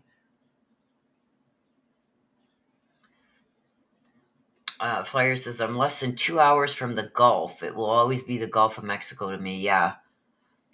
Would he rename it the Gulf of America or something? The 67 was the Washington crash. Philadelphia had approximately 10 people. Okay. Oh, yes. Okay, there was the other one. Yeah, with the 10 people with the medevac. Yeah. Hey, K. Mitch.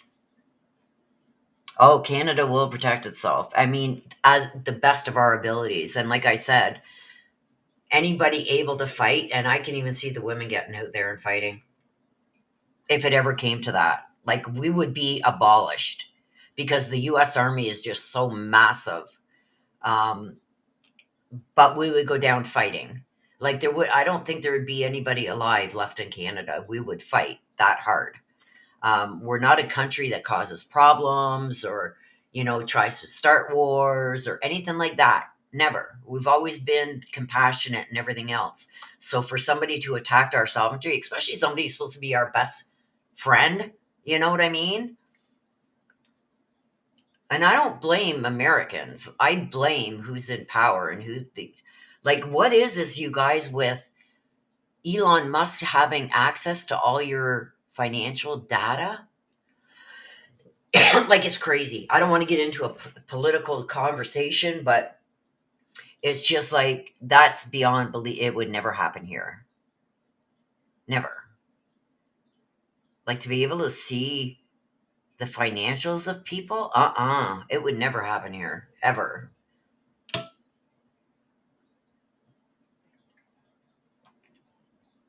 Yeah, the 10 people on the Alaska flight too that went down, and they've only found 3 bodies. Where's the rest of them? Shy, you come on over. You come and move to Canada. I'm not far from the U.S. border. I'm telling you that.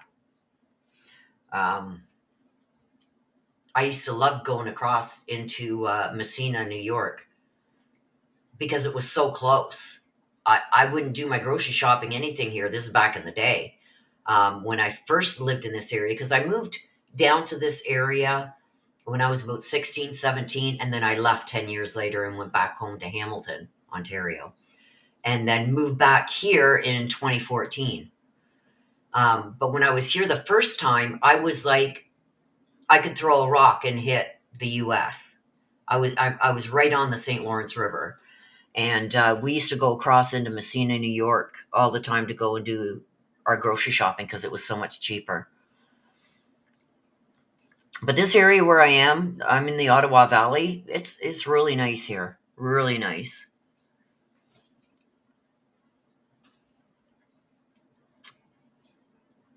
Okay, Mitch says, I didn't know you were doing this, Willow. I got talked into it yesterday.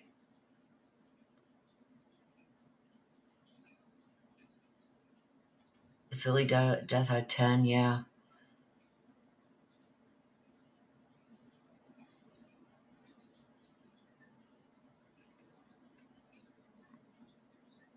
Okay, Mitch saying hello to everybody. Otto sounds gross.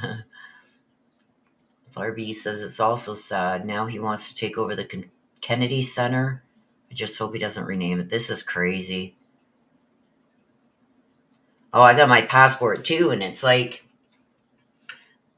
our government here is telling us not to, like, we've got a lot of Canadians that go into the States, a lot. Especially, we've got one of the longest borders, let alone unprotected, but one of the longest borders in the world with another country, which is the US. And it's like, I remember back in the day when I lived in this area before, we didn't even need a passport to go across. They just stop us at customs and like as we're going into the US and they'd ask, what are you going for? But they got to know us. The custom guards there got to know us and they go, oh, you guys have fun. You going shopping? Yep. But we didn't even need a passport. It's just recently the last, I don't know, 15, 20 years, I guess. It's been a while that we need a passport now to go into the US. And it's like, I can go down to my son's house where my son lives right now. And he's right on the St. Lawrence River.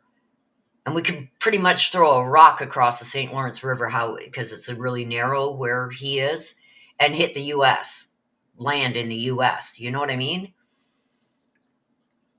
So yeah, like I wasn't going to renew my passport. I renewed it a couple years ago and then COVID hit because I want to go to Jersey to go see my sister. And it's like our government here is saying, don't go. It's not safe. And it's like, what? It's the US. What do you mean it's not safe? So what that means, I don't know. I don't know what our government knows that they haven't been telling us, but I know a lot of people that, and it's a lot of the older folk that go down like into Florida and have homes and everything in Florida because they can't take the winters up here. And they've sold and they've come back to Canada. People aren't, gonna continue going into the US. I know a lot of people, there was a lineup from hell at Air Canada. People were canceling their flights to the US for March break and everything. It was like, what? Okay, Mitch, you just became a member today. You got a free membership that was given.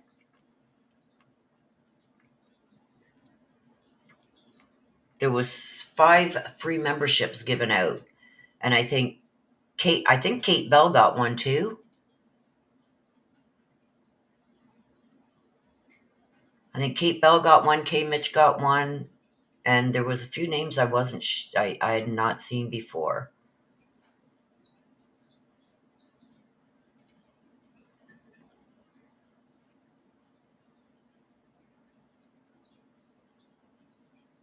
I would renew your passport.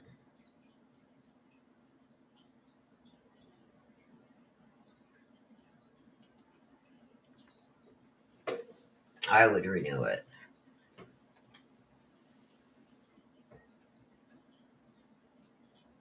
Got your red rings back? Atta girl. Yeah, I gave 5 free memberships out earlier.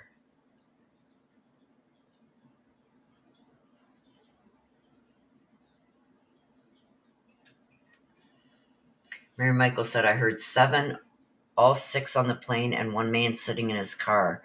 Plus last week, a SEPTA car. Oh, let me see if I can scroll back far enough. Shy. To see if I can pin that link. Yes, I can. Oh, crap. I got to do it over here. Okay, hang on. Oh.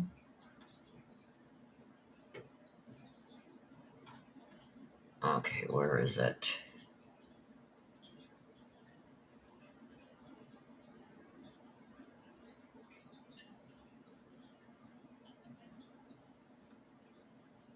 Did you retract it? Shy? Because I can't find the link anymore for the cookies. I was going to pin it. But it looks like you've retracted it. Why? Why you do that?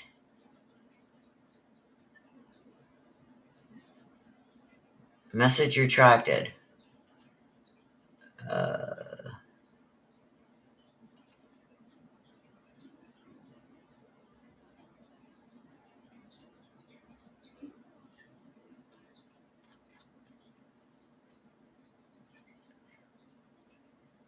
Okay, so there it is. Thank you. I'm going to pin it. So it's pinned at the top, you guys. There's the link if you want to support our mod Shy, known as Juror 11. If you want to support her kiddo, she is selling Girl Scout cookies to fund their end of the year trip that they are going to be going on. That's okay.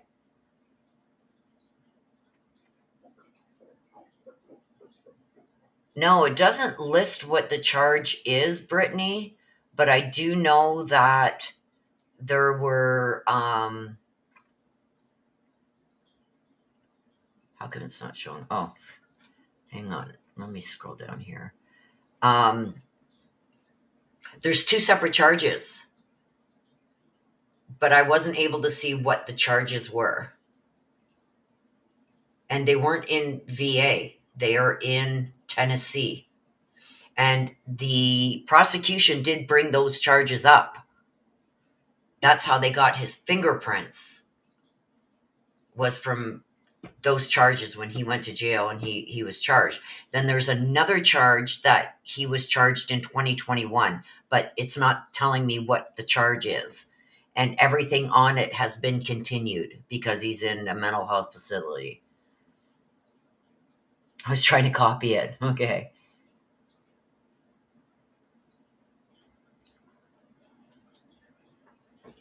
Yeah, I can't eat cookies anyway because I'm gluten intolerant, but it is pinned at the top if anybody wishes to help Shy's kiddo for her end of the year trip. And it looks like that's a long 15 minutes, you guys. Are you sure they're not gone for an hour for lunch?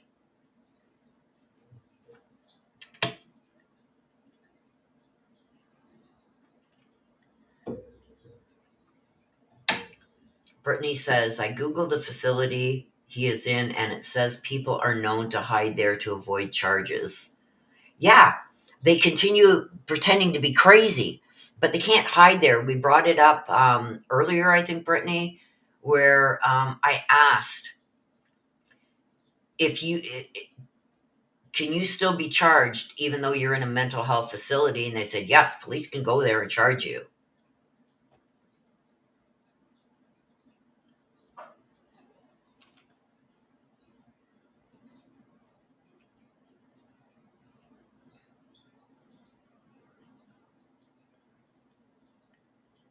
His dad said the name of the facility during his testimony. Yeah, and he's in, although he did just go to court. He had a court, and he has one coming up in February 27th. He has a court date in Tennessee. Oh, there is gluten-free options? Wow. Girl Guide cookies have come a long way since I remember them.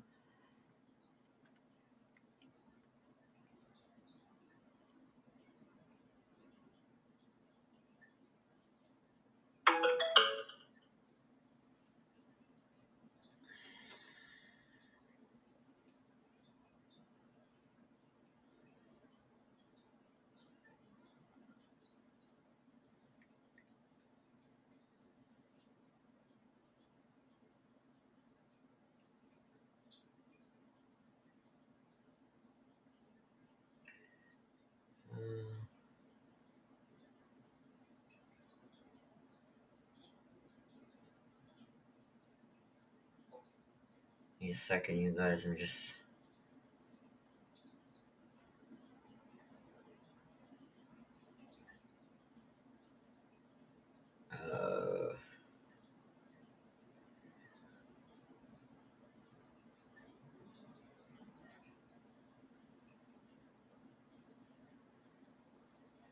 I hate dealing with emails.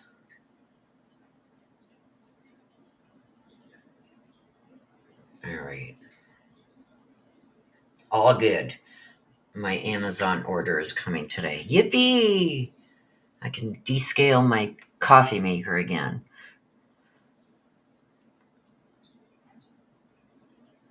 Yeah, it's been a long 15 minutes. I think they took their lunch.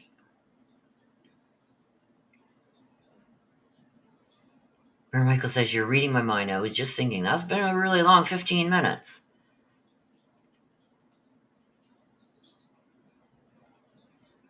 Caramel chocolate chip. There's a cookie called Adventurefuls, and if you love s'mores, this is a great one to put between graham crackers for. Wow.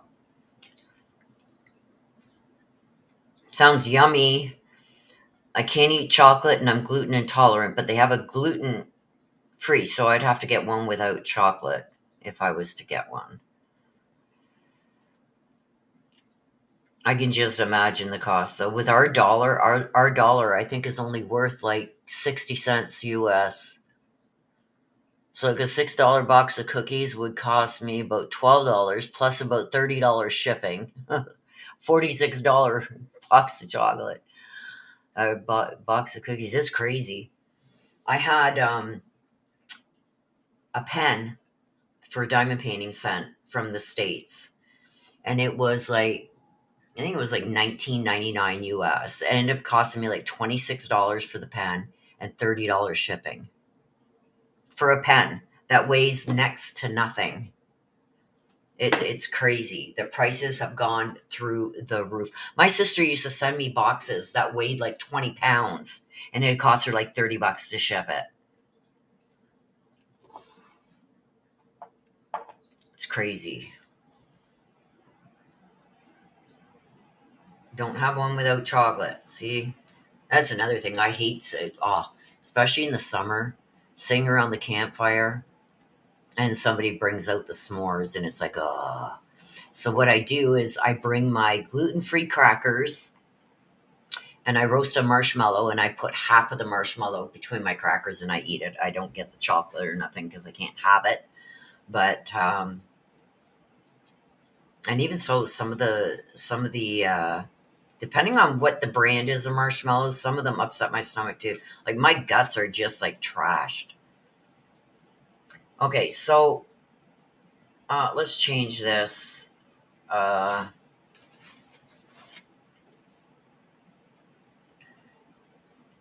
uh,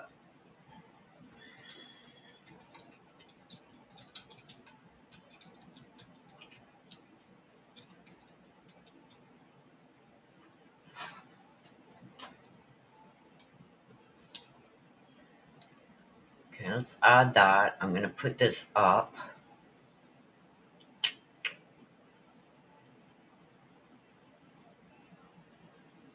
Okay. We're going to put this up.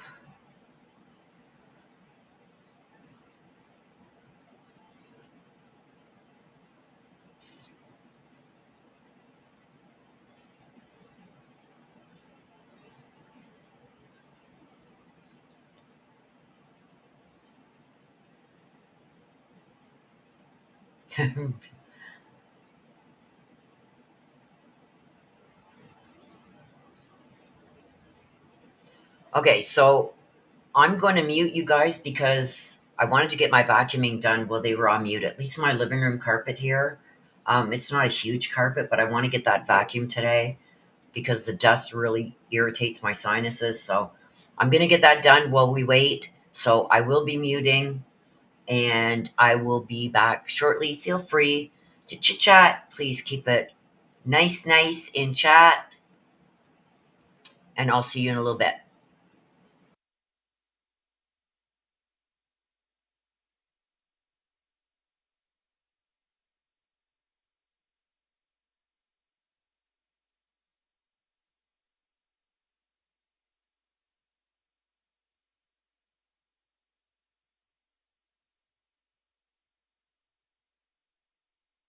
Okay, I just seen that as I was going to go and vacuum. Kate Bell says, Willow, are you hearing anything about the Wednesday storm system? Yes. We're going to get nailed again. That's why I'm trying to get everything done that I want to get done in case we lose power again, and get things shoveled off and stuff like that. That's why I'm getting a whole bunch of stuff done like today and tomorrow. I can't do a lot I got to break things up as I do them or my back starts. I'm falling apart, you guys. I keep telling my doctor, just send me to the vet and have me put down. But anyway, I want to try and get as much done as I can in case we do lose power. I want to get candles set up in certain spots and find my flashlight. I can't find my flashlight for some reason. but I want to try and get some of this stuff done because we are in for a major storm, and it's looking like our area. We just got nailed again with more snow. Here, let me see if I can show you a picture.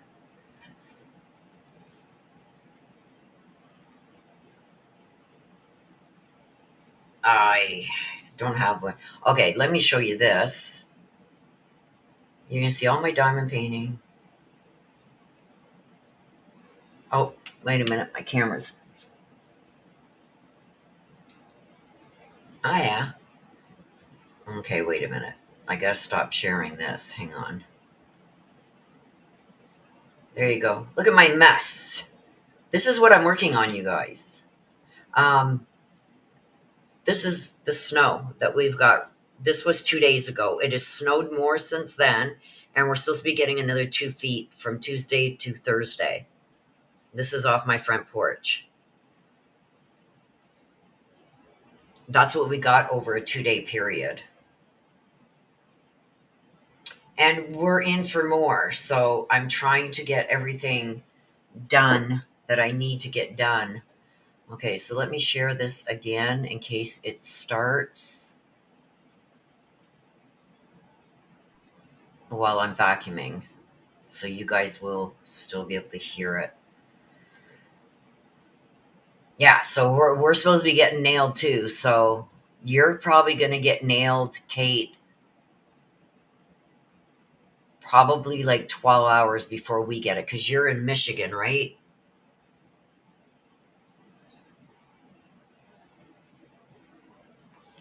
If I remember correctly. My memory is so bad, you guys.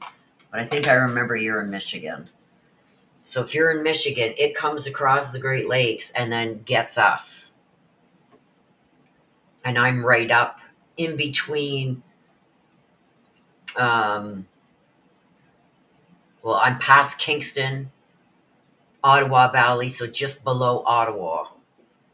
Like we're supposed to get nailed. Like we're almost along the St. Lawrence River. So it's like, yeah, we're gonna get nailed. We're gonna get nailed good.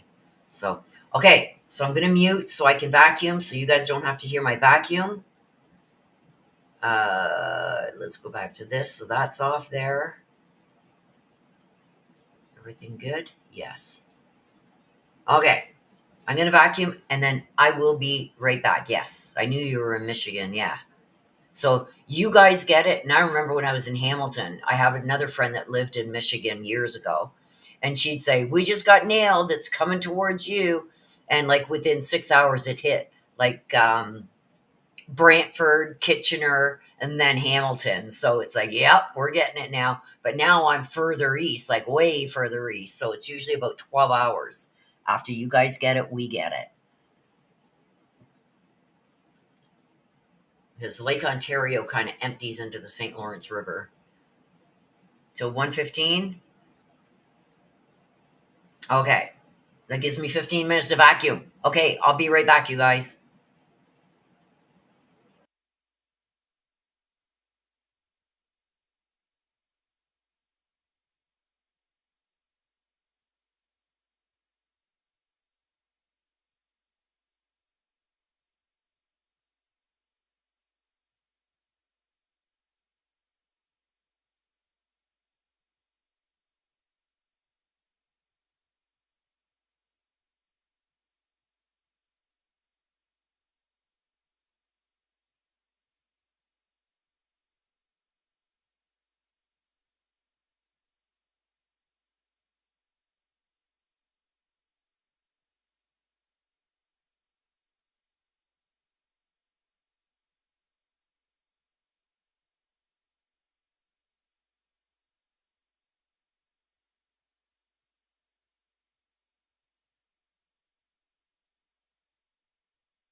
All right. I'm back. Carpet is done. It's lunch break till 1. Okay, Mitch. Of course, my love. Prayers for you. I keep you in my prayers every night. I say a prayer for you. I hope you get well. I hope things get a little better for you every day. But prayers for you to get better. You're like family, so you need to get better. And we'll be praying for you. So they're not back yet. And there goes my thing. My thing went off the screen. That's okay. They should be back any minute now. Look at that. I got 2 minutes to spare.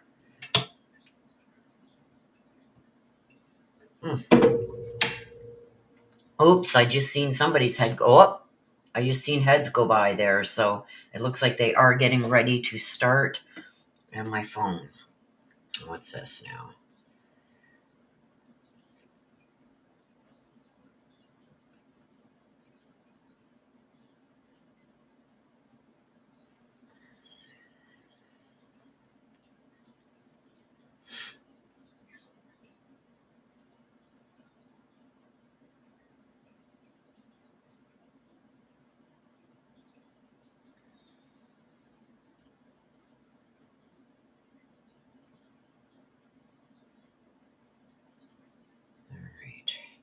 My Amazon order is out for delivery.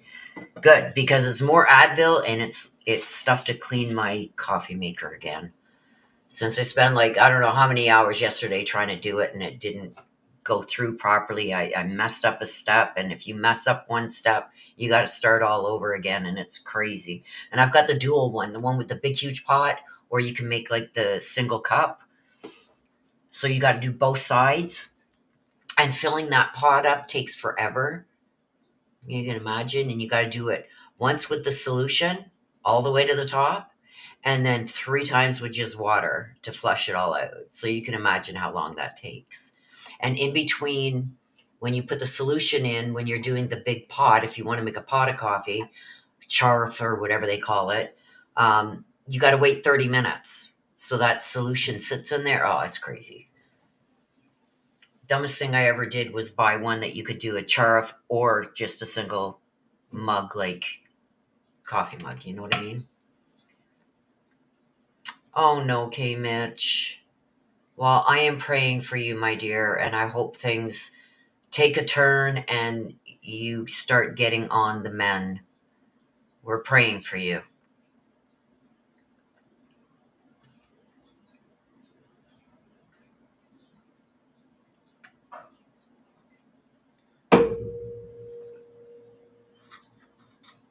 Well, I got my vacuuming done, but my coffee's now cold, so there's that.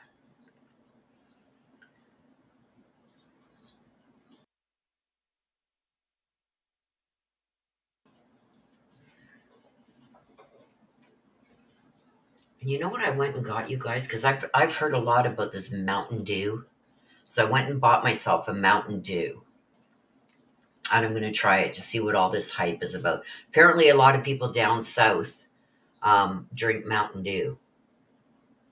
So I'm going to try this Mountain Dew. I'm actually going to open it right now. It's in a bottle. I don't know if you guys get yours in a bottle.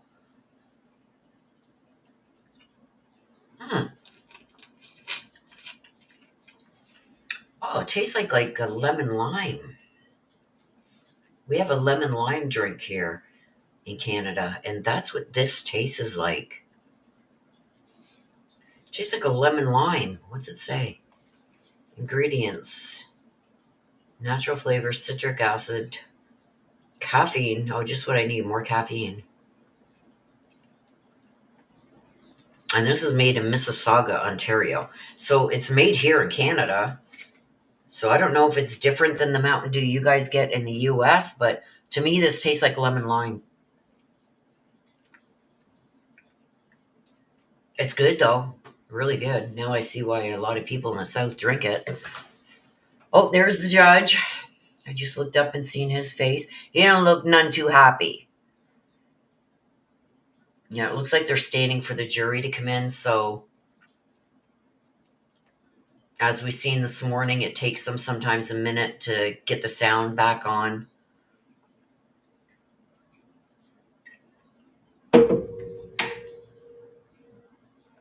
Okay, says full of sugar here. Yeah, here, how many? February 20th, is that correct? Yes, that's correct. Oops, All oops, right, and oops. again, I believe you said this before we watched the video, but she just showed up over at the sheriff's office on that day. That's right. All right. Was that the first time you all had heard anything about the fact that perhaps her mother had Evelyn? The first time we heard that was just in that interview. Yes. Okay. And it probably goes without saying, but did that cause a shift in your all's approach to the investigation? Yes, absolutely. Okay. What did you all do as a result of what she told you at that point? We started trying to run that lead down with her mother. All right. Did you all, on later that day, further interview Miss Boswell about what was going on? Yes, we did. Okay.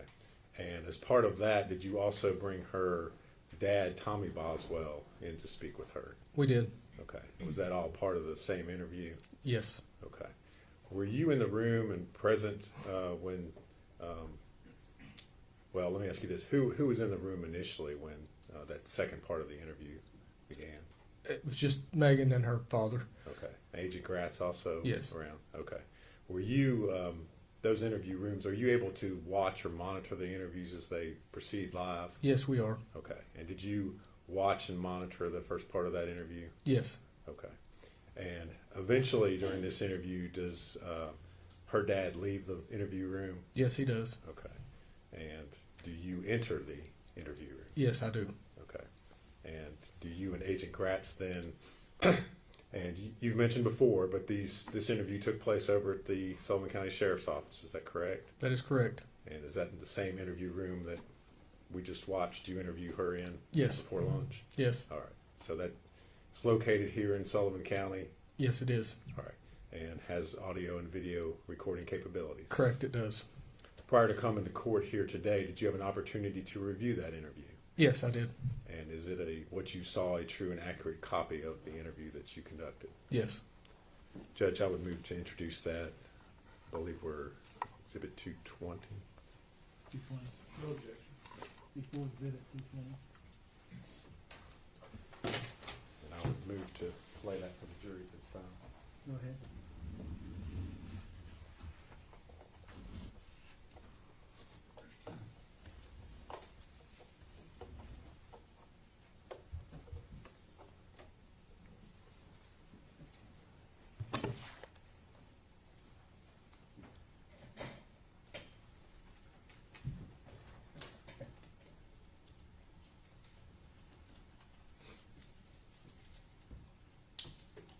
Are we ready, Judge? Yeah, can I get something real quick? Yeah, send me those two phones. Yeah. Yeah, it's not, I'm not forcing you, I just thought, you asked me to call him, you wanna talk to him? Right now? Yeah. Is he here? Yeah. Yeah. You do? Okay. Do you wanna talk to him in private? You want me to be in here? You want somebody else to be in here? I never didn't want to talk to you about what I told you. Okay, you just wanna talk to him in private? I mean, I just don't want him to like know what I told you. I've not told him anything. Okay. You want me to sit in here while he talks to you, or? That's fine. Okay.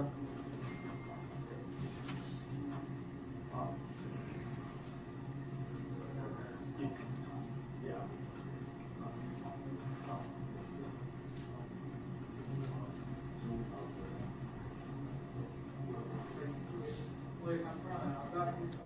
It's just right. Wait, but anytime you want to have a private conversation, you just let me know, I'll step out, you don't talk as long as you want to, okay? Hey, Tom, hey, come on here. So, if you already make yourself comfortable, all right, sure. She said it was okay for me to sit in, if y'all want to talk, but what I was telling her, if y'all want to talk in private at any point, I'm more than happy to step out and let you, mom and daughter sit there and talk, you know? I have told them they know what's going on, Dad. You need to tell the truth, honey. I have told the The truth. truth comes from her. If you tell lies, you dig a hole, and you can't dig yourself out of it. Dad, I literally told him. Okay. That's why he called you. Okay. Okay. what's going on and what you tell them. They know, you don't need to know. Okay. Okay. That way, okay? They know what's going on. Y'all know what's going on. We know what she told us. I'll say that.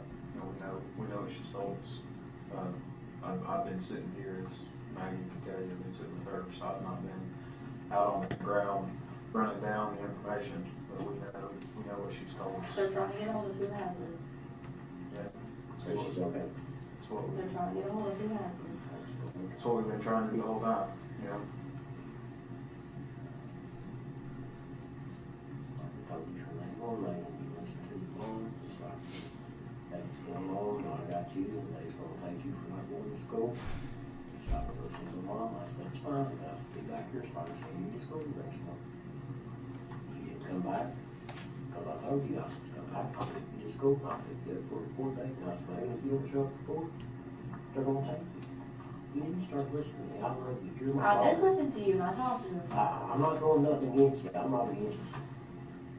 Never been against you. And you tell them the truth, and Edward's all right, and things. I have, they're trying to find her. You pass the lie detector test, I'll hop the bar for a lawyer for you. They're trying to find her. Is that your mother's voice? What? Wherever she's at or whatever? Maybe. I didn't hear what you asked. I asked her if that's your mama's doings, where the baby's at or Oh, whatever. our doings, yeah. They're trying to She's- find I'm a mom. country boy, I speak. They're- I okay, I just didn't hear what Yeah, I you know, said. I mean. They're trying to find mom. She's taken off. I told them everywhere she could possibly be with Evelyn. I've given them every phone number I have for her. They're trying to find her. Your mom's got Evelyn here, so. But she don't. She told me she does. All right, man. Your mom don't have it. When did she get it? In December. No, your mom don't have it. No, she don't. That's who took her, Dad. Okay. Okay. You keep the story, keep giving you the right. The truth stands out. Keep telling the truth. I have, Dad, and they're trying to I'm find not mom. trying to argue with you. I'm talking to you today. I love you. Okay. You tell this lie, that lie, before you know it. You don't know what you told here. And like I told you earlier, I'm a professional painter. When we do grade or do a driveway or a parking lot or whatever, I can drain water, I can do whatever. That's my job. The customer ain't gonna tell me how to do my job. Just like I ain't gonna stand here and tell this man how to do his job. He's a professional at what he does. And he think I know whatever I told you and try to help him. Absolutely. Because I know they're professionals, that's their job. And you're full of the best. You ain't full, I mean, you're not gonna sit here and try to tell bullshit lies and get one over on you, that's not gonna happen. I'm not lying, Dad. I've Okay. told them everywhere where they can find her. Like, I mean, Dad, if you're just gonna sit here and do that, I don't want to talk to you. I'm not trying, I'm just, Dad, okay, man.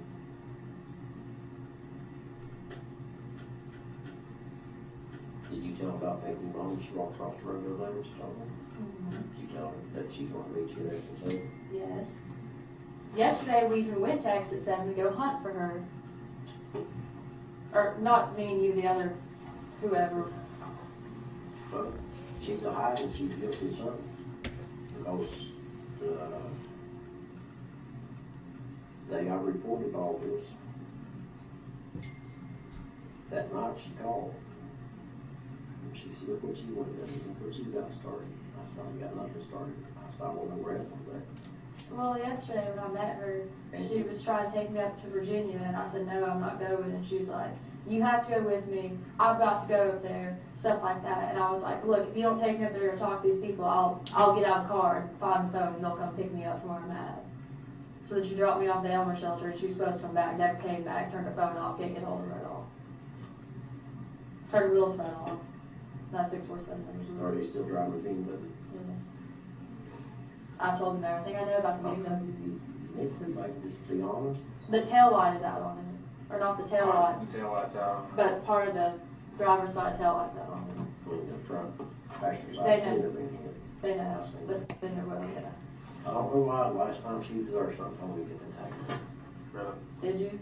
Not what I did, but something told me to. And then there she left. So they can look it up. It's on the black BMW. Yep. It's on the dark Oh, gray. you got it, Yeah, okay. okay. Yeah, you're right, it is gray. Is it gray? I didn't know if it's dark, gray or white or dark blue. It's listed as gray, so Okay. I think that's what it is. The truth, and honest. Yeah, I told them I can't get Okay, hold of well, them. well, okay. I've tried to call I know her that. thousands of All right, times. She so won't just call let me. me explain something to you. Okay. I should have told them I came in here. I don't want to hear Yeah, that. no, I ain't gonna, there's nothing to do with me. You know, when she had brain eggs up there and all that stuff happened. Well, yeah, I did bullshit, because I didn't want to go to jail. I don't care a thing. And my lawyer sat me down one day, he said, "Colin, he said, I'll tell you something." He said, "The truth will set you free." He said, "You get in front of that judge with that attitude and lie, and he knows," he said, "you will go to prison." I just told you the truth. I ended up on probation. Which she set me up. If I walked in there, she'd have killed me and I'd been bought paid for. I know that, but I can't prove it. She's in control of everything because we had a put up against the business. I told you the truth, exactly what happened. I got probation. Yeah. And people talk about probation officers. You give them respect, they give you respect. I can't say one thing bad about them people in there. Not one thing.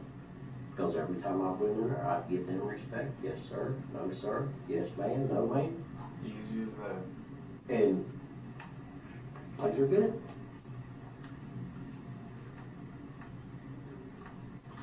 That's what I'm explaining to you.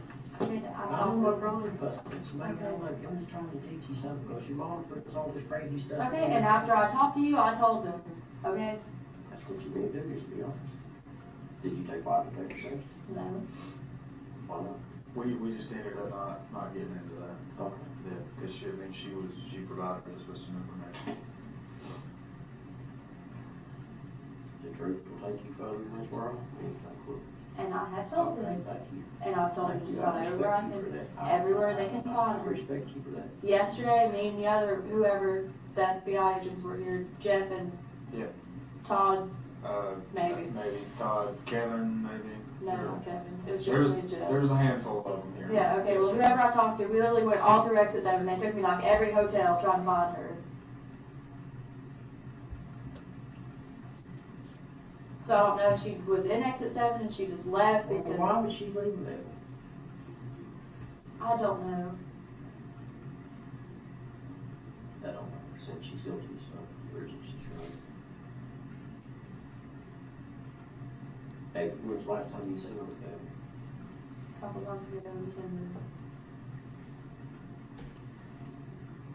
Was that when she was over in the trailer when she had the kids? Because I don't talk Charlotte Wise every day, and she babysitted it at home a couple times. I could hear her playing when I was talking to her. yeah, I guess, I don't know. It was never I was working on the chicken shack. Well, however it is, Mom stayed a couple nights on the trailer with me and she took Evelyn. I know she was there because Ashley told me, but she's guilty of something. That's never, that's not here nor there at this point. It doesn't matter. Right, yeah, We're but- worried about that one. Evelyn, I had to tell her, and I had to tell little 50 y'all that died in here from Angel. I was going to get my son Elijah home, Yeah. because I know if she runs, she'd take him. Oh, wow. And I told her, I don't like to lie, Yeah. but when it comes, something I had to. I didn't have no choice. Yeah. I said, they called the social workers. I said, you gotta have Elijah back there at 12 o'clock to come in there at 2 o'clock. Okay. She said, well, who called? I said, I don't know. I said, y'all said, Ashley called them. Y'all, or Megan said Ashley called. I said, I don't know. Megan didn't call. I said, I don't know who called. They ain't gonna tell me that. But anyway, to make a long story short, she was to her mom's, and she started crying. She said, well, I'm just gonna have to leave from here. Now, are you happy with what you done? And I thought about it. And then when I met her, usually, every time I took the kids out, she's customer telling me what I've done or ends up to belonging. We met her at Ingles. Well, you know I was in the Eagles parking lot. I didn't know you was in the car. Not in her car. I didn't know Related. you was in Ingles. When was When they met. The day I reported to Evelyn, that morning, Okay. whatever. But I've been up so long, I ain't got no sleep, man. I feel like it's on. I'm the same way. I cried my eyes out over that baby, and I'll get up in the middle of the night and can't go back to the point. So you met Angel in, Ingles Park Lot, Colon Heights. She's supposed to be there So at what 12. on the 17th photograph? The other day I recorded it. She opened the truck door on my truck and I told her, we were sitting there, me and Ashley was, and she pulls up and I tried to get where the cameras could get us because I don't want to be light on it. Yeah, yeah. And I said, Ashley, honey, I still deal with her. I saw her on the name. And Ashley got out.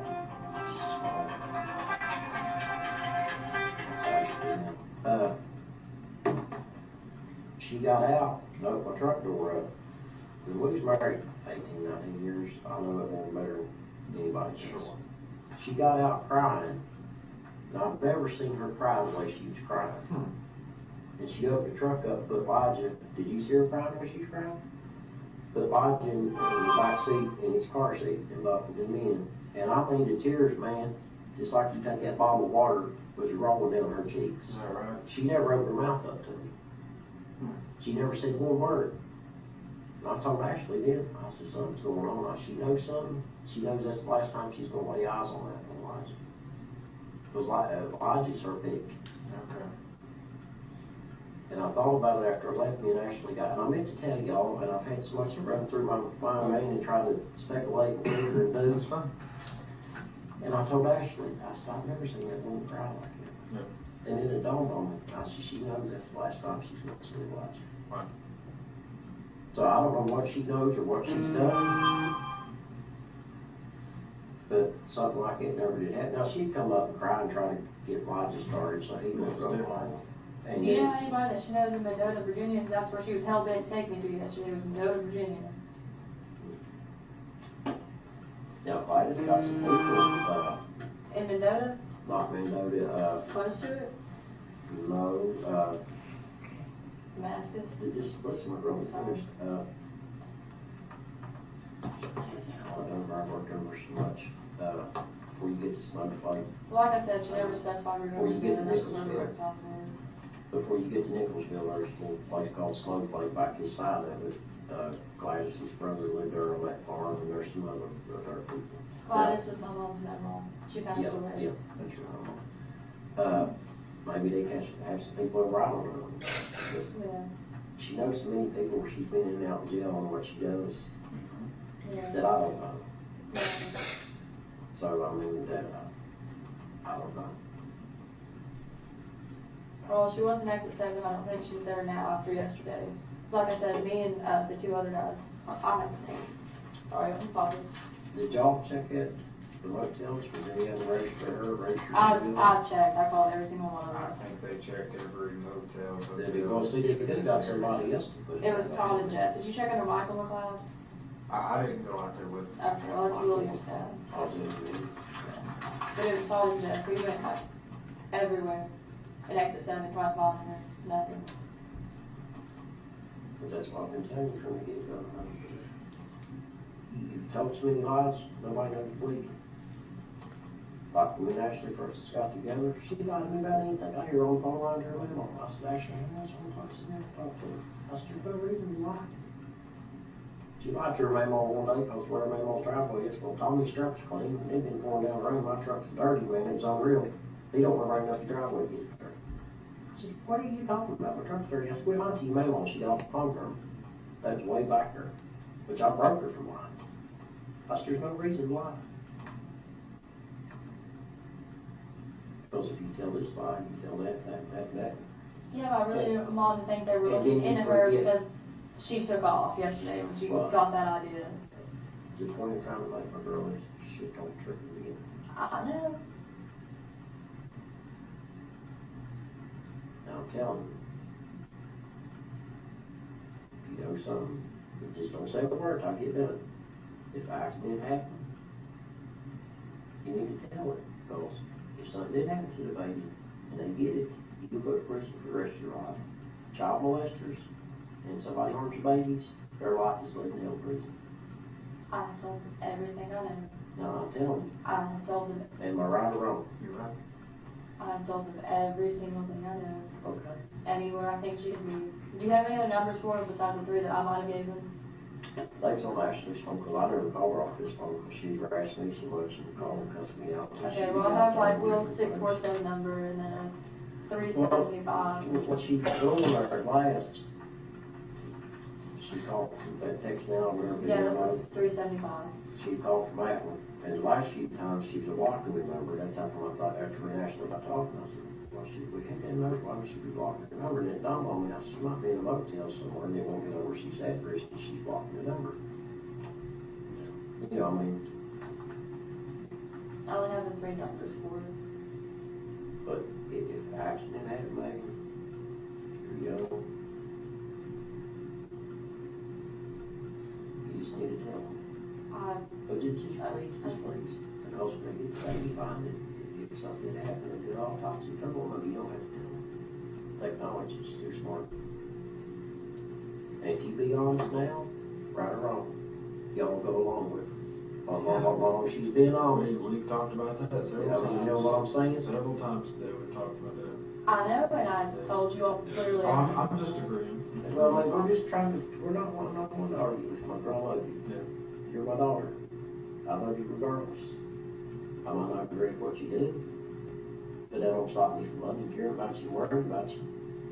I know when you've argued, had our disagreements, but that don't stop the way I feel about you. And if you be honest and go before the judge, they'll stand up to the judge and tell them that she was honest. If you keep lying and they go before a judge and tell them what she told us, tell that judge, don't throw a book at you. Okay. Just like I told you that day before we went to court. I know that, and I came clean to them after I was gone. You don't know it. And I start talking about it after I was gone. Well, we think you come clean, we don't know. Oh, but yes. We hope you come clean, I did. but back to the fact. It's like that day before we walked in that courtroom, I was like, I was not wondering, maybe mouthpiece that judge, you're trying to overtalk him. You try to overtalk the judge, and he was a little loud, and what did you do? Well, I told you to. So now you better stop playing with her. Okay. The way everybody looks at it, that's your baby. You're the one responsible. I got Charlotte and Elijah home and said, well, something happens to you, one of them, I'm responsible. There's nobody for his finger other than me. That's the reason why we're all pointing the finger at you. So you can spend it straight up. Because they done told me you done tell them a bunch of lies earlier. So how do we know you're the one we can believe you 100% now?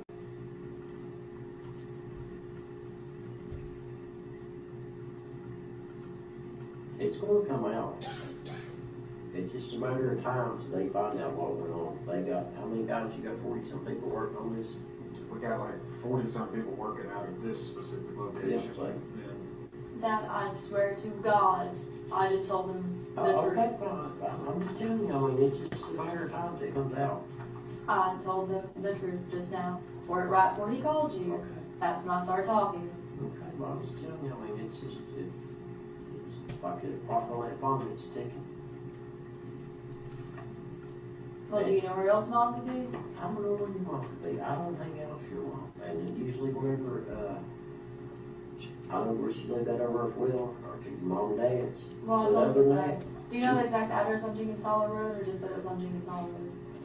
I don't know the address I can take you there, but I didn't know Main Road, anything. You know, I'm not well educated, so I don't look at road signs. I'll mark something, this church, or that bridge, or that store, or. Yeah. There's like a river behind it, and it's a trailer. The guy who lives there, his name is Jesus. Yeah, if you go just a little ways on that road, there's a bridge that crosses, so before you cross that bridge, I'm trying to picture it from mine. It's kind of like a yellowy tan color trailer, and it's got a little porch, and it has like a stove sitting out front of it, and a bunch of other junk.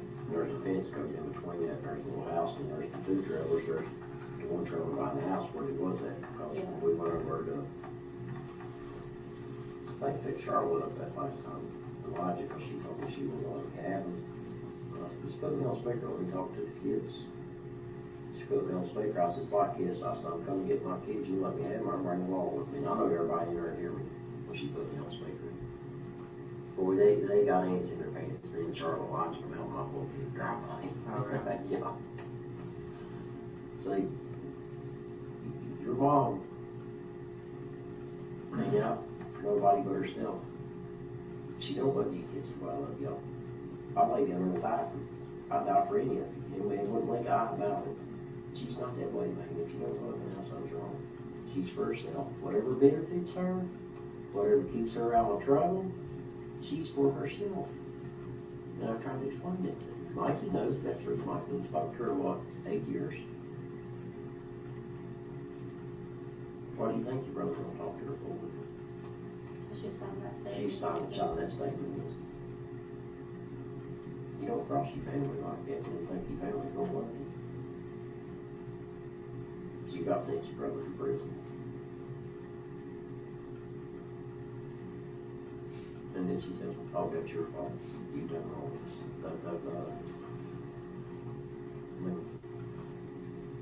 And Mikey's a young, smart, intelligent man. He runs that business. He's a good man. He's a family man, raises his boys right, goes to work, goes home. But he told me, he said, Dad, if I had $1 million laying there, he said, I said, the homeless person, he said, I'd give it to him before I give her $1. I said, son, that's your mom. I said, I give $1 to Dad. I said, that's the way you feel. I said, that's the way you feel. I said, you want to talk to her, do what you want. I said, I'm not going to get mad at her for saying word to you.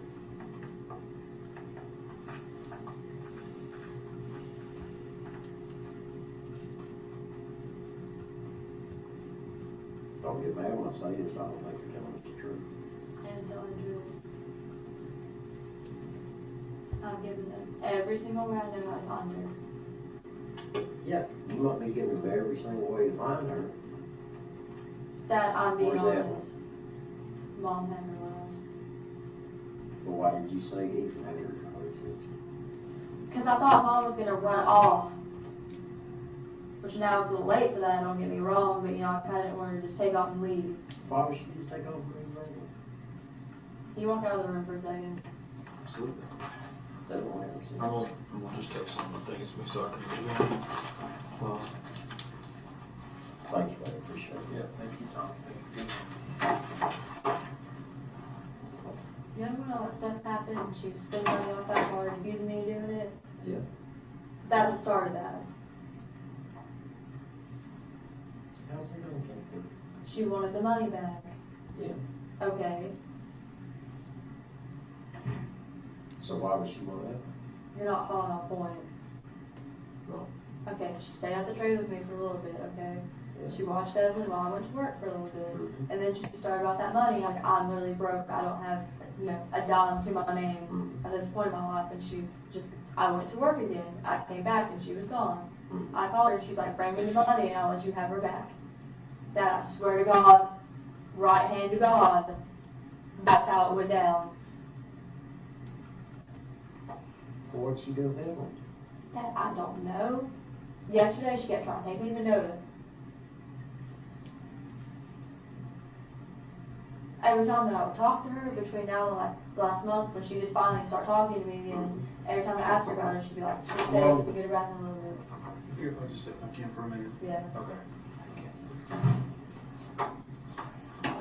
Did you tell her what you was talking? No. Megan? Look, I don't know, I didn't hear what was being No, said but she there, didn't tell but, you that. well, let's just put it like this. I've said it before to her, we'll start fresh again, okay? Everything we talked about. Well, no, it's earlier all is- to do with Mom. I get that, but we're not going to hold against you, okay? We want Evelyn, so what else is there? I'm telling you. Okay. So a while ago, Mom said that I took money off of her debit card, and I did not. And she stayed with me in the trailer for a few days after that whole deal. So I mean, I thought we were good. That's when she was watching her. I was going to work. All right, so Angel said Maggie took money from debit card.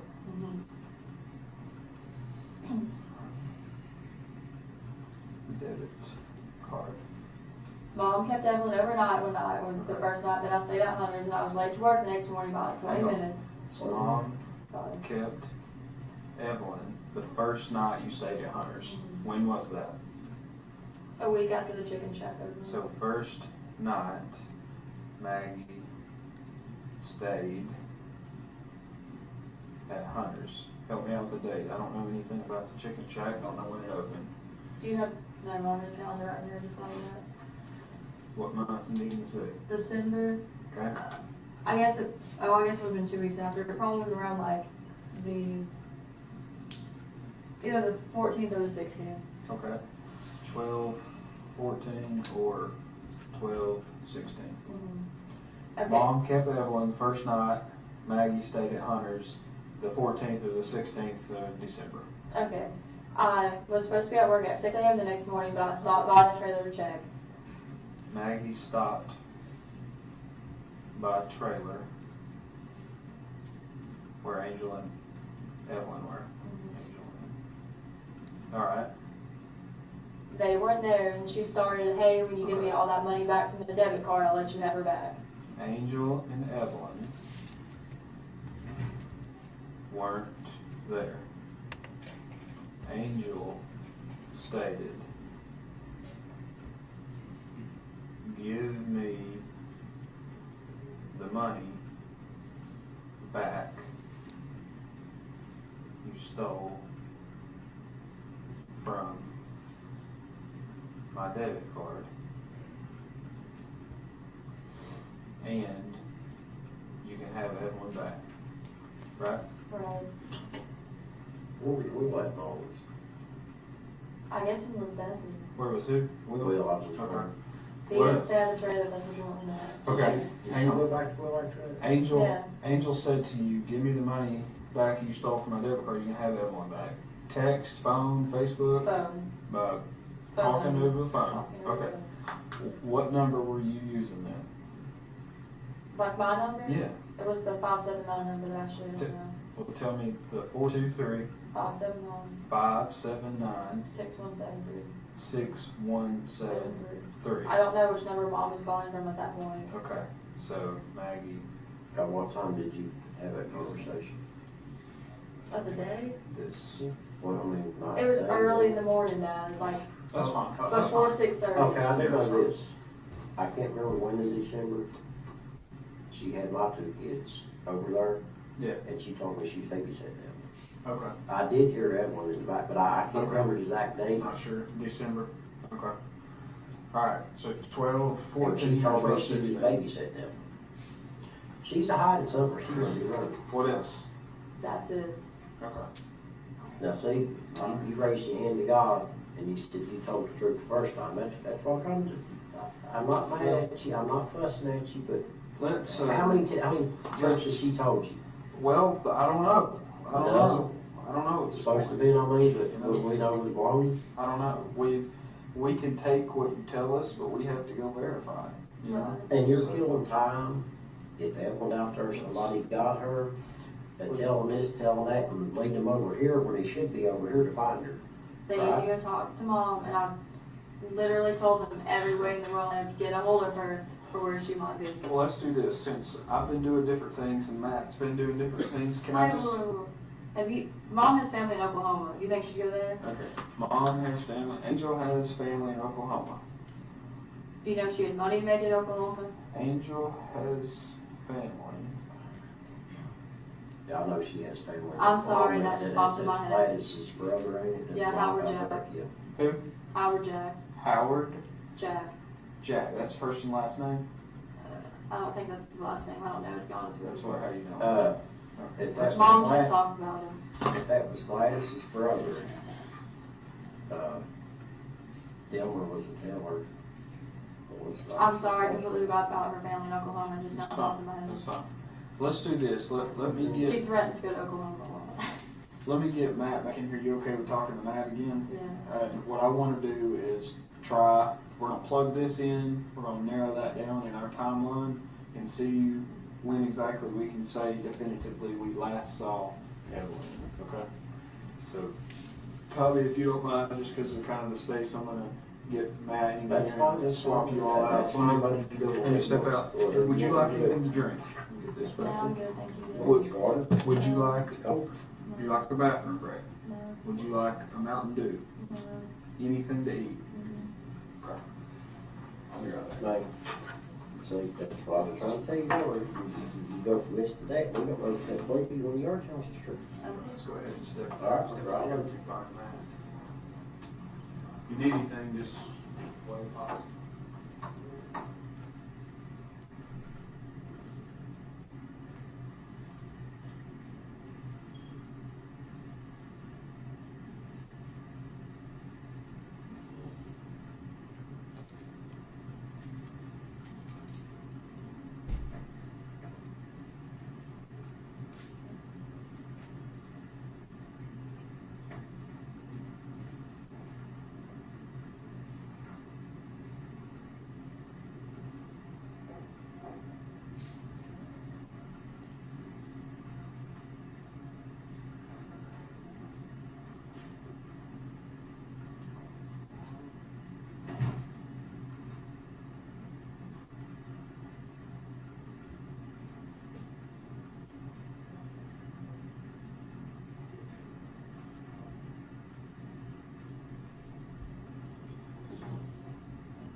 Well, I asked her again, you want something to drink? Something to eat? Mountain Dew, water, something to eat? I'm hungry, I know you're hungry. You not hungry? I'm sleepy. I bet I can find some more of those crackers. You sure? Alright. So, what I was talking about doing was narrowing down this timeline. So I didn't specifically ask, but this 12/14 or 12/16, when Mom said, you owe me money, I'm not going to give you Evelyn back unless you pay me the money. How much money is she saying? I don't know, because I did not take money out for that before. Did she say, hey, it was $10, it was $1 million? No, she didn't give me the point. She just said money? Okay. I will say this though. Well, hang on, Okay. keep that thought, all right? Is this the last time you talked to Mom about Evelyn? No, Have you seen Evelyn alive since that time? no. Okay. I didn't see her that morning, so it would have been like the night before, because I stayed out hungry that night. How is it that we could narrow it down and you could say definitively it was the 14th or it was the 16th or? I don't remember if it was like a Saturday or a Monday, but it was one of the two, because it was like after the second week I started working out Tuesday. Okay, what were you going to say? I loved her money, and I did spend $30 or whatever in clothes off the internet, but she knew about that. So that's not what she was talking about. Okay. All right. So let me go back. We're going to try to make a timeline here, okay? Upstairs. Here's where we think that so then we have Mom came and got her. Angel got Evelyn. You say 12/7. She started staying at my house. Okay. So from the 7th to the 14th or the 16th, did she stay there about a week? She stayed there like for a couple days, and then she left for a couple days and came back. Is that all during that week time Yeah. frame? Yeah. Is it more than a week long? No. Okay. Mom got mad and left a couple of days after. Was that when she left? She got mad, Yeah. but then came back. What was she getting mad about? I might have missed that part. I wouldn't let Will come over. Okay. Don't hold back, something like that, and ain't no big deal. Okay. Angel called Chicken Shack. In January. In January, that's the day you had court. Yeah, she asked for me. And that anyway, you weren't there. Mm-hmm. Did you talk to Angel that day? Yeah. And what court was it again? Washington County? Yeah, Washington County Session. What'd y'all talk about? Well, she was like, hey, can you come over later? And I was like, yeah, that's fine, you know what I'm saying? Okay. She was on speaker, and like there were people out the windows. I really wasn't going into like details. Okay. Alright. Is that the day you went over to Elizabethan? Mm-hmm. Okay. Evelyn wasn't there. No. Okay. Hunter came with me, and me and Mom walked outside, and that's when we started talking about Evelyn. Hunter was with Maggie. Alright. You walked outside and started talking about Evelyn. What did you talk about? Well, I kept asking her, and she was like, she's somewhere safe, don't worry about it. Like, Did you worry? I mean, no, she told me she's okay. Okay.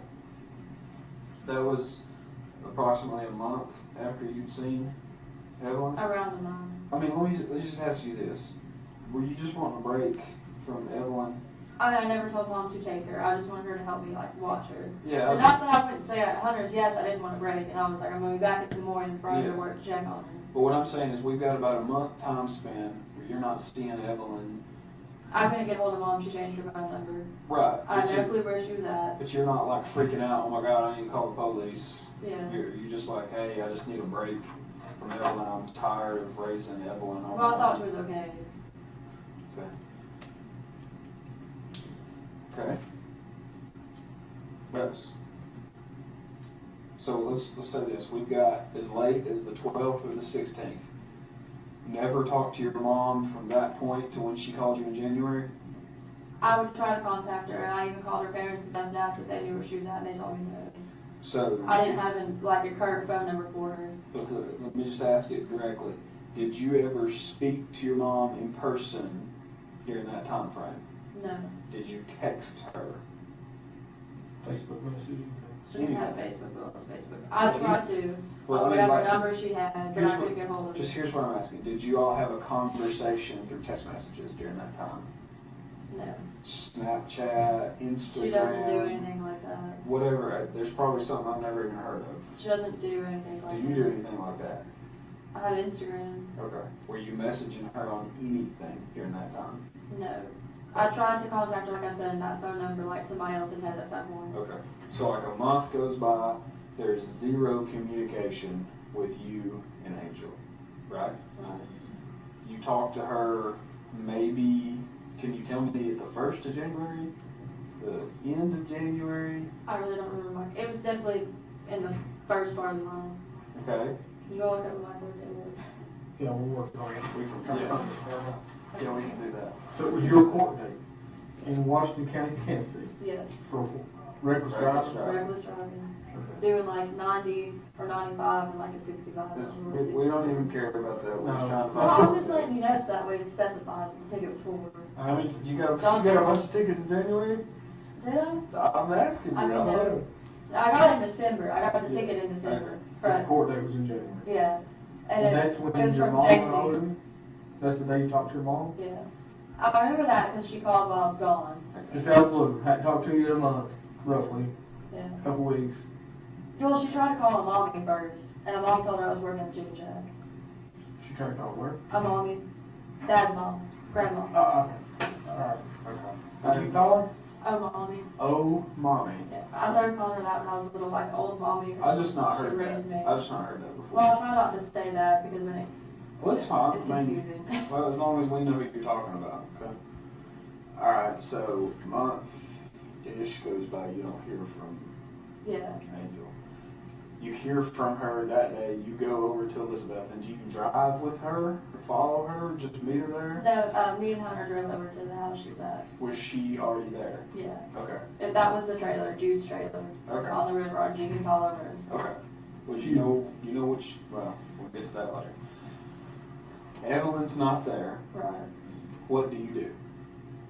Well, me and him, walked outside to talk, and I asked her, and she just kept saying to me, hey, she's somewhere safe, she's not here right now, it's fine, don't worry about it. What did you do after that? I mean, me and Hunter went home, Okay. and the next day I asked you, Back up. back up. Court date was when? In January. I had one in February too. It got reset. Same speeding ticket? Yeah, I went to one day, and like, you know, the guy was like, oh, well, like, if you go in front of court, like, if you don't get a lawyer, blah, blah, blah, like, I could give you, like, 70 days in jail, and I was like, I want this reset, you know what I'm saying? I was like, you know, it's a record, that's the first ticket I got. Okay. And they had it reset, and the second time I went, the guy was like, it's a $20 bond. That was on February 13th, the second time. Okay, and that's the one I found out just now, February 13th. Yeah. So your date, My first court date was in January. we're trailing it, all right. So you and Hunter leave trailer in Elizabeth, and Evelyn's not there, your mom says she's safe. Did you say, or did your mom show you pictures of Evelyn? Mm-hmm. FaceTime, Mm-hmm. phone call? Did you ask for a picture? Yes. Okay. A few days later, she showed me one picture, but I couldn't tell if it was an older picture or not. Let's talk about that day. Okay. On that day, did you ask for a picture? Yeah. What I said, do you have any pictures of her? Like, has she been with you? Did you take any pictures with her? Like, you know, seeing. did your mom say? She said, I'll show you one later. Okay, later, like here in a minute, or I'll send you one later tonight. She meant like she'll send me one later that night. She didn't. Okay. What'd you do when you didn't get a picture later that night? I called her the That next night? morning. The next morning? Yeah. What'd you say? I was like, hey, like, can I have that picture of her? I was like, I just want to see her. What phone did you call from? Hunter's. Okay. What number did you call? One of those you gave us, or a different It was one? Jude's number. I don't have it. You don't know it now? Is it in Hunter's phone? And it would have been called from Hunter's phone in January sometime, early January. Yeah. And we don't know what Jude's last name is. Mom just told me, but I don't remember. It's something really funky. I could take you to his house. Okay. At Jude's in Elizabethton, no, Evelyn asked for a picture. January 9th, 2020 was the court date. Okay, so January 9th, you're confident of your court day, you drove over to Elizabethton? Yeah. Yes. Yes. Okay, January 9th. Now we've got the time frame from, like I said, about a month, the 14th to the 16th. Okay. All right, in January, no Evelyn asked for a picture, did not receive. I heard Jude's number started too. Okay, so January, you're saying you didn't get a picture. The next morning, January 10th, you called your mom. Mm-hmm. Okay. Called Angel. Did you speak to Angel? Mm-hmm. You talked to her She that called morning? me back, Okay. but it was that morning. Angel called back same morning. What'd you say? She just said, I'll send you one in a minute. I just thought that was. She ended up showing me like an actual printed picture of Evelyn. I mean, like, I won't lie, like, I took every step that child made. I was taking pictures of her. So I couldn't remember when I taken her, when she'd actually taken, just to be honest with you, because literally, like, every time that child did anything, I was like, Yeah. let me take a picture. Well, that was the question I was trying to get at last night. How did you go from being literally obsessed with Evelyn, and I'm not using obsessed in a negative context, I'm using it like you're the mother, you love everything the child does, you're snapping pictures, to, okay, my mom's got my kid, well, maybe somebody else has my kid, I'm not going to worry about it. How did that transition happen? I didn't want mom to do anything to her. Huh? I didn't want mom to do anything to her. I don't understand. Are you saying that you were afraid that if you came forward and told us that your mom would do something to the Well, that's why I child? didn't tell you yesterday. I thought she might run off there and just like. Is that No. Let's go back. Let's go back to Yeah. December 12th, 14th, 16th. From November of 2018, you're obsessed with Evelyn. Love every breath she takes. This day comes along, you don't see Evelyn. Everything seems happy-go-lucky. You're with Hunter. You're working at the chicken shack. Everything's cool. I'm not seeing my daughter. How does that work? How do you go from? I didn't want her to do anything or like take her anywhere. I mean, like just never get her back. Okay. All right, January the 10th, you called Angel for a picture. Picture later, right? Right. Send picture later. All right. Did you get a picture January 10th? No. Okay. When did you get a picture? She showed me like a physical hard copy of like a little 4x6 picture Yeah. the next day. In person? Yeah, in person. So now we're January At 11th. Hollow Road. How'd you get there? Hunter took me. So Hunter drives Maggie to Jude's. Is Evelyn there? No. Okay. Evelyn not there. All right, so you show up hoping to see Evelyn? Yeah. She's not there. What did you say? She just, I forget where she was and she kept saying the same thing. She said, don't worry about it. But she just showed me that picture. Angel said Evelyn is safe. I mean, the picture is just of Evelyn, like, sitting in the floor playing. And to be honest with you, like I said, like, I didn't know if I had taken it and maybe she had printed it off or she'd actually taken it. Yeah. So then Angel shows printed out picture. Printed out pic of Evelyn. How long did you stay?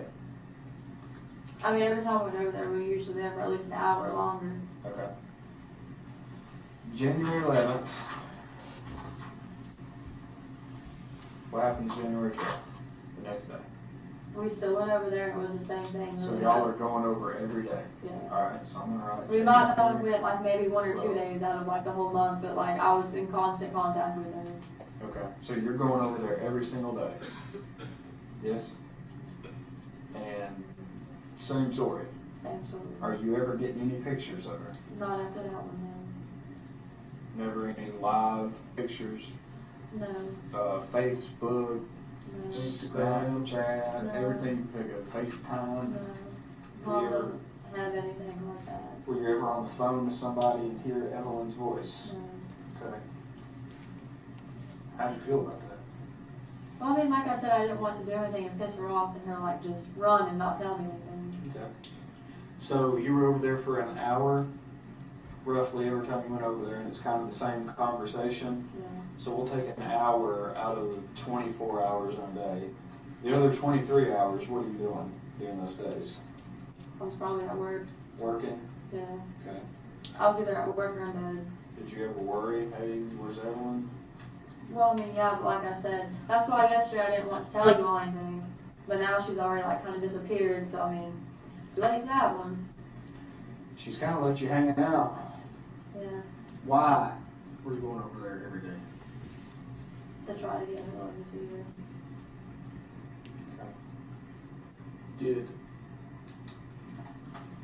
Hunter know? No, I never told him I was going over. Why did you tell Hunter you were going over there? Just to see my mom. So was Hunter not around when you're asking, hey, where's Evelyn? No, me and mom was walking outside. Well, let me ask you this, and this may sound crazy, because I don't know the answer. Did Hunter know you had a child named Evelyn? Yes. Okay. Did Hunter ever say, hey, where's your daughter? No. He didn't care? No. He didn't want no babies around? I mean, I'm not saying that, but he's never really like got into the subject. Okay, what do you think of that? Thankfully. Hunter didn't want no babies around? I don't think that, no. I'm just asking, I don't know. I'm just trying to figure it out. Because that, I mean, that's kind of what it sounds like. He knows you're his girlfriend, right? Y'all were living together at the time. He's driving you over there every day, right? Yeah. He's like, I've got a girlfriend. Did he ever say I love you? Yeah, well. So I'm just trying to figure out what your all status was. So I love this girl. She's got a baby, but I don't care anything about it. Right? Right. Okay. Did that have anything to do with why you weren't worried about Evelyn? No. Okay. Alright, so I'm just going to make a note. January the 12th we got to, so would go over to Almost Jude's. every day. Yeah. Almost every day. And then whenever stay. she got that hotel in Wood Springs, she kept telling me she was only there for 2 or 3 nights, but always like, oh, like the next night I'll bring her over and you can see her. She's never had her.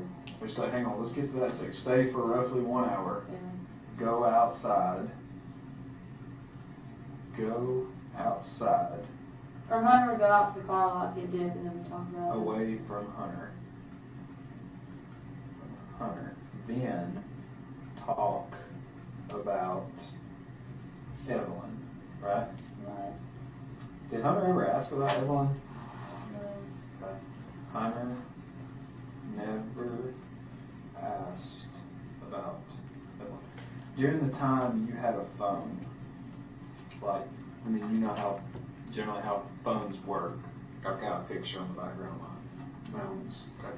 Well, what was the background of your phone? But then they were from my cover photo on Facebook. I wanted Evelyn like that little purple chair, and she's wearing like the black long sleeve t-shirt. So it's Evelyn. Yeah, the green pants. And you can describe it to a T. There were leaves in the background. There you go. You can describe it It to a was T. small. She had a little camo bow in her hair. It's just the one where she's like smiling, she's patting her hands on things. Well, let me ask you The this. same one I sent to you all. Okay. I remember that one. I remember The that purple one. little bench. So you can describe that to a T because you love Evelyn. Yeah. Right. So you're around Hunter. She right? had a little bruise on her face because she was walking and fell. So I guess at some point, like you're It was sitting. like probably like right around here on her cheek. It was kind of like up on her cheek. Really? Yeah. So like if you and Hunter would be sitting next to each other and you had your phone something like this, looking at it, text or something, that picture, was your phone bigger than mine? Was it a bigger phone? It was the iPhone and phone. So that's a pretty good sized phone, right? That's I'm not not the sure. big Not one. the big one? Anyways, but that picture is prominent, right? Yeah. Did Hunter ever say, oh, there's Evelyn, oh, she's a cutie, oh, I'd like to meet her, I'd like to hold her, I'd like to, did you ever miss her? You never asked that? Okay. Alright, so stay for roughly 1 hour, go outside, talk about Evelyn. Or Hunter would go outside. Go Right, get either way. Hunter never asked about Evelyn. You said at some point your mom got a motel hotel room. Yeah, at Wood Springs Suite. When was that? She dropped the government check, but Wood Springs. where's February? Yeah, that was on a Saturday, so I guess it was on January 31st that she went there. So roughly I was just checking to see if there was anything. January 31st, Angel moves Johnson City, at Wood Springs Suite. here, Johnson City. How many times do you go over there? Well, she's only there for 3 days. Okay, Yeah, that's what I was every day. about to ask. Okay, stayed for 3 days. You went over every time. Maggie, there, every day. Yeah. How long did you stay? A long time, because that's when she kept telling me, oh, like I'll get there in a little bit, oh, like I'll get in a little bit. Stayed a long time. How'd you get there? Either Hunter came with me or I went by myself, and it was in the blue Corolla. Okay. So you went there with and without Hunter. Yeah. Hunter. And Mom would say, go ahead. I'll go get her. Mom said, I'll go get her. She said where she was going to get her at? Yeah. Did you ask? Yeah, and she would tell me, I'd be like, well, if you want to take the car, go get it, take it. Take the car and go get it. Yeah, Where? absolutely. Okay. So, Mom's this motel, right? Right. She's there for 3 days. She says, baby's not here. And you just, we're good with that? I mean, I really didn't want to call anybody, but I knew she was going to take off. She's already taken off down to the... why would she take off? She doesn't want to talk to dogs. Let's work some more on our timeline. So now we're at February 2nd-ish. Yeah. What happens next? Where's Angel? Where are you? Where's Evelyn? What was the Super Bowl? That's the day I got kicked out for sure. It was the day of the Super Bowl. The what now? The Super Bowl. What about? Just say what you said again, mate. That's when they got kicked out? Was on Okay, the Super Super Bowl. Bowl. Because her girl got in ours again. Angel got kicked out. Well, she didn't have to leave until the morning, but we'll have to leave that night. Kicked out of Wood Springs, Yeah. right? But she didn't have to leave until 11 a.m. the next day. Springs. So that's when the cops were calling and all that. Well, February the 2nd. So she was at that hotel on February 2nd. Yeah. February 2. Why were the cops called? Her will go ahead and do it. Right. Domestic assault or something, we'll have to leave. Were you there? No, but she called me and she was like, hey, like Will's like hitting me, pushing me around. We went to a Super Bowl party at Hunter Dan's house, like right up the road from where he lives. It's on the same road. What, you went to a Super Bowl party about what time? 6, 5. So I think we got there maybe like 3 to 3:30, and we stayed till like 9:30. Dropped Mom off. Okay, so Angel is with you at the Super Bowl Yeah. party, alright? Okay. We tried to go get the kids from Dad, and like Dad called the cops on her that day, and it was just a big ordeal. And Hunter was like, if you want to go with us, that's fine, you can. So she went with us. You and Angel went over to Tommy's Mhm. to get Charlotte and Hunter was with us. Elijah, Yeah. right? Right. Okay. To take them to the Super Bowl party? I mean, no, if she got them, we would Oh, go no, back to the hotel. Okay. So here's my question. You're riding around with your mom trying to go get Charlotte and Elijah with the plan maybe to go party later. Why aren't you trying to find Evelyn? I wasn't going to go to the party if she got Charlotte and Elijah. She got them, she was supposed to take me to go get Evelyn. She didn't get them at Hunter. She's like, oh, we'll go to the Super Bowl party. Okay. So we went to that. You ain't seen your kid in a month. Why are you thinking, oh, I'll go to the Super Bowl party instead of go trying to find my kid? I didn't The know. cops, calling the cops aside, why aren't you out here beating the bushes on your own? I had nowhere to start to look for her other than Elizabeth, and Okay. her parents didn't have her. Whose parents? Mom's, Okay. Wanda David, Jones. Did you and Hunter ever have a conversation like, hey, because Hunter's got some meetings, right? It's got a car, he owns a business, right? Yeah. Where you're like, hey, will you help me find my daughter? Mhm. You never asked him that? Why? He didn't ask about her, so I asked him to go help me with her. He's the best friend you got at that point, it sounds like, right? Okay. February 2nd, they're kicked out of Wood Springs. Mom leaves next The day. 3rd, whatever. Yeah. So, well, I'll just put that. Angel leaves Wood Springs February 3rd. What happens after February 3rd? I still keep talking to her, and she's still not telling me anything. Where's she at? She went to Wanda David. Okay, Angel at Wanda and David's. Remind me again who Wanda. Oh, that's her parents. Where do they live? 396 West Valley Drive, Lot 7. 396 what? West Valley Drive. West Valley, where is that? In Kingsport off of Rock Springs Road. Okay. It's lot number 7 in the trailer park. Okay. She is there from February 3rd to when? Literally the day that I came up here is the day. Okay. So, Angel here, February to the 17th? Yeah. Or 18th, something like that? Yeah. Wood Springs sent her like refund check in the mail. She got it that day. What day? The 18th. Okay. How much? $441. How many? $441.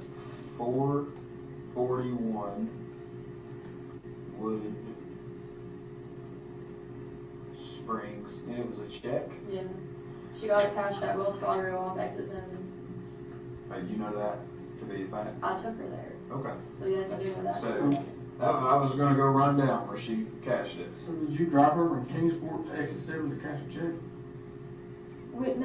First we saw at Food City, they would have cashed it. What Food City? The one in Quinn, Ohio. Wait, let me ask a question. Where's the check mail to? 100,000. Okay, 100,000. Yeah. And she was staying at, She didn't know if she could go stay there when she had the check mail. And she didn't know like if they were going to let her come stay or not. but she was at one of those in West Valley. Mm-hmm. Did you call her and say, hey, the check's here? Did she call you and ask? No, this is the whole Eagles ordeal. Like, me and Mom got into it because she called me and she was like, I can't believe, that you would call DCS on Elijah and I had it. This was morning the 18th. Okay, and her and I were into it, and she was like, well, bring me the check or I'll just come set up there until I can come to the mail. And I was like, when it comes to the mail, I will bring it to you. Okay. So then, after Dad met her at Ingles, she got in the Lexus, that's what I was driving at the time. We went from Ingles in Quail Heights to Barefoot Landing to Bluffville. Uh-huh. Came back because she didn't have her ID on it. She left it in the BMW. She left it parked at Ingles. She rode with me to the house. She didn't have gas. Okay, we pick her ID up. I'm like, I'll take you to Food City, cash checks, just $5. Food City won't cash it because it's a Wells Fargo bank check. Okay, we drive to the bank across the road, whatever that is, like First Community or something like that. Okay, they won't cash it either because it's Wells Fargo. They tell me the nearest Wells Fargo is on exit 7. That's why you go for it. We go to exit 7 Wells Fargo. Okay.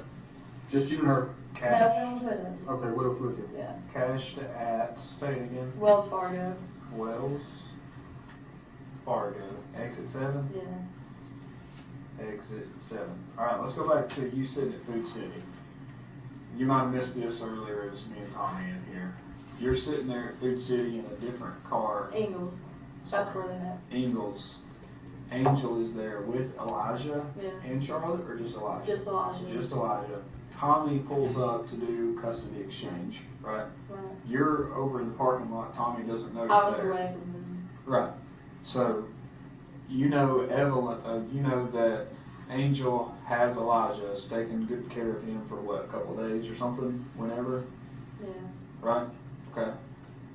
Where's Evelyn? I don't know. Why weren't you asking that question? I was asking and she would not tell me. I literally asked her every day from the day that she called me at the chicken shack. And it's always the same answer. She's safe, don't worry about it. This is the girl that you probably took a million pictures of.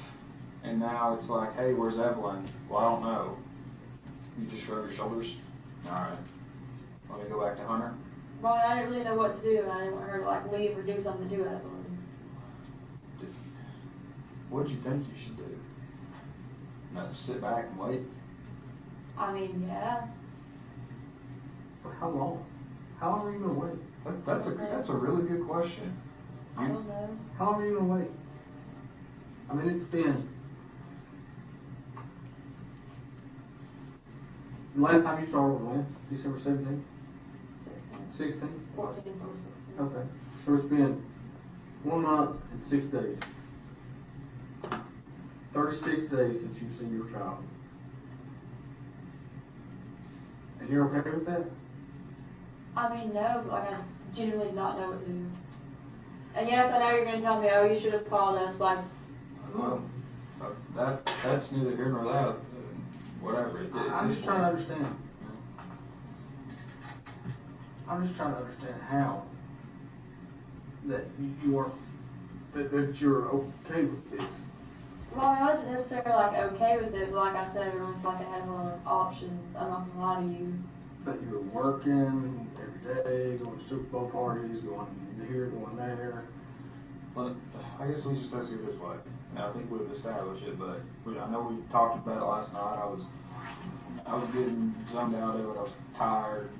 We all were. So I guess you have a birth certificate for Evelyn, right? You're listed as the mother. No father's listed, Yeah. right? We talked about that. So you would be the primary parent. You are the mother.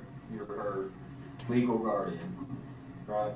You're her natural guardian, natural mother. I know you have this extended family that loves her, but you're her go-to, right? Right. And you have no idea about her well-being for how long? A while. What's a while? A while could be 20 minutes. The only time I saw that picture was on January 12th. Okay. So we're talking, you have no idea about her well-being. You don't know if she's safe, alive, well-nourished, flourishing. You don't know anything about your child since December the 16th, right? Right. Good to see that. It's not crazy. So, okay. This timeline, is there anything you've left out? No. Is there anything you've lied about in here? No. Just this? No. Okay. Do you have reason to believe that Evelyn is not alive? No. Okay. Well, let me ask it the opposite way. What reason do you have to believe Evelyn is still alive? Hope.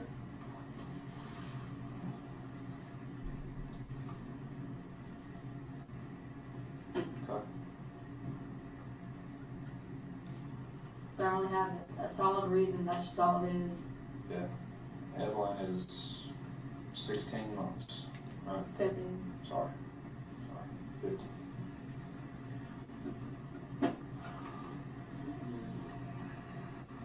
What would you now? Right. I don't know how you go about finding her home. I would have known where to find her that day at Ingles. You would have called and said, she's at Ingles, come help me.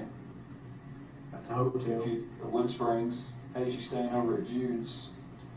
Hey, hey, police, I know the police are on their way to Wood Springs.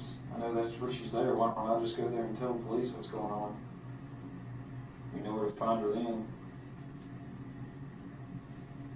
I bet if you would have called us December the 14th, we could have found her. You know? So, I don't know. Can you check with her family they're calling her? Do what? That's a lead. I promise you we'll run down. I've told you there is no extent to which we will not go. I completely forgot about until that started like going on about like why is the family that my mom and his family That's not fine. calling her? We can run that down. That was always her go-to, like anytime she violated probation or anything, I'm just going to Oklahoma. Okay. So let's say this. Let's say we find Angel later today. You've seen Angel almost every single day since December 14th. She's never had Evelyn. No, we didn't talk until January. Okay. 9th, because that was where they lived. Okay. I forgot about that lapse. All right. During that entire time, you don't know that Angel ever had Evelyn. So let's say we find Angel. Let's say they've got her right now. We just don't know about it yet. How do we find Evelyn? Ask her, Think she's gonna tell us? maybe. Maybe. She ain't been beat down her door so far, you know. Well, maybe if you have to like in person, it'll be good. Maybe. Well, What do we do if she says, I don't know where Evelyn is? She's the last person who had to. A month ago, month and a half ago. What if she says something really bad happened? And what do we do then? I don't know.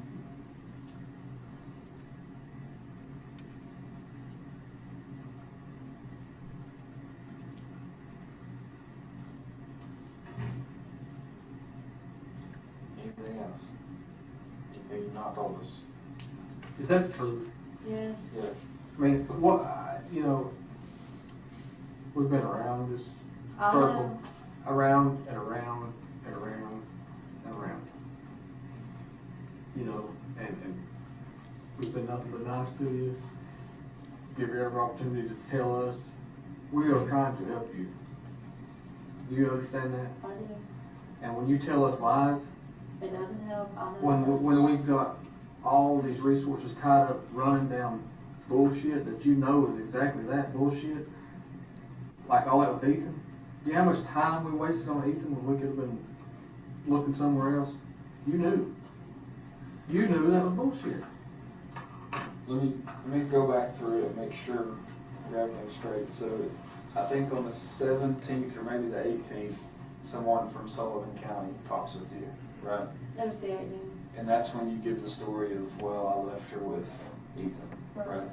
And I'm not trying to badger you. I just want to go back through it. But at that point, you knew that wasn't true, right?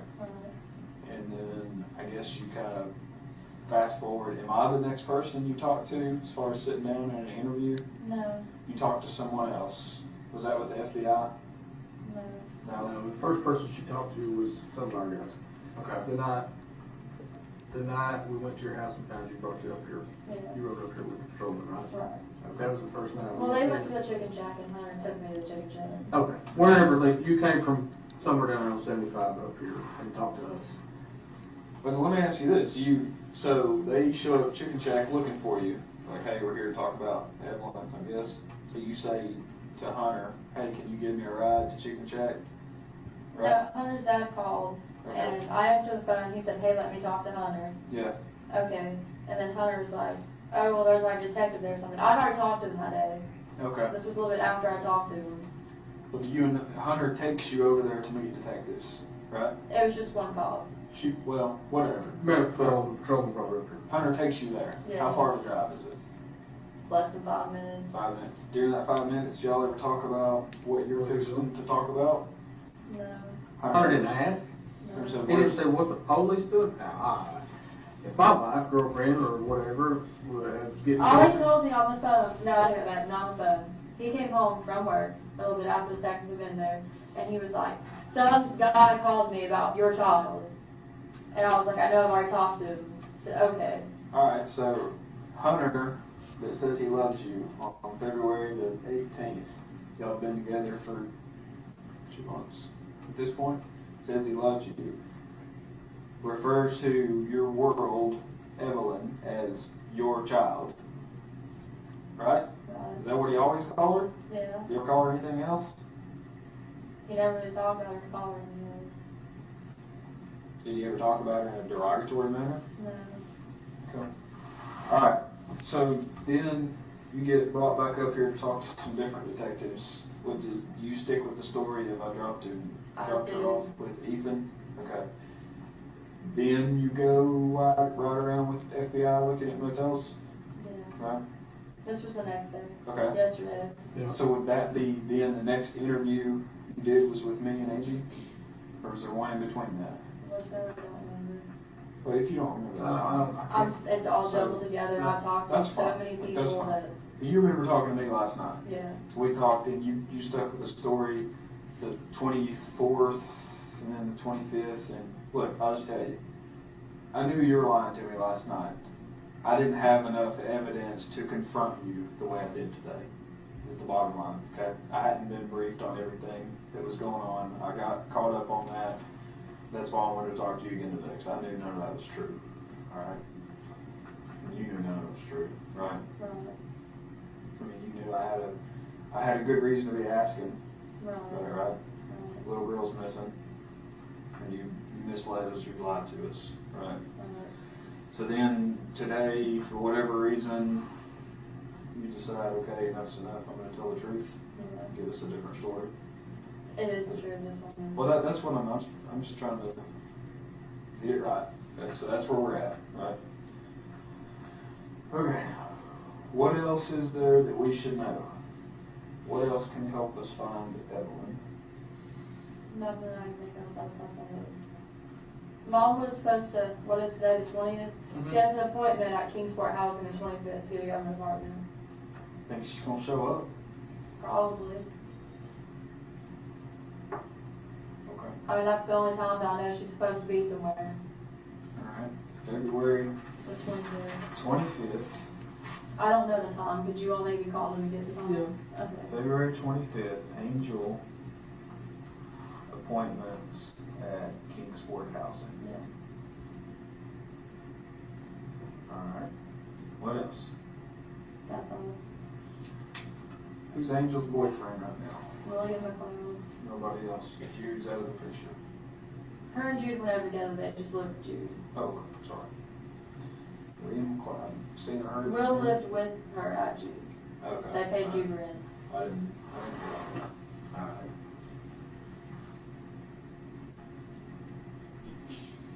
What else? That's all.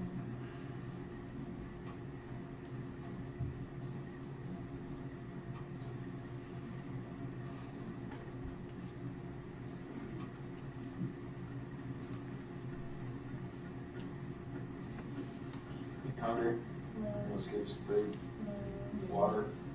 Bathroom break. Walk out, get some fresh air. Maybe.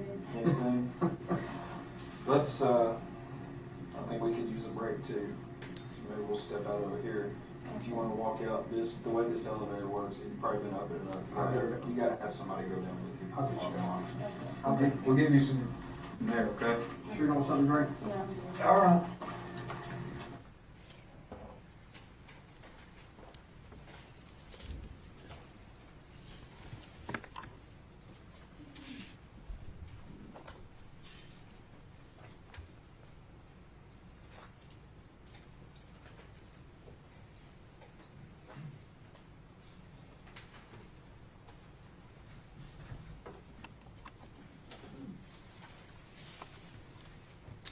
All right, Lieutenant Price, so this is the first time Megan has told you this story about her mom Correct. possibly having a child. Is that right? Yes. Now, did you all go looking for Angela Boswell, and William McLeod? Yes, we did. And were you all able to locate them? They were located, yes. And where were they? Wilkes County, North Carolina. Were you able to locate Evelyn with them? We were not. Okay. Did you, in the course of your investigation, find any evidence that Angel Boswell had ever had Evelyn? That's correct. So there was no evidence? None. Okay. Any evidence during your investigation that Angel Boswell had ever taken Evelyn? None. All right. This was not the last interview that you had with Megan Boswell, is that correct? It was not. Okay. After you learned that the information she had told you that day was not correct, did you all come up with another strategy as far as how to get additional information from Miss Boswell? Yes, we ended up interviewing her again. All right. And would that have been the next day, February the 21st of 2020? Yes, that's correct. Okay. And on that day, did you all interview her along with various items of evidence that you had collected from Hunter's residence? Yes, we did. Okay. And if you would kind of tell the jury what you did, what your strategy was in interviewing her on that day. So we were doing our best to narrow down the timeline of the last known credible sighting of Evelyn, who, when the last time we knew her to be alive. And so she had several items that we had gotten from Hunter's house in a box, kind of like, she called it a memory box. And there were different photographs and items and letters and that kind of thing in that box. And we set it down with her, and we basically asked her, when did this happen, to narrow down. Again, we were trying to narrow that timeline down as close as we could get to what we could prove to be the last time, Evan was seen alive. All right. And obviously at this point in time, you knew Megan Boswell had told you things that were not true. 100%. Is that correct? Right. And did you confront her during that interview with her inconsistencies? Yes. All right. And did you record that? And you said that interview was the next day, the February 21st, 2020. Is that correct? That's correct. And was that interview also conducted at your interview room over at the sheriff's office? Yes, it was. Which again is located here in Blumpville, Sullivan County. Correct. Correct. Did you all record that interview? We did. And prior to coming to court here today, did you have an opportunity to review that interview? Yes, I did. And was that what you watched, a true and accurate recording of the interview that you had with Megan Boswell on February the 21st of 2020? Yes, it is. Judge, at this time I would move to make that exhibit 221. Objection? No, sir. Full exhibit 221. Judge, I would ask to publish that interview at this time, play it for the jury. No objection.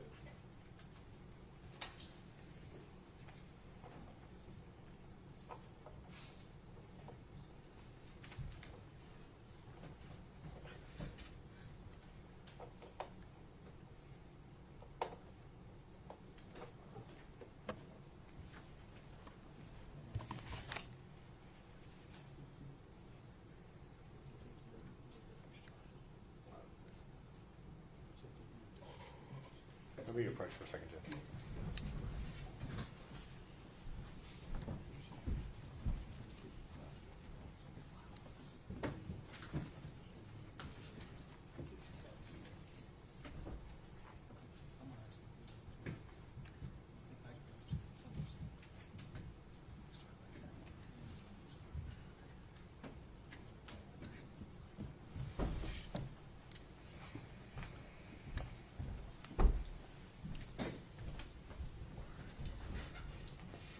Ladies and gentlemen, they just told me this video is a long one. So we're going to go ahead and take our afternoon break. I thought that was the right thing to do.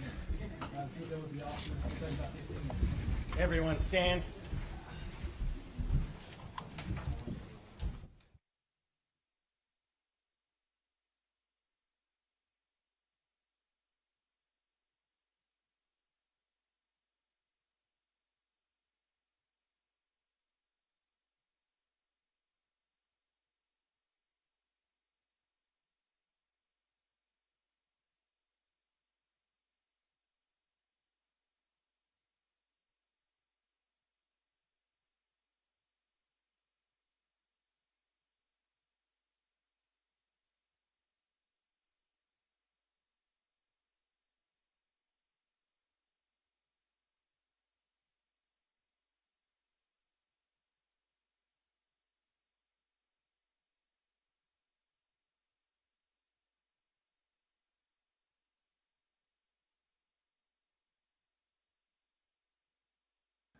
All right, break time. Yeah, I just got a weather alert, special announcement weather alert. We call it a red alert. We are in for some snow like you wouldn't believe. So it's not going to be pretty at all. Anybody else get that alert? I know down in the States, they're going to get it good too, so.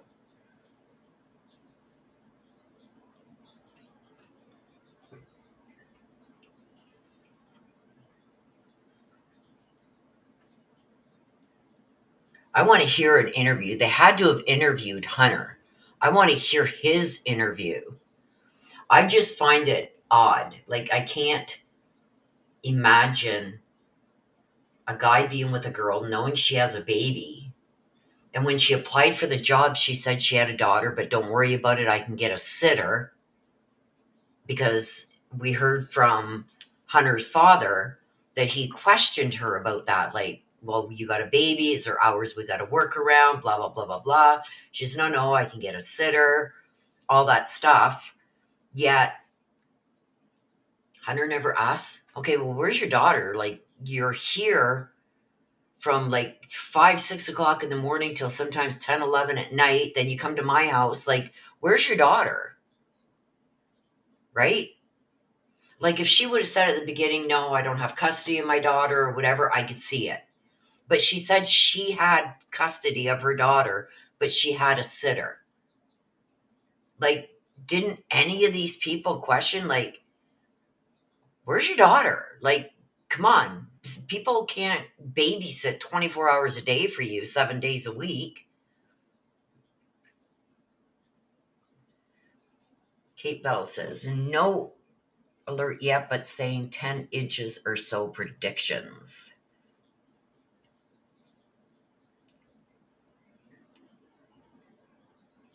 Okay, Mitch, do I take care of what as well? Mamas as well.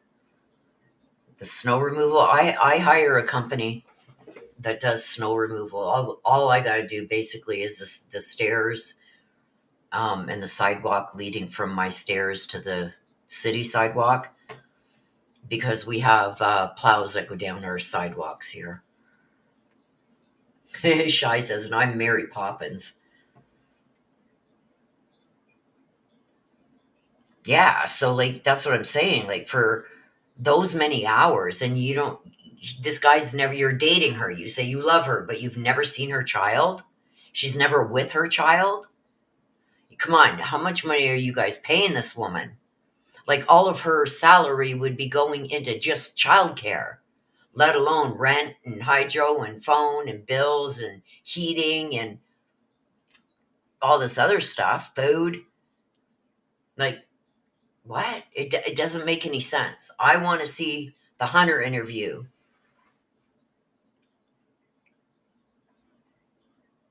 No, she takes care of herself. She's more than able to take care of herself. She's off the oxygen now, so. Okay, I'm just fixing my diamond painting here. Moved it down some because I got a lot of it finished while we were listening to the court.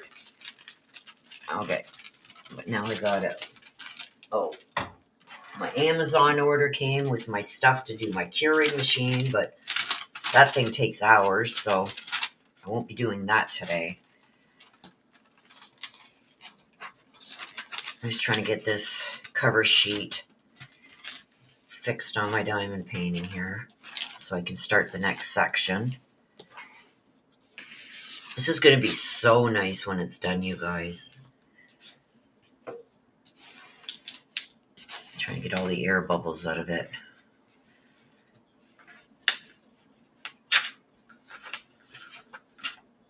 Good enough, I think.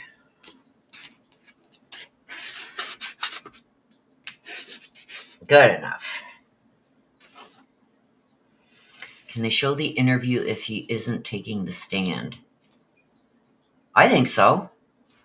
Brittany? Yeah, like Shai says, there's no way she could pay, like, childcare would take up her whole salary if she had somebody there 24 hours a day watching her child. Well, she can be out flirting with Hunter at work and hooking up with Hunter and then getting into a relationship and working like 16 hours or whatever it was she was working, and then going to his house or going out, or like, wow. But I believe that they can put Hunter's up there, like the interview. If this cop interviewed him, then the defense could cross-examine this cop as to what was said in that interview, if it's part of what he did. Now, do I want to start this next section today or no? I'm not sure. I want to start this next section. 15,000 a year for childcare. That's a lot.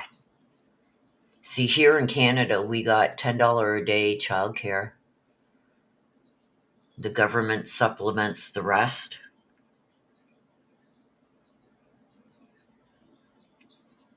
But still, it's only like working hours. It's not like, oh, you want to go out partying or go out and gallivant afterwards. No, it's from like you drop your kid off. If you got to work at like 9 a.m., you drop your kid off at like, well, depending on how long it takes you to get from childcare to your work, they give you that amount of time. That's it. So if it's 15 minutes from childcare to work and you got to work at 9, you drop your kid off at 8:45. And if you're done at 5, you best be there by 5:15, 5:30 to pick up your kid.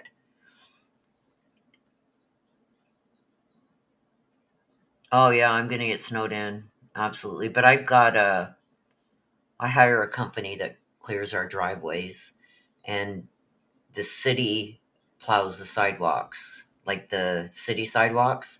So all I got to do is basically my stairs, my front walkway down to the city walkway. But even that, sometimes, you guys, with my back, it's like, oh my God. But my son comes over, he helps too. And the old guy that I rent a room to, he does it, when he can. He's an old guy, so if it's not too heavy, he'll do it. If it's really heavy, then my son comes over and he does it. But yeah, we've already got tons of snow, and we're going to get tons more, so.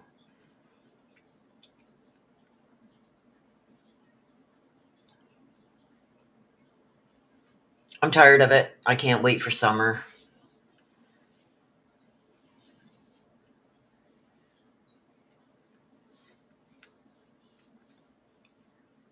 Shai says, that's awesome, but if it's a snow day, do it tomorrow.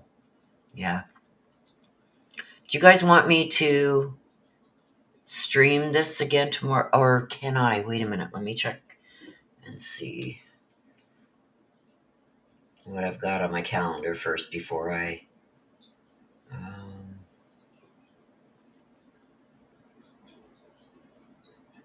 no, I can't do it tomorrow.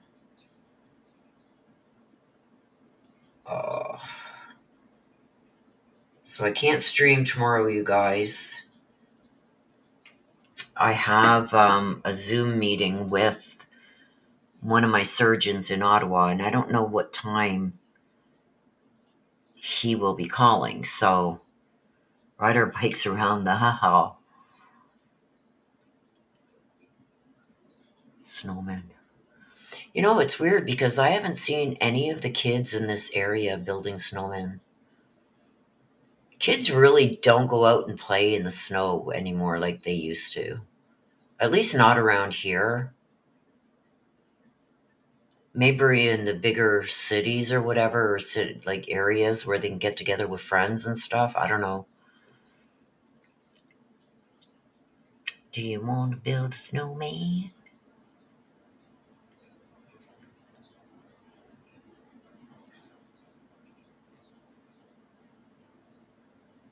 Well, that was a quick 15 minutes of that, so I'm coming back already.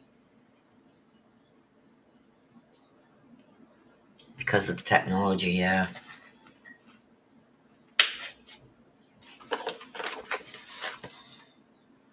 This diamond painting is going to turn out really good. I'll show you guys. Hang on. I got to stop sharing this for a minute, so hang on. Stop sharing and turn on my camera. There we go. Okay. I'm down to here. This is my next section I'm going to be doing. But this is gonna be really nice when it's done. You guys can't really see the sparkly and shine to it, but it sparkles a lot. And it goes way down. I got a lot to do, so. But this is the one I'm working on, you guys.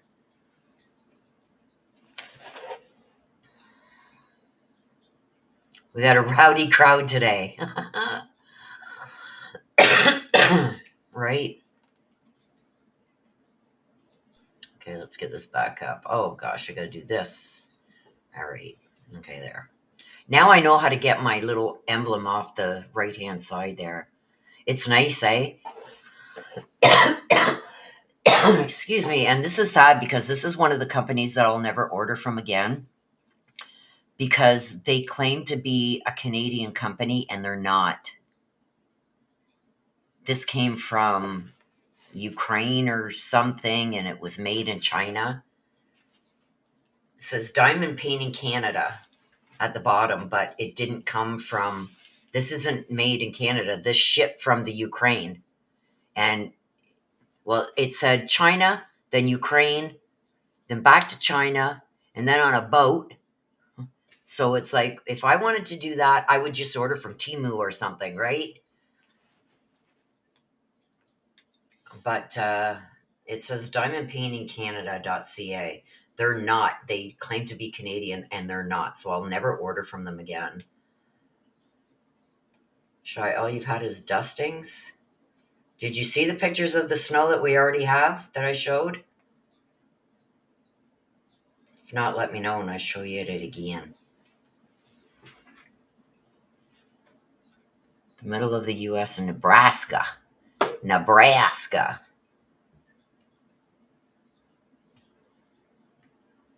No one helps me on Temu. Yeah, I've shied away from Temu because it's just the ethics part of it.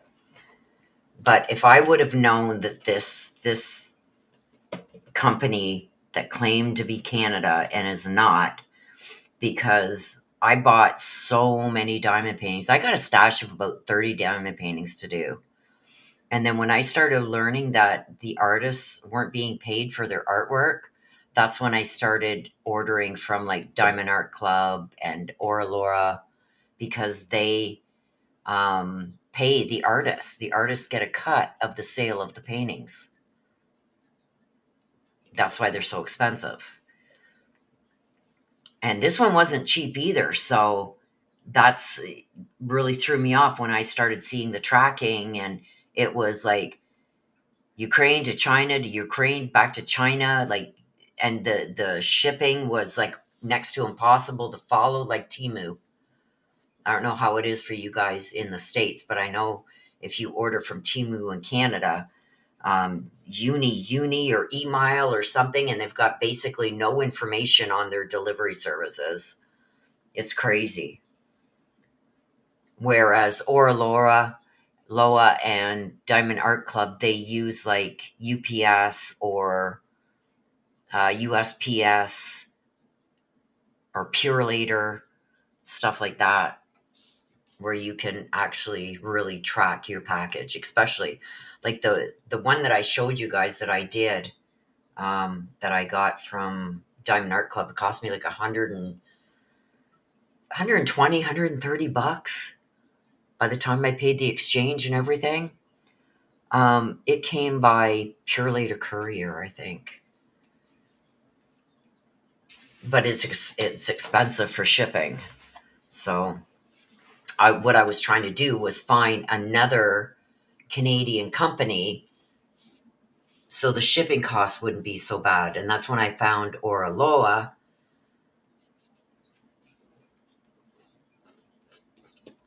But they have a good selection of, like, if you're really into like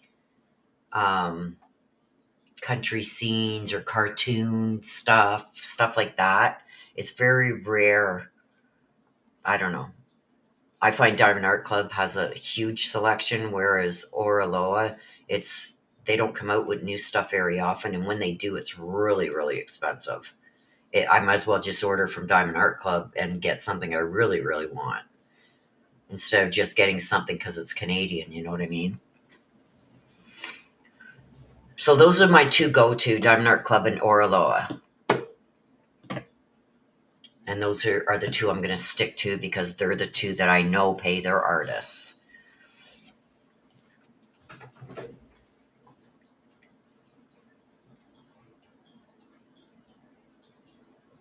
Okay, Mitch, are you hunkering down? We only had one snow day with 1 inch of snow here in Middle Tennessee.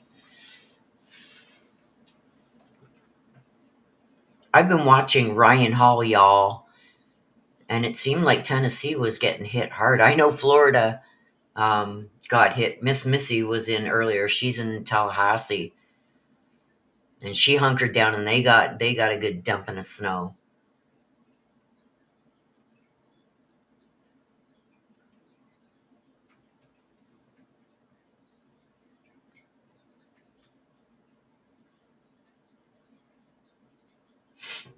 So it looks like they're coming back, so I'm going to mute. Take this off. There we go. We'll take that off. Oh, I don't like this setup. I don't like how Restream... Maybe once I get really used to it, it'll be better, but...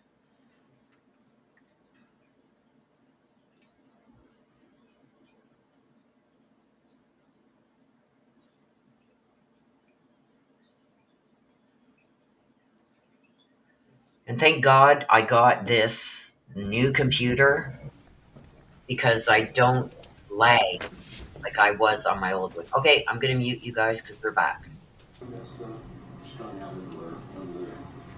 Bring this, let me go get, oh my gosh.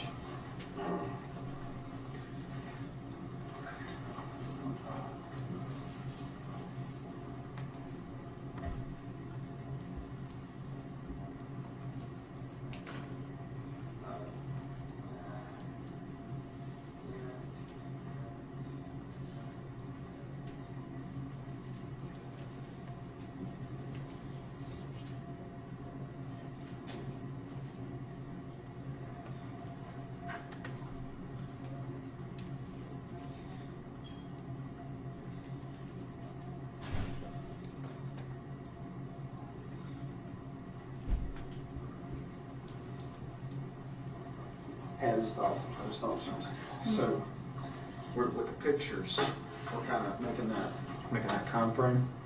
I'll shut the doors, okay? Your grandma's downstairs. She's got her. Where was that at? Time frame pictures. Where were those pictures? They're right here. That's 50 pictures. These are the other pictures. Yeah. I know we kept you here a while. You're kind of in a time crunch. I'm sure your grandmother has got better things to do. Well, I have nothing better to do. You're trying to call my child, so. Okay. Well, basically what I'm getting at is, if there's any point in time you need to get up and leave, just go. All right, you're free to leave. He's kind of in your way. Well, I just kind of wait until you are like, hey, we're done with you. Okay. I'm just saying, you're free to go at this point. So, we talked about the pictures.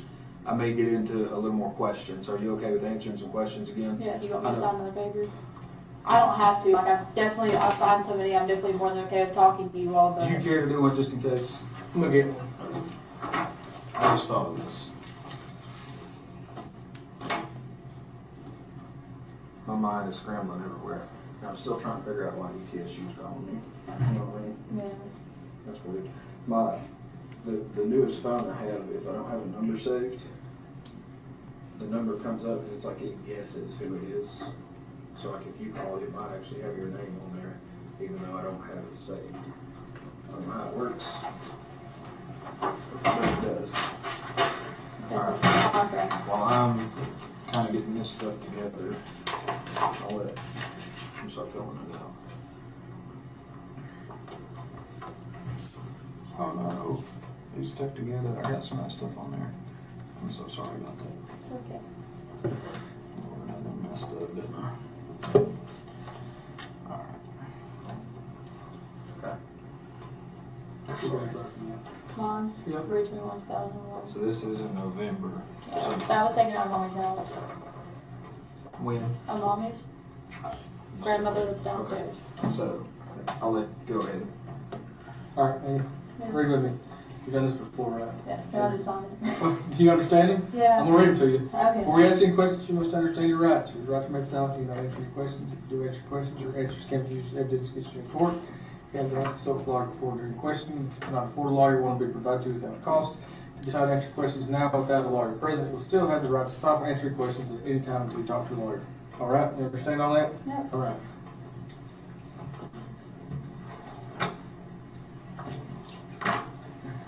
Applebee's, we don't know when. Okay. Is this the same trip? Yes. They're all What day was this on? the 21st. This picture, I think, if it would have been warm in November, I think it would have been sometime in November. 21st, we're all from the same, I'm wearing the same clothes as you. Tell me again. November. I don't know when in November, but I'm pretty sure it was. The only reason I know that is because I went to Applebee's after DCS was sending me money for going to school. I went to Applebee's after I got that money for October. Now that I think about it. Because I had money to go to Applebee's. Same trip. Some of those are just the same pictures printed out every day. Way earlier. That is from December 6, 2018. This pen was messed up. December 6th, 2018. At Olsen Homes in Greenwood. 18. Yeah. So Evelyn was less than a month old. They had like a family thing for like the children in foster care. Yeah. That's what that was. That's correct.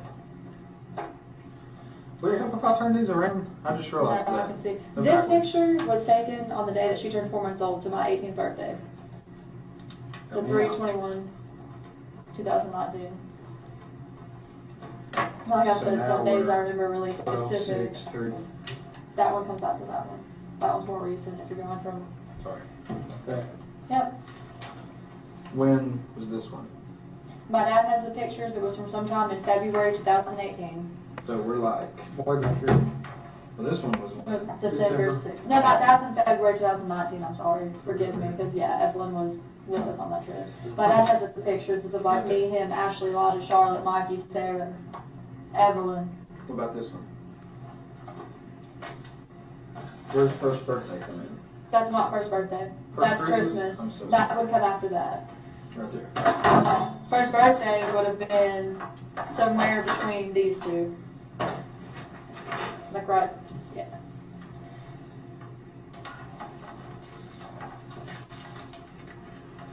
December 21st. Yeah.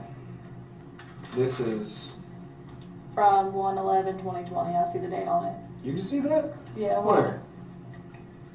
I'm trying not to touch it. I'm way off. That was food we picked up for Jason, the guy who lives in the basement. Jason and Jason. The set. That's fine.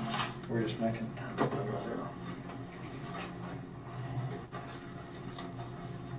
The trip to El Paso would have probably been somewhere around like, Where's that? Right here? Yeah. yeah. When was it? I guess before her birthday. I don't remember exactly, to be honest with you. I'm sorry. Somewhere right here, right in there. Yeah. Where's there? Right there. I got sick like a couple weeks ago. So it would have been after that. Wait, what? The This? card would have been after the all pharmacy.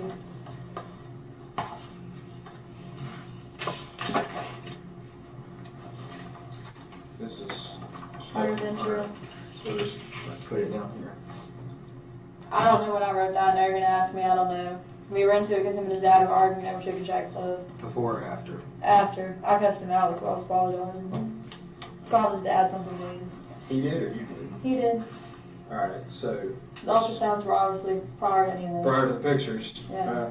Because she was in my stomach. Right.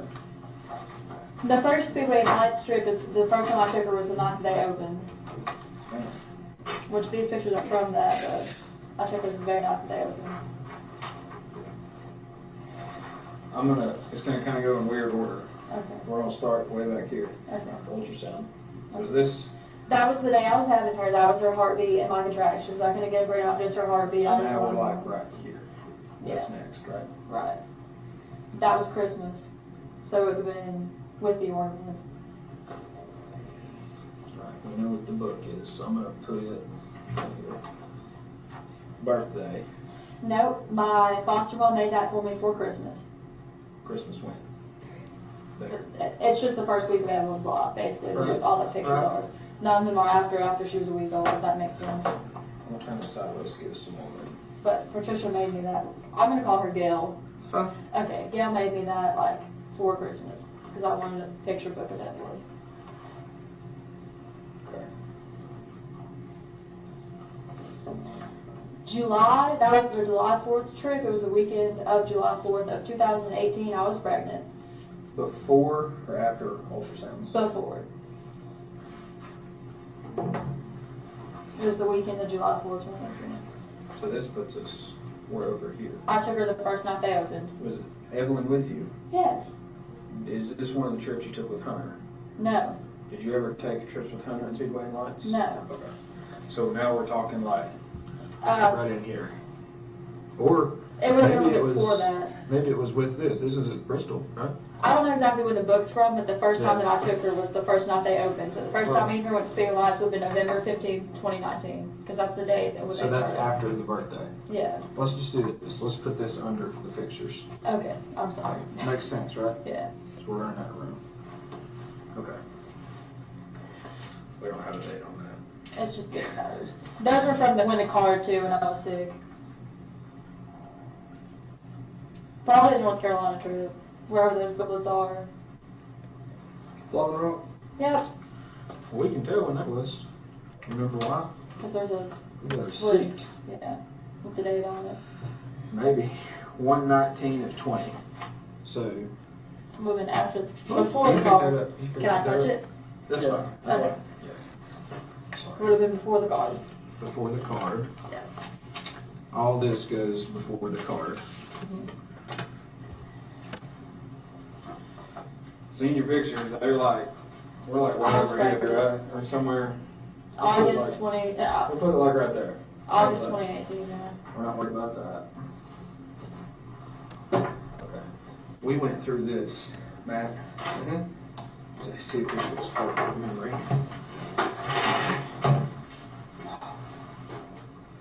That's you. Ethan.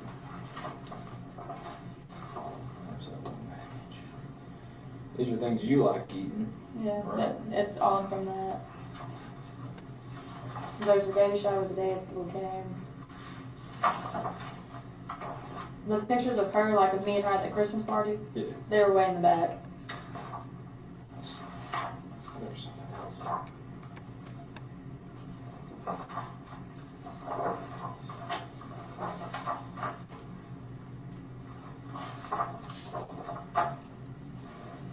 We'll get the pictures and come back to that. That's me and Evelyn the Same day. 26th. Yeah, Okay. it's at the same place. Okay. That is Evelyn with Santa, her first Santa.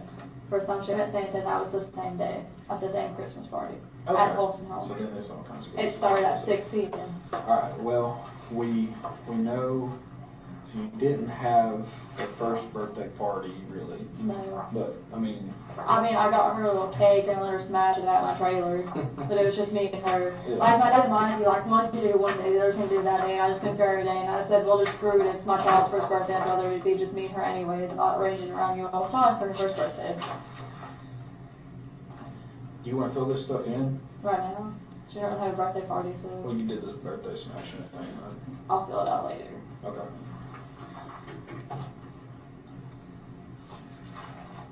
What are we gonna put here? Nothing, she's not 2 yet. What are you gonna put here? Hopefully pictures of her at her second birthday party. What do you wanna do at her second birthday party? Actually have a really nice birthday party, because I brought balloons and stuff for her first one, I was going to make a baby shark theme, but I didn't really set all that up. So, What do you want to do with this? I don't know. That's a long time from now. You can think about it. Take her to the park. What park? Warriors Path. Is that what you like to go? Mm-hmm. Also, there's this dinosaur park.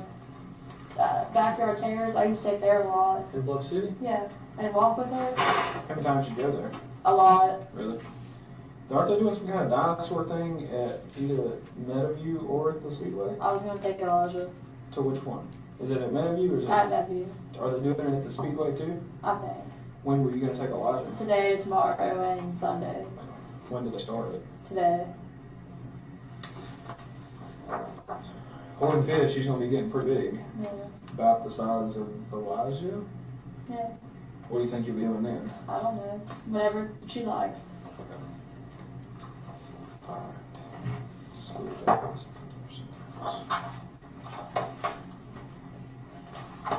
Okay. So, let's go back. That was before the ultrasound. Which- I see. Yeah, You're we're going going, this way. yeah, we're going this way. Okay, So sorry. we've got basically, 4th of July. wait, did you have like, oh, I know. I've got stuff to do in there. What's over there? Okay.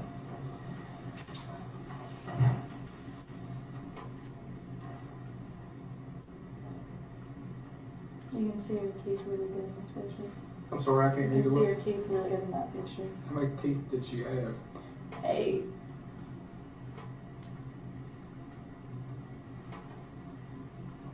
And I was taking it along. Hey, where? Along. Where's she live at? At the bottom hill from my dad. Okay, I'm Rough Muddy Creek. Yeah. I'm with you. Looks like Pebbles. From the, Pebbles and Nana? yeah, I don't know if you noticed most of these pictures of her. yeah. I didn't want to cut it because, you know, if you look, you can see it in her eyes, and I attempted to cut it, I bawled my eyes out, so I put it up. Where's she 6 months old in this timeline? She's 4 months here, so we're going to... Sorry, I don't want to touch It's anything. okay. Because this ear infection, she was 6 months old. Yeah. Right?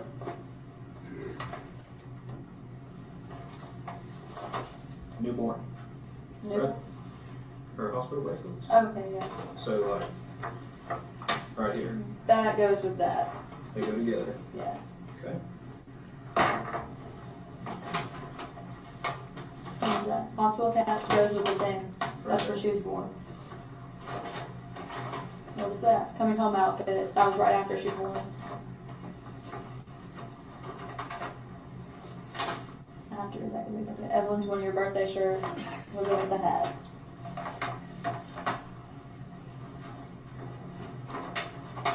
What was that thing? Evelyn's bathtub sling. That would have been from the day that she came home. She was 5.5 months old.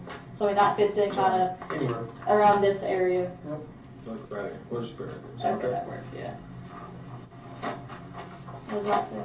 Evelyn's first shoes, that she wore those, couldn't really fit in them, so she kind of wore them around the time she was 6 months old. That's when she started fitting in them. They were a little bit too big for her. She started wearing them when? 6 months old, 4 to 6 months old. Right in here. Yeah.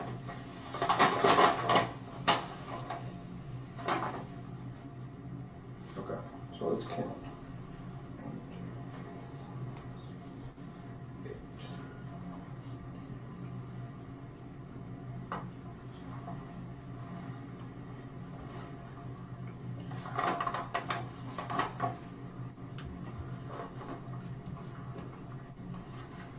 Alright. So, we'll just count this as one. So from the time we've got like ultrasound pictures, we've got 27 things that were in that box. Yeah. Plus this, and we can count that as one or a dozen, whether it's 28. And let's see, let's go to the last thing. Her birthday was on the 21st. Yeah. That's kind of where this stops. Yeah. On the 21st. Did you have this birthday cake smash on the 21st? Yeah. No, it was on the 22nd. Take that back. Why? I'm just curious. Because we were trying to have a birthday party on the 21st. My dad and mine, he ended up being at work late. So And, Yeah, no, then they wanted to wait till this weekend. I was like, no, it's my child's first birthday. I really didn't want to have you all here anyways because I wanted to spend it with her, to be honest. So. That's understandable. Okay. So we got like 28 some things. If you count these, makes it like 30 something. And then this one. Those are all from one trip. Some of the pictures are the same. I meant to give those to my dad, and I never got around to it. That's from the same trip. And this one was taken when? December 21st. It was after December 20th. You're so sure of that. Yeah. You're so good with all of these other dates. Yeah. Okay. So. Is that a bad thing? No, it's great. It's a great thing. So we've got all this stuff about Evelyn. Yeah. Leading up to December the 20th. Yeah. And then it becomes. That would have been about like either 4 to 6 days after Mom took her. Okay.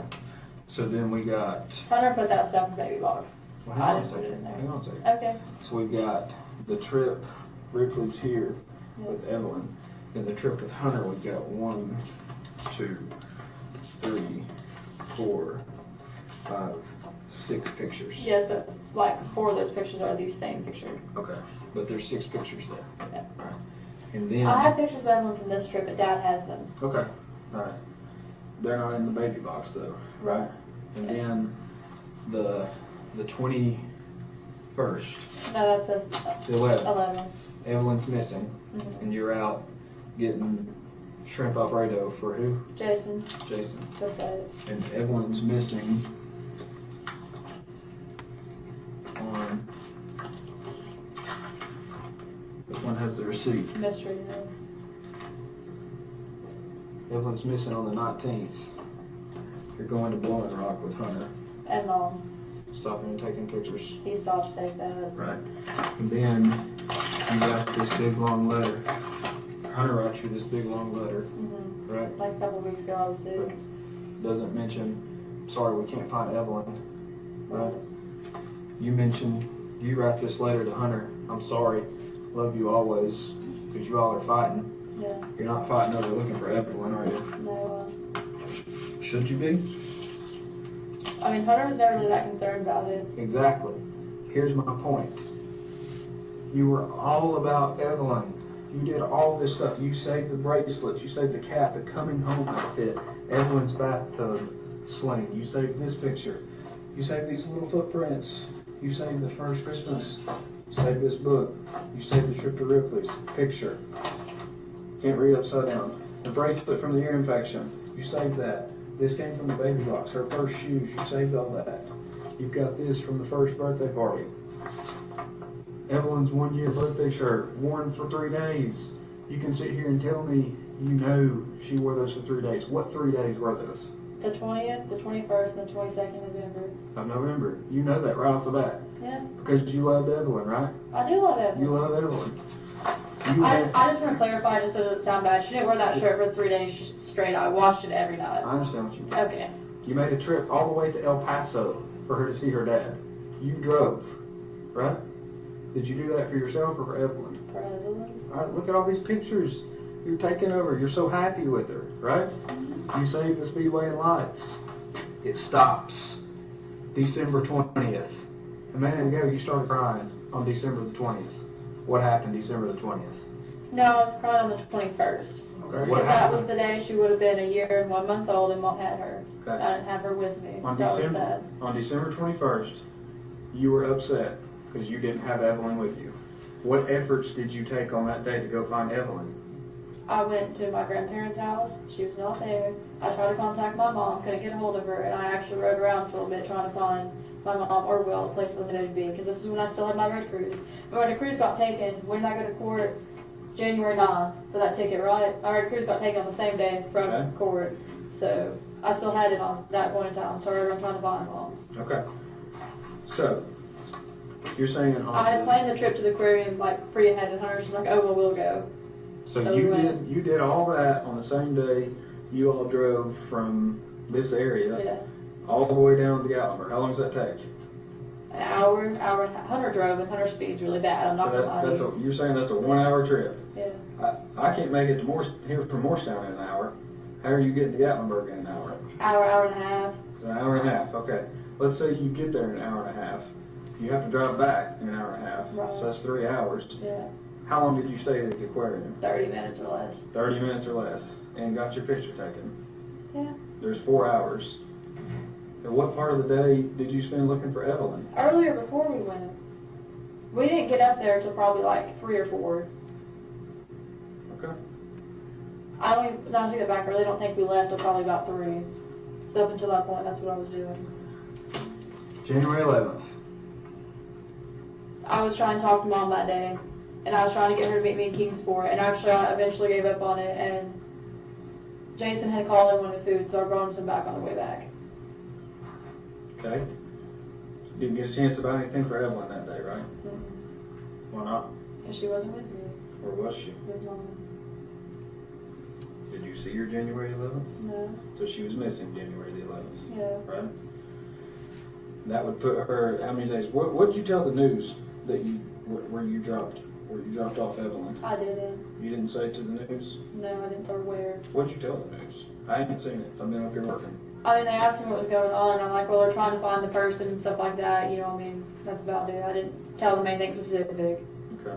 I told them I couldn't tell them any specific details about the case or nothing like that. Was I supposed to tell them something? I'm not the one that asked to talk to the news. I've not talked to the news. Hunter, I'm sorry. Love you always. How many love letters did you write to Evelyn while she's been gone? No. Why? Why would I write her love letters? Are you going to talk to her when she's older? Remember that time that you were missing? Every single day, I wrote you 10 letters. I was out beating the bushes trying to find you. I'm going to be honest with you. Let's go back and talk about the plane. I don't think you were in there for this. I told you we had a plane, right? I said that 3 days ago. I said we put it on there if we needed to. Somebody walked by and just said something about a plane, and she looked at me, right? And you realize I was being honest with you, right? I'm going to be honest with you right now. Do you know why I think you ain't been out looking for Evelyn? Why? It's 2 things. We're kind of one and the same. You know where she is, okay? I don't know exactly where she is. Or you know she's dead. No. Now's the time to talk. Is Evelyn dead? Not that I know of unless Mom has done something. I would never hurt her. She was my daughter. Okay. You're not out here doing all that you can to find your daughter. It's 2 reasons. You know where she is or she's dead. And another thing, some of this is bullshit that you're saying right here. Say you can't find Mom and she won't tell you where she's at. You're not looking for her, but you just, after all this, you're with her, right? You, Hunter, and your mom go to the Blowing Rock, North Carolina, and you said this receipt is from where you and your mom and Hunter were there. So where's Evelyn there on? I don't know. Mom wouldn't tell me. Where is she? Mom would not tell me. I told her about that. So you went along with her? I mean, You yeah. went with your mother on a trip to Blowing Rock to go pass her around, and your little girl, you don't know where she's at. Is that what you want me to believe? I'm being honest. That's not what I asked. You went, you've got detail after detail after detail after detail of this little girl. Her whole entire life. Basically daily. You can tell us specifically to the day, to the hour of what was going on in your child's life until here. Look at me.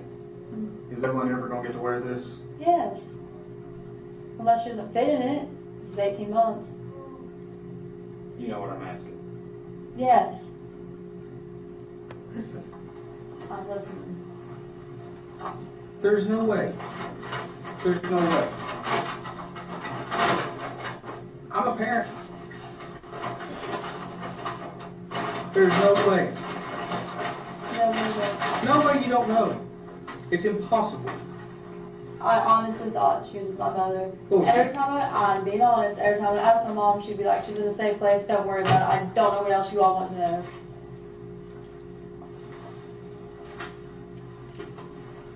I've given you every, place I could find my mother, and I'm trying to help you all as much as I possibly can. It doesn't make sense. Look, where is she? I don't know. If I knew we wouldn't be here in this room. Something happened December 21st. Something happened before December 21st. What is it? You all know that. Between the 14th and 16th was the last time that I saw her. We don't know that. We know that's what you're telling us, okay? And we also know that you lied to us. You spent about 6 hours lying to me, okay? I don't know when to believe you. Now everything you tell me I have to verify, okay? Everything I told you has come true, right? Right. We're not going to lie to you. I'm not going to sit here and blow smoke up your ass. I'm not. But there comes a point that we just got to talk about facts and reality. I mean, here's something else that like really bugs me. You go looking for apartments with Hunter. You're willing to look for a place to live. You told us yesterday for you, Hunter. You given this baby a name yet? I don't know its gender. Okay. You go out hunting for apartments and not Evelyn. For you, Hunter, and the new baby. You put on that application, 3 people will live there. That's 3 of you, the new baby. Evelyn's hung out to dry. That's why, in my heart, I believe Evelyn is dead, or you know where Evelyn is. I don't know where she's at. The last person that I knew had her was Mom.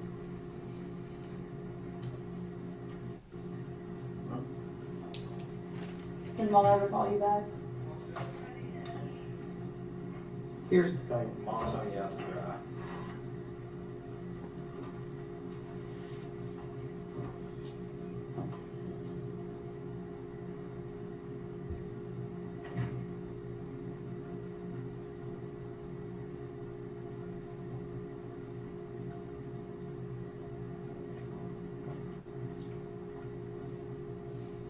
There's something else you're not telling us.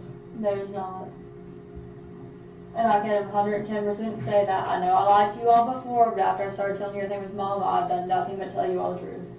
And I don't know if you've noticed, but I've been talking more. I know you have. And stuff like that. That you just, I mean, do you not care about her? I do care about her. Wouldn't be up here. What bullshit? You don't care about her? She's been gone for how long? You never picked up the phone. You never called. DCS didn't know. We didn't know. I mean, we're 2 months behind finding her. You want to be honest about why I didn't call? Yeah, please. Okay, after Maddie's Mom talked about it, I thought you all weren't any good and wouldn't do anything, so I thought I'd do better trying to get our So money over you're here. going to blame.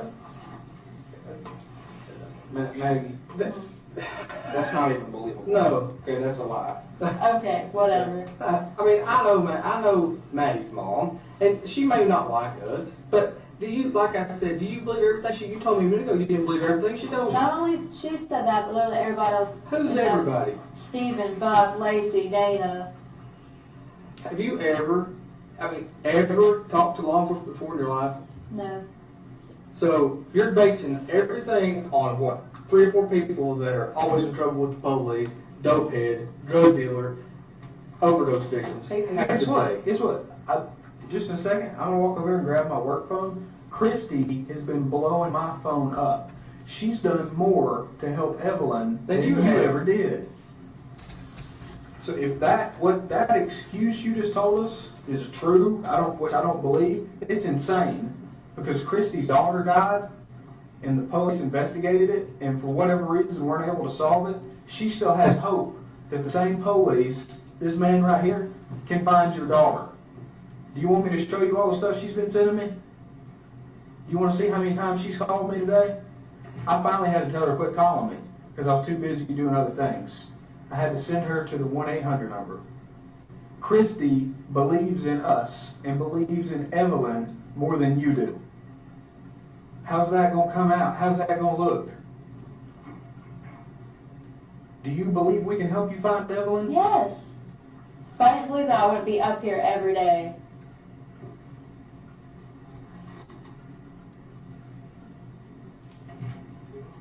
Do you believe me about Christy or you want to see that? I believe you.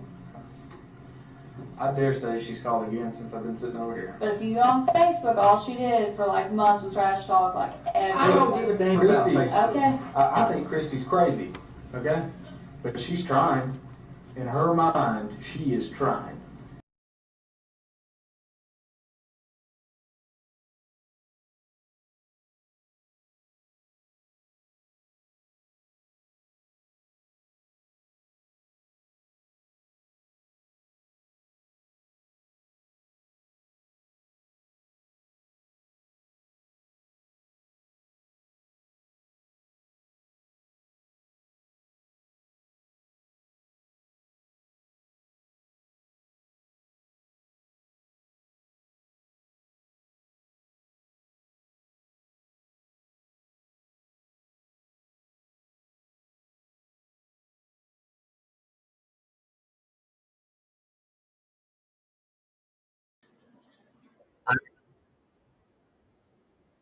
Okay, hang on, let me pause it and put it back up and see if that fixes it. Okay. Want to go home or do you want Okay, to help there us? we go. I'll stay here as long as you're not like, well, you're not doing any good here, because what's the point of me being here if you don't think I'm doing any good? You're not. Are you going to give us any information other than what you've already told us? That's the only information I know to give you. Okay. Do you know why Matt and I are the two that keep talking to you? Because I talk to you all more than anybody else. Not exactly. And I talk to you more, and I've told you more than I have anybody else. Not exactly. We're the only two out of 40 damn people that are probably over there right now that have an inkling that you're telling us some truth. Everyone else over there thinks every word coming out of your mouth is a lie. And I can understand how they get that, okay? I think you're still lying to us some, but I believe in you enough to think you've told us some truth. You're not telling us all the truth. I have told you everything that I know. You loved this kid. You loved this kid. I'm sorry, I shouldn't say this kid, Evelyn. You love Evelyn.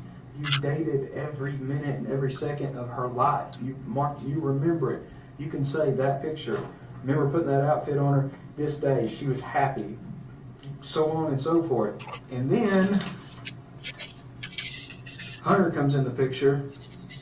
Hunter don't like Evelyn. It was, don't.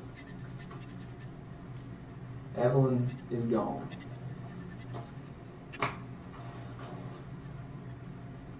My mom had already taken her at that point. The 14th through the 16th. Okay. Look. That's what you started. You started dating Hunter December 2nd or December 1st. Okay. I know that to be a fact. All right. That's when I started working at Chicken Shack. I didn't start going to his house over a week later. Okay. So let's say a week later, December 7th. The last credible sighting was not from you because you're not credible anymore. The last credible sighting was around December 7th. Now finish your story. Okay. You start dating Hunter December 7th. You're going over to his house. No one sees Evelyn. It was after that. When? Probably around the 9th or 10th. Okay. When my mom started coming to help me babysit her. 2 or 3 days later, boom. That's when my mom started coming to help me babysit. And those days, you can look at the schedule. I was at work from 6 a.m. to like 7. I take that back. I was there before 5 o'clock when they started opening until they closed. I don't care if you worked a 24-hour shift. Evelyn is gone. Okay? Well, she was at the house. If you cared about this little girl, you wouldn't have lied to us to start with. That's my opinion. I'll give you another opinion of mine. I think everybody that's been in working on this, I can't even count up my hours at this point. I ain't had hardly any sleep. I talked to a lady in Nashville last night. That I thought I had a dream about. I woke up this morning and looked. I'd actually talked to that lady. Okay? That's how long and how hard we've been working on this. Everybody over there, you know what they think? They think that all of them care more about Evelyn than you do. That's how it looks. If I were to write it down on paper, that's how it looks. Your actions make it seem like you don't care. If you do care, if you want me to walk over there and say, guys, guess what she just did? She just helped us out with this. She cares. You all were wrong. Matt and I were right. If you want me to go over there and say that, help me. I don't know what else to tell you to help you. I have. Well, I mean, we can't even corroborate that your mom's the last one to see this baby. Because you can't find her. Why do you think you can't find her? What we can prove, Okay, but what we can't let me talk. Okay. What we can prove is that we chronologically, you know specifics about this baby. Specifics. Up until Hunter. Can I comment now? I'm telling you, Why do you think you can't find my mother? Why? Yeah. I have no idea. You tell us why. We've tried. We've tried our best. We got a freaking plane up in the air trying to find them. Okay, and I feel like that should tell you all something, because people, if I did something, I would be up here talking to you. I would have been like, I'm a lawyer for her to come up here. I wouldn't say anything. Tell me God, I would not. Okay. That's the reason Mom will not talk to you all. Why? Because she knows she took her. You know when Dad was sitting here and Dad was like, oh, she got told me she's going to have to leave, she can't come back, she's going to have to leave, she can't come back. Do you remember that? I do. There has to be a reason for that. Do you not agree with me on that? I agree. Here's where we disagree. I think you know more. I don't think know. these guys over at the Sullivan County Sheriff's Office, they've worked and lived here all their lives. They're familiar with your family, okay? I'm not trying to be derogatory towards you. They're familiar with the Boswells, all right? You know what they told me this morning? The Boswells are a tight-knit family. They won't rat on each other. I think that is where this is coming from. I think you are doing what you were raised to do and not rat on anyone in your family. If I wasn't going to rat on anyone in my family, I wouldn't have told you anything about my mom. And you know what? I did that first. And then I talked to Dad, and I was like, hey, you need to tell him what happened. Okay. And then I don't know if you noticed, but literally the second I got off the phone with them, what started happening. No. It was a little bit after I got off the phone. You continue to lie. You told us your latest version of the truth, and then I got up to take a break, and you said, well, you call my dad, but don't tell him what I told you. You told me that story before you talked to your dad. You didn't want him to know you had told because he raised you I not to called tell. him that morning. Okay. But you told us, don't tell Daddy what you told us. And you know why? Because he went and told everyone in my mom's family, hey, they're looking for Angel. He's trying to help us. Right, but he told them why. And I thought everybody was supposed to know. Did you think we put out an Amber Alert? No, I mean, and he specifically called and said, hey, I know she has the baby. Tell her to come give me the baby or take her to the sheriff's office. You think people aren't going to figure that out on their own? No, we're not smart enough, remember? I guess. Okay. Well, no, but I mean, I don't But think that's what she said. We're not smart enough. I can't even fathom that. You didn't come to the police because we're not going to do nothing to help you. That's bullshit. Christy knows what it's like to have a dead baby.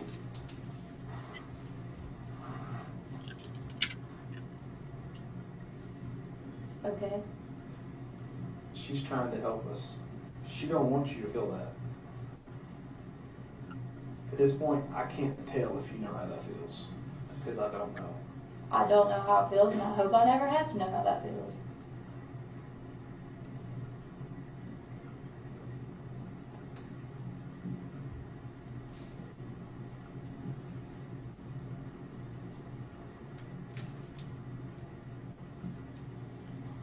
The whole time me and her were looking for places, all I talked about was one room Bradley.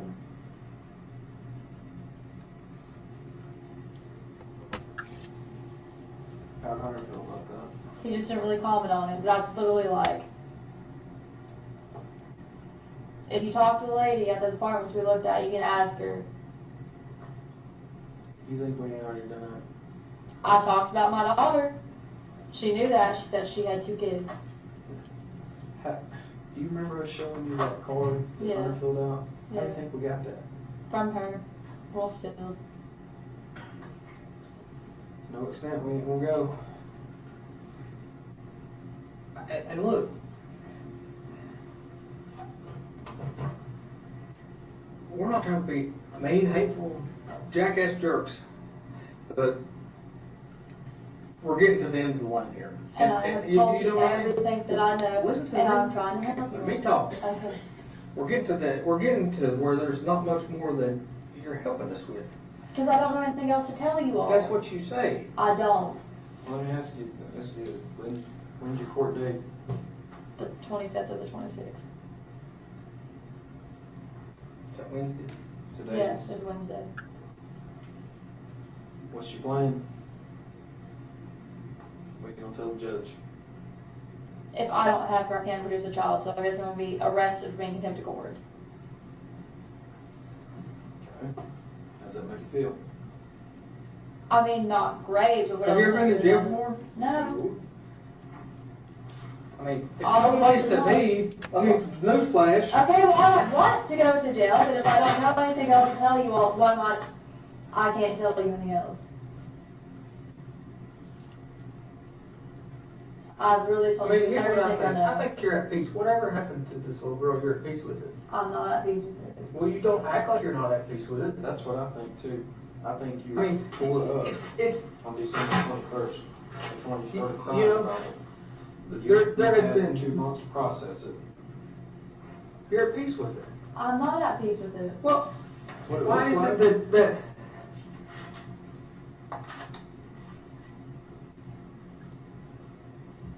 wherever Evelyn is, whether she's alive or whether she's dead, you're at peace with it. I'm not at peace with it. You don't show it. Just because I'm not crying all the I'm time. not saying doesn't mean crying I'm- all the time. It's a lot more than just crying all the time. I mean, like I said, I'm a parent. I have 3 kids of my own. If one of them, and they're older, and if one of them were gone, you couldn't tie me down anywhere because I would be out if I was on foot in the snowstorm looking for them. But not you. You're out here at Bowling Rock, Ripley's Aquarium, going to pick up Olive Garden. Life is normal for you. She's gone, and you're at peace with it. I mean, no, it wasn't exactly Yes, normal. you're at peace with it. You're with Hunter. You're with him, doing your thing with him, running around here, going places. That does not mean I was at peace with And it. Evelyn's gone. That doesn't mean I was at peace with it. How is it not? Because you were there. Not here with her, not looking for her. You were there with him. Are you at peace with it? No! What are you not at peace with? I don't have my child. We know that. I'm just sitting here trying to figure out what all of this, what looks the worst. I can't tell if it's the fact that you're going to Ripley's a week after your child's been missing 5 days, or the fact that you're picking up food, providing for somebody else, some random dude, basically. No, he gave me the money. But you're going to get it. You got it for him. I was in Kingsport. Whatever, you ain't got it for him. Could have been looking for Evelyn. You're providing for somebody else. You're helping care for somebody else now. Blowing Rock, however long you spent there, you got Hunter's insurance in that box, in your baby box. I had to keep that in there. And nobody else knows. Nobody else knows. You're hiding it too. That's the other thing that I can't understand. You're hiding it. You know you don't know where she's at. You're making excuse after excuse after excuse for people that ask you about her. Well, she's here, she's there, she's here, she's there. I know this. Facebook messages. We've been there too. I mean, we're not, you know we've got all that, right? Yeah. Okay. And telling everybody in the world lies about where she's at. Lies we can prove that are lies.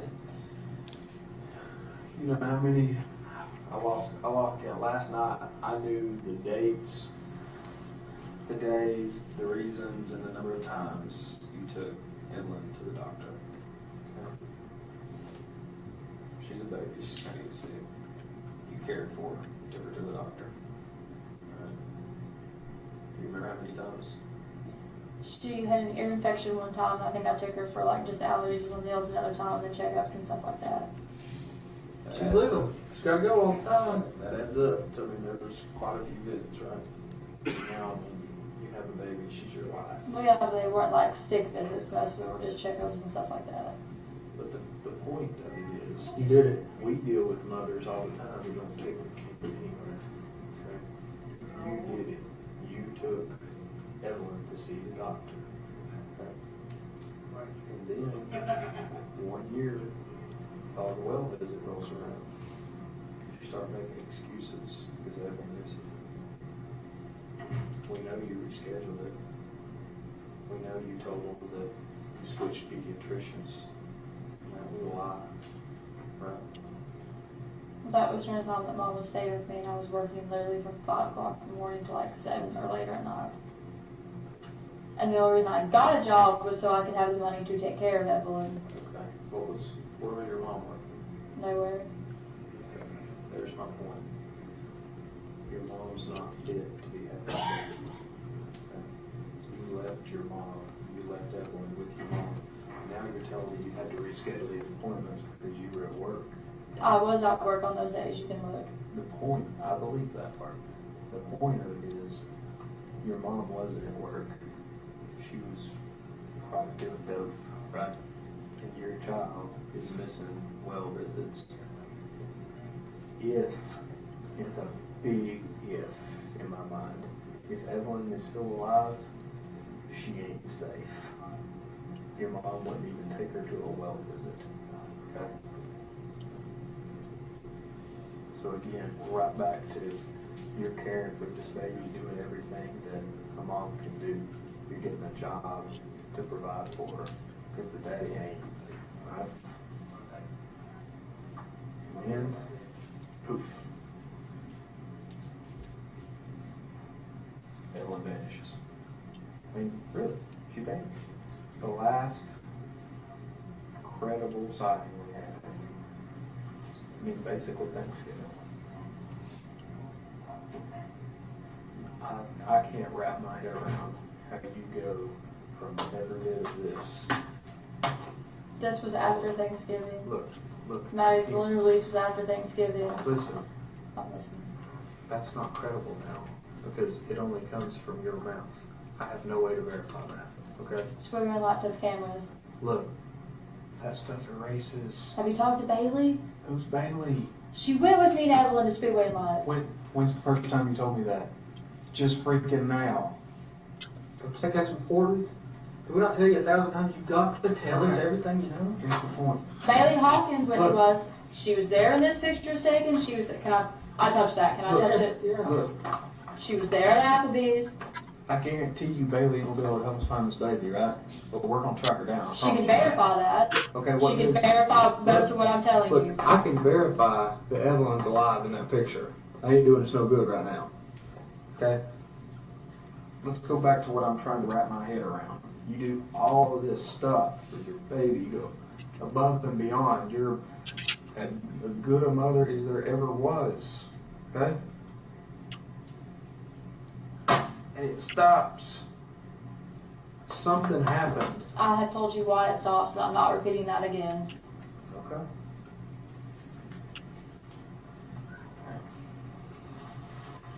I would stay in here, right here, sit right here in silence, or talk, or play music, or whatever, for another 24 hours or 24 days, if I thought we were going to be able to find Evelyn.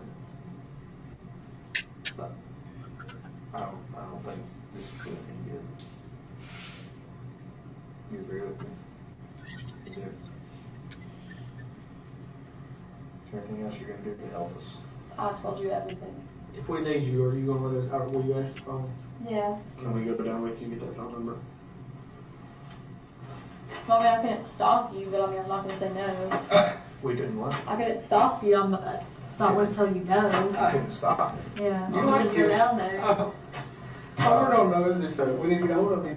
Can we call you? Yes. Okay. You going to call us? I mean, if you Yeah. need something, you I know, didn't have a call card to call you all because I don't have one. It was at the shelter. I'll get you one.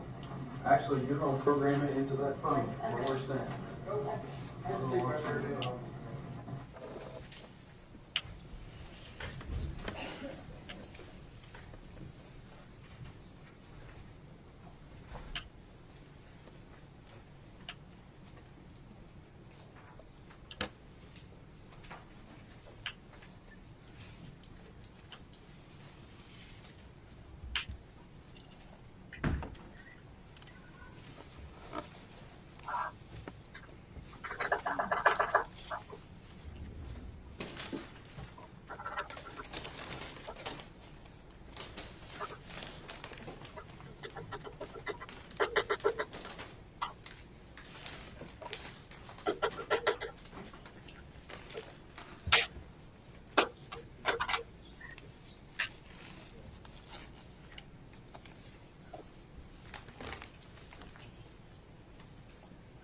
Detective Price, know, earlier I had you identify various items that you all collected the night that Evelyn's body was recovered there from the scene. I've got a few additional things. As part of your duties and as part of your role in the investigation, you were aware that other items were collected as part of this investigation. Is that correct? Yes, that's correct. All right. I'm going to hand you one of those items, ask you if you can identify what's contained therein.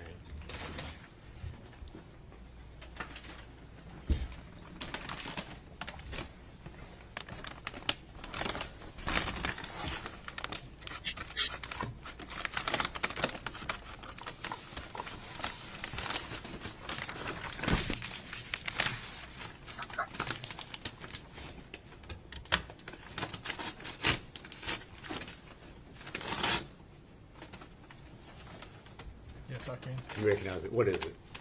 It's a pillow. All right. And is there any identification or any writing on there that tells you where that was collected from? Yes, it was recovered from 976 Sugar Hall Road, lot number 4. All right. And did you all secure that in an evidence bag so that you could send it off to the TBI lab?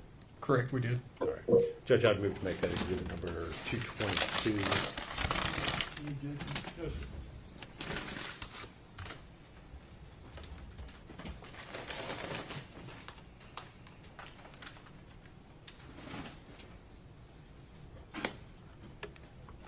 I'll hand you another item, ask you if you can identify that.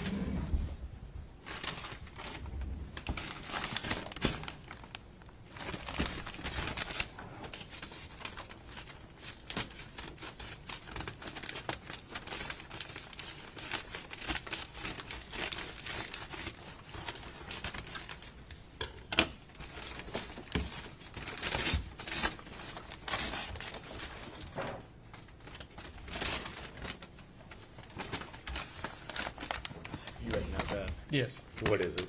it's another pillow. All right. And was that pillow the one that was collected from the shed on the Boswell property? Correct, yes. All right. And again, did you all secure that in an evidence bag so that it could be sent off to the TBI crime lab?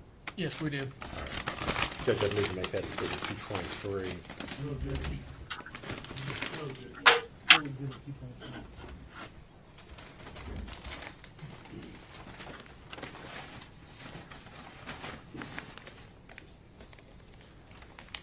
I got one more to take, Lieutenant Price, if you would, take a look at that and see if you can identify it.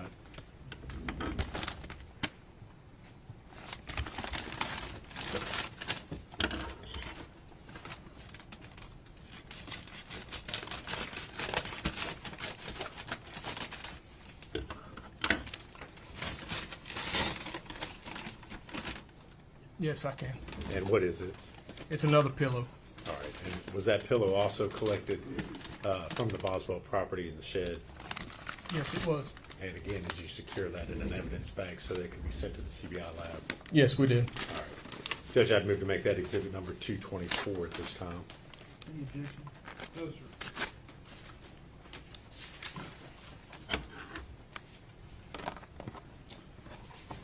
Thank you, Lieutenant Price. If you would answer any questions that Mr. Scott has for you.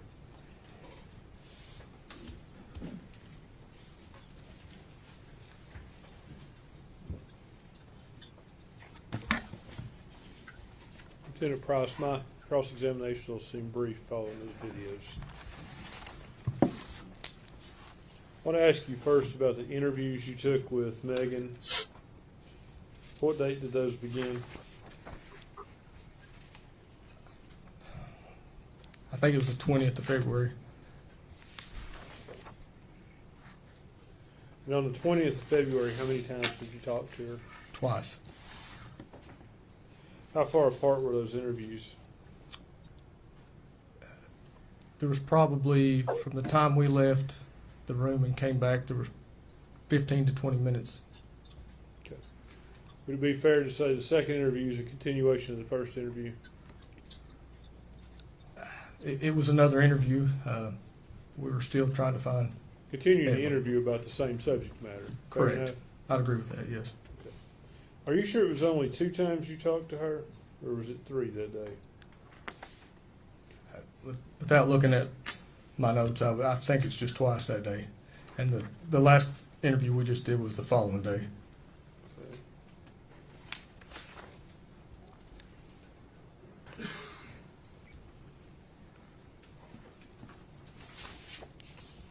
I noticed in one of those interviews you all Mirandized her. I think we Mirandized her every time we talked to her. Okay. Do you think that, or do you know that? I have it all written out on a notes. Yes, Okay, do you she have was the- Mirandized. I don't have it up here, but yes, she was Mirandized every time that Agent Gratz and I spoke with her. Yes. Okay, it wasn't on the videos. That's why I'm asking. Okay. It was probably before she came in there. Before she came in there. Could have been in the lobby. Could have been Oh, okay. in another office. Would it have been done in writing? Yes, You think you have those forms somewhere? I believe they are here somewhere. Yes. Now, the interview on the 21st, you're still talking to her about the same thing. We are. Another interview continuing the interviews you've been having for several days. Again, we're looking for Evelyn. Trying to get any information whatsoever to help us find that child. How many times have you been to the Boswell property? Let me clarify that. There's the Boswell Trailer Park, and it's on Sugar Hollow, is that right? Yes. And then there is, for lack of better words, Tommy Boswell's compound Muddy Creek. on Muddy Creek. I don't ever recall being on the property at Sugar Hollow during this investigation. Okay. I don't think I went there. I have been to the Boswell property on Muddy Creek several times, but I think the only time I was ever there during this investigation was the night the body was recovered. I did go back after that, and I helped do the drone video that was shown. Okay. That drone video provides an overhead view. Is that correct? Yes. Would it be safe to say that from a different perspective that stuff may look just a little bit closer together if you say standing looking flat as opposed to looking down from the drone? The buildings? I think that'd be open to interpretation. I think the drone video is an accurate representation of what we saw that night, or what that property is. From a bird's eye perspective. Well, even, the drone flew low. We flew the drone low. I tried to make it walking height. Did you take measurements at any point of the various buildings? For instance, the dollhouse where Evelyn was found to what's been described as Mommy's house. Did you take a measurement for that? I personally did not. Do you know of anyone taking a I'm not measurement? aware if anybody did, but I did not. Do you know what the distance is approximately? I do not. Did you take any other measurements there? I did not. I would like to go back to those statements a little bit. I assume it would be fair to say that you and Agent Gratz were honest with her the entire time? Yes. Did you have some inkling she was telling you the truth? No. Well, Agent Gratz said that in the video, so I was asking. That you and he were the only two. that I had think any- what he said was she told us pieces of the truth or parts of the truth or something like that. But as far as being 100% honest with us, no, I did not think that. No, but he indicated that you all were the only two that believed that she might be telling you some of the truth. Was that a true statement? He did say that, yes. Was it true? I do think that she was telling us pieces of the truth, yes. Some truth. As part of this investigation, did you have any interaction with Hunter Wood, or Preston Hunter Wood? Very little. I know he was in our office a few times. Did you talk to him? I don't think I took a formal statement from him. I can't remember. I spoke to him.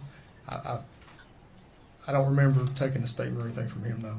When you say spoke to him, you mean like if I see you out in the hall and I say, "Hey Matt, how are you?" Or Correct. that's what you're saying about speaking. Yes, I've known Hunter before, and so I did speak to him, yes, but I don't think that I may have been in one of the interviews with him, but I just don't remember for sure.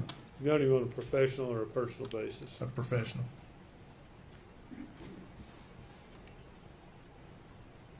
Did you, or you didn't attempt to ask him for his DNA? I don't remember. Okay, if you, I don't remember if I did that or if anybody did that. you're aware that he declined that? I heard that said today, but I can't remember without looking. It's been 5 years ago. I have to look at the file. Understand. What about Hunter's palm prints? You heard Agent Gratz talk about how he got those here at the Sullivan County Jail. Were you getting fingerprints? Are you aware of whether the Sullivan County Jail, when someone's booked in, do they take fingerprints or palm prints, or is there a difference? I don't know how that works. I worked in the jail in 2003, so I don't know how they do it now. Okay, so that would be something Somebody from the jail a could. detective would not be familiar with. Correct.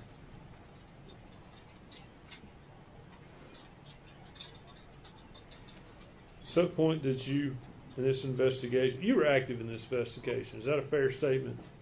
Oh yes. At some point did you become aware of Hunter Wood's mental health problems? I don't know if it was actually during the investigation or after, later, at a later time. Okay, well, whether it was actually what you call the actual investigation or later, if you did become aware of those mental health problems, did you do anything to look to see if that would have affected your investigation into this case? I spoke with our district attorney's office in reference to it. They were aware of what was going on, and that was pretty much the extent of it. But you made no independent investigation other than speaking with the district attorney's office? No, I did not.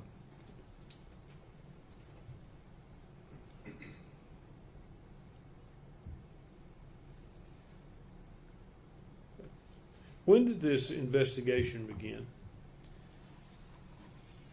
It was in the evening. I think it was February the 18th, 2019. So it did not, the investigation in this case did not begin until February of 2020. 2020? Yes, I'm sorry. Okay. Yes. So prior to that, there was no pending investigation? About a missing child? Yeah. No. There's no investigation whatsoever? No, as soon as the DCS referral came in, that was our first knowledge of it. Or my first knowledge of it. Judge, if I could have 1 moment.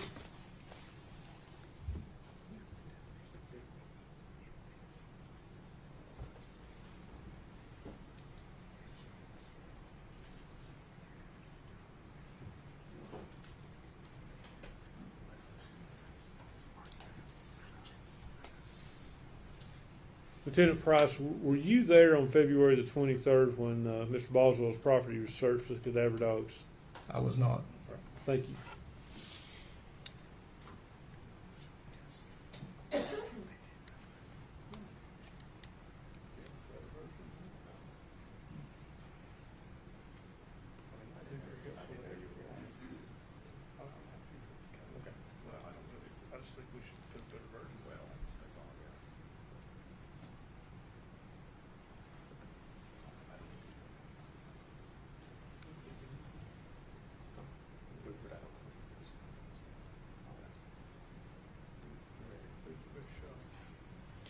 Lieutenant Price, I know there were a number of investigators within your department and with other agencies that were working on this case. Mr. Scott asked you about the distances that between different buildings on the Boswell property.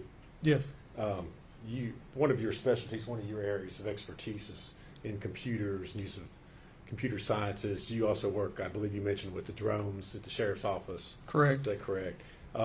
As part of your all's investigation out there, did you all measure the distances between the various buildings? I don't remember if we did. All right. Let me pass you a document and see if you recognize it.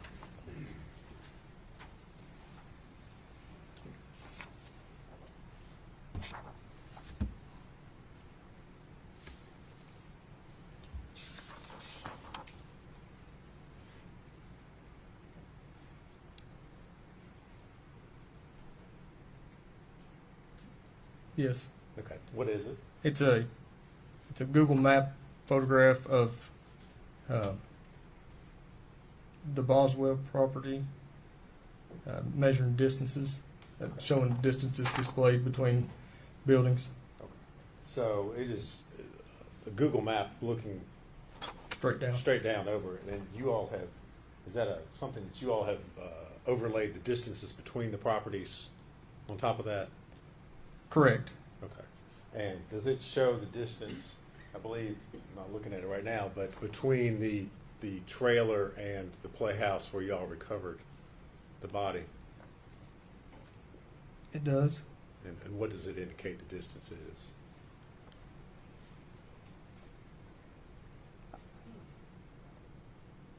$50.34 I believe. All right. And in your work, have you found the information that's contained within Google Maps to be accurate? Correct. It's very accurate. All right.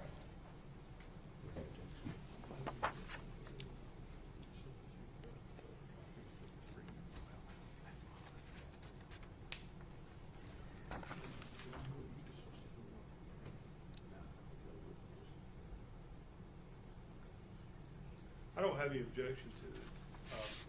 It's just hard to read. You can make it exhibit I would, Judge, I'd need to make that exhibit 225. 25. The full exhibit 225.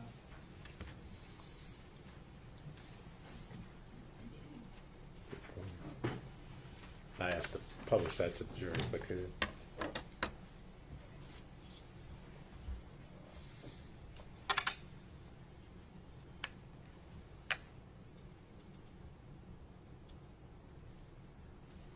You have the laser pointer, Lieutenant Price. I do. All right. If you could, I know that's kind of tough to see, but if you Right. would point out where the trailer Trailer. is, I believe that's where And that's Mary Boswell lived. correct right here. Okay. And And then then- if you would, Playhouse is over here. all right. And there's a distance there of 50.34 feet. Is that between the corner of the Mary Boswell's trailer and the playhouse? Is that what we're? The Yes, that's distance is correct. measured there. Okay. All right. Thank you. I'd like to ask him a couple more questions if I can.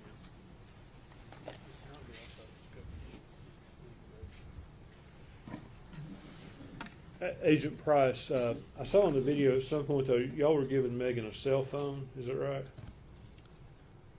We did at one point in the investigation gave her a phone so we could communicate with her. Okay. Well, that phone could also be used to track her too, I assume. Yes. Okay. Did you track her with it?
You remember the question? Go ahead.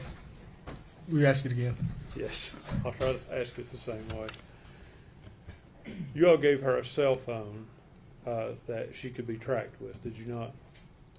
It had the possibility of we could track her. Yes. Did you all do that? I personally did not. Do you know if anyone did that? During that whole investigation, all the cell phone stuff, the technology stuff was being handled through technical services unit out of Nashville, Tennessee. They were assisting with that. I don't know if they did or didn't. So,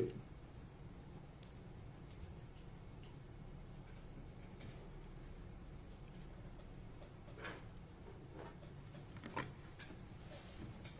think that answers my question, actually. Thank you. Nothing further, Judge. You step down.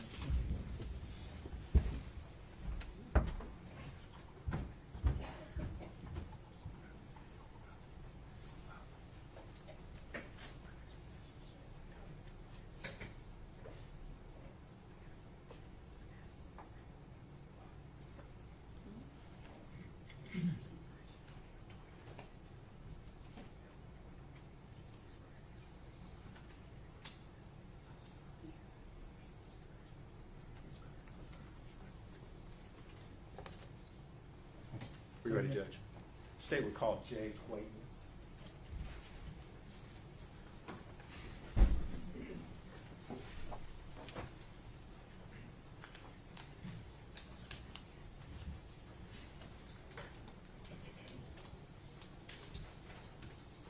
Make sure you have him spell his last name for me. I will.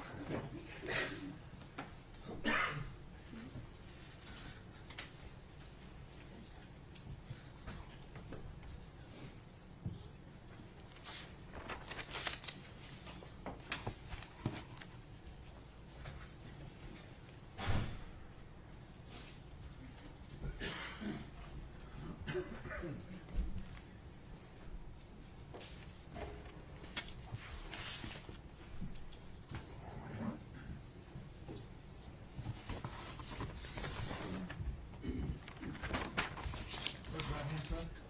State your name. Jay Quaintance? You solemnly swear or affirm the testimony you're about to give to be the truth, the whole truth, and nothing but the truth. Yes. Mr. Quaintance, if you would scoot up real close to that mic there, and if you would say and spell your full name for us. It's J-A-Y, Quaintance, Q-U-A-I-N-T-A-N-C-E. Thank you, sir. And where are you employed? WJHL. All right. And is that one of the local news stations here in the Tri-Cities area? It is. All right. And you, of course, are familiar with the story and the investigation into the disappearance and the subsequent recovery of Evelyn Boswell. Is that correct? That's right. And this occurred back in February of 2020.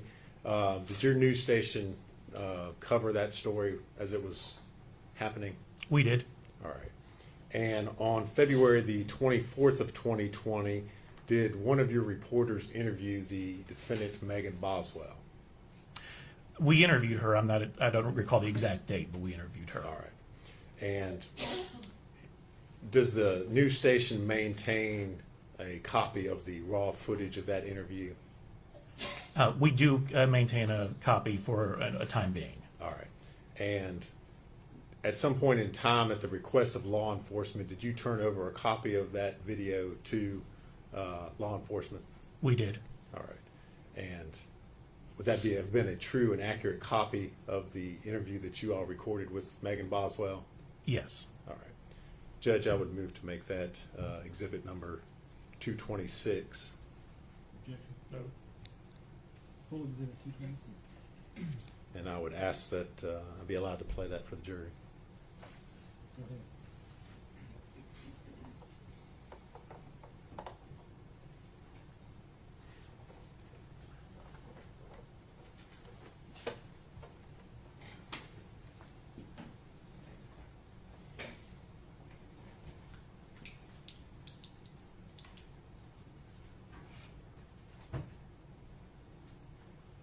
Don't be, if somebody comes up, we'll hand, you don't worry. Okay, we'll Yes, just see. yeah, you guys just You're on. relax. All right. We're on, So, honey. We're on. should I clap, I guess, Whoops. for the mics? I looked at yours, I'm looking at hers, just say hi All for right. me. Hello. Hello. Go. All right, Okay. perfect. So, please say and spell your first and last name for us and tell us your religion. It's Maggie Boswell, and I'm her mother. Really quick, can we take a photo before we get into the interview? They want a photograph of this today. I mean, Megan May. photo really quick. They want us to send this back to the station, and then we will start immediately.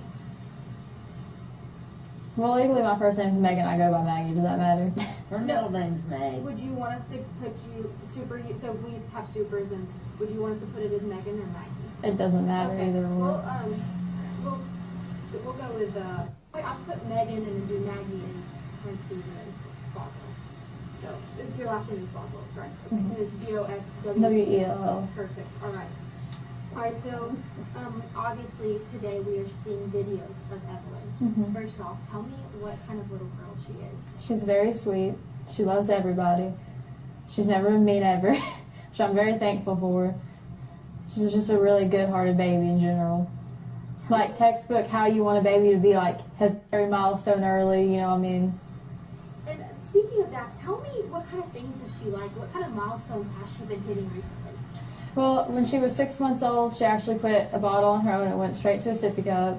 She started walking probably around like 10 months. That was kind of hard though because she's like not like small as in like underfed, you know what I'm saying, but like she was a preemie when she was born. She's like a smaller baby and she kind of had trouble like balancing her weight, but she finally got the hold of it. She's starting to say a lot of words and you know.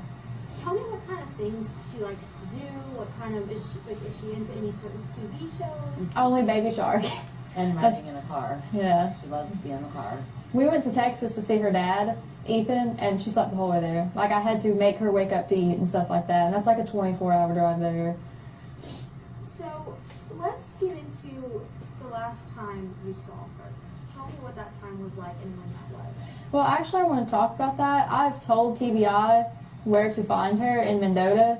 My mom took her to a campground and a silver camper, and if they don't go tonight, I'm going to go find her myself. Because I've told them, and they're not really, like, taking it seriously, and if they don't go tonight, like, I will go myself and go get her. Tell them why they're not. Don't get into It's that. cut. Stop. They can edit Stop. it. Stop. No, you need to defend yourself. That's all they need to know. It's Quit. not. Quit. They already know, Megan. So let's kind of go back into. Sorry. No, it's Sorry. okay. Can you edit that out? I will. Absolutely. Okay. Yeah. We'll take care of it. So tell me about the last time though that you saw Evelyn. Tell me what you guys did and when that was. We went to go out to eat, and then my mom came and got her. She was wearing a little hot pink tracksuit with a matching bow and little matching shoes. And was this December 20, like right after Christmas? A little bit before Christmas. So this was before Christmas. Okay. So tell me what you know about her situation. Obviously, you just revealed that you know she's where your mom took her. So tell me what all you know about that situation. That's really all I know.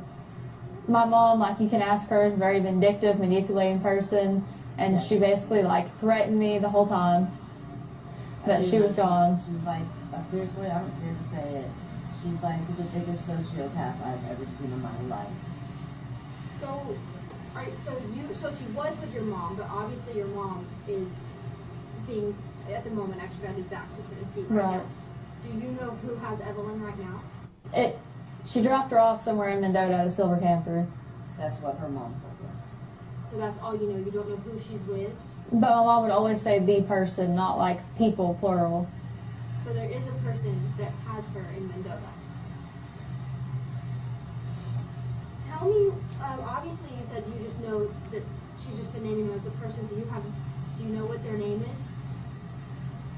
Not at all. Can I say something about that?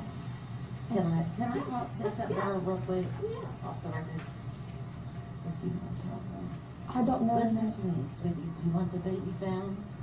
Then you need to be honest with yourself about it. They're not taking you seriously because you've been trying to protect you. They're not taking me seriously, TBI isn't, because I've not fully told them. I've been like, hey, like my mom camped out at Mendota, you want to go check them out, but I've never been like specifically, hey, she's not your silver camper, because my mom did threaten me, like, you know, if I told anybody. I'm not going to get that, but she did.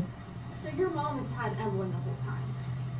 Or the whole time? Or the person that is in Mendota has had her the whole time. So you believe that your mom took her to Mendota?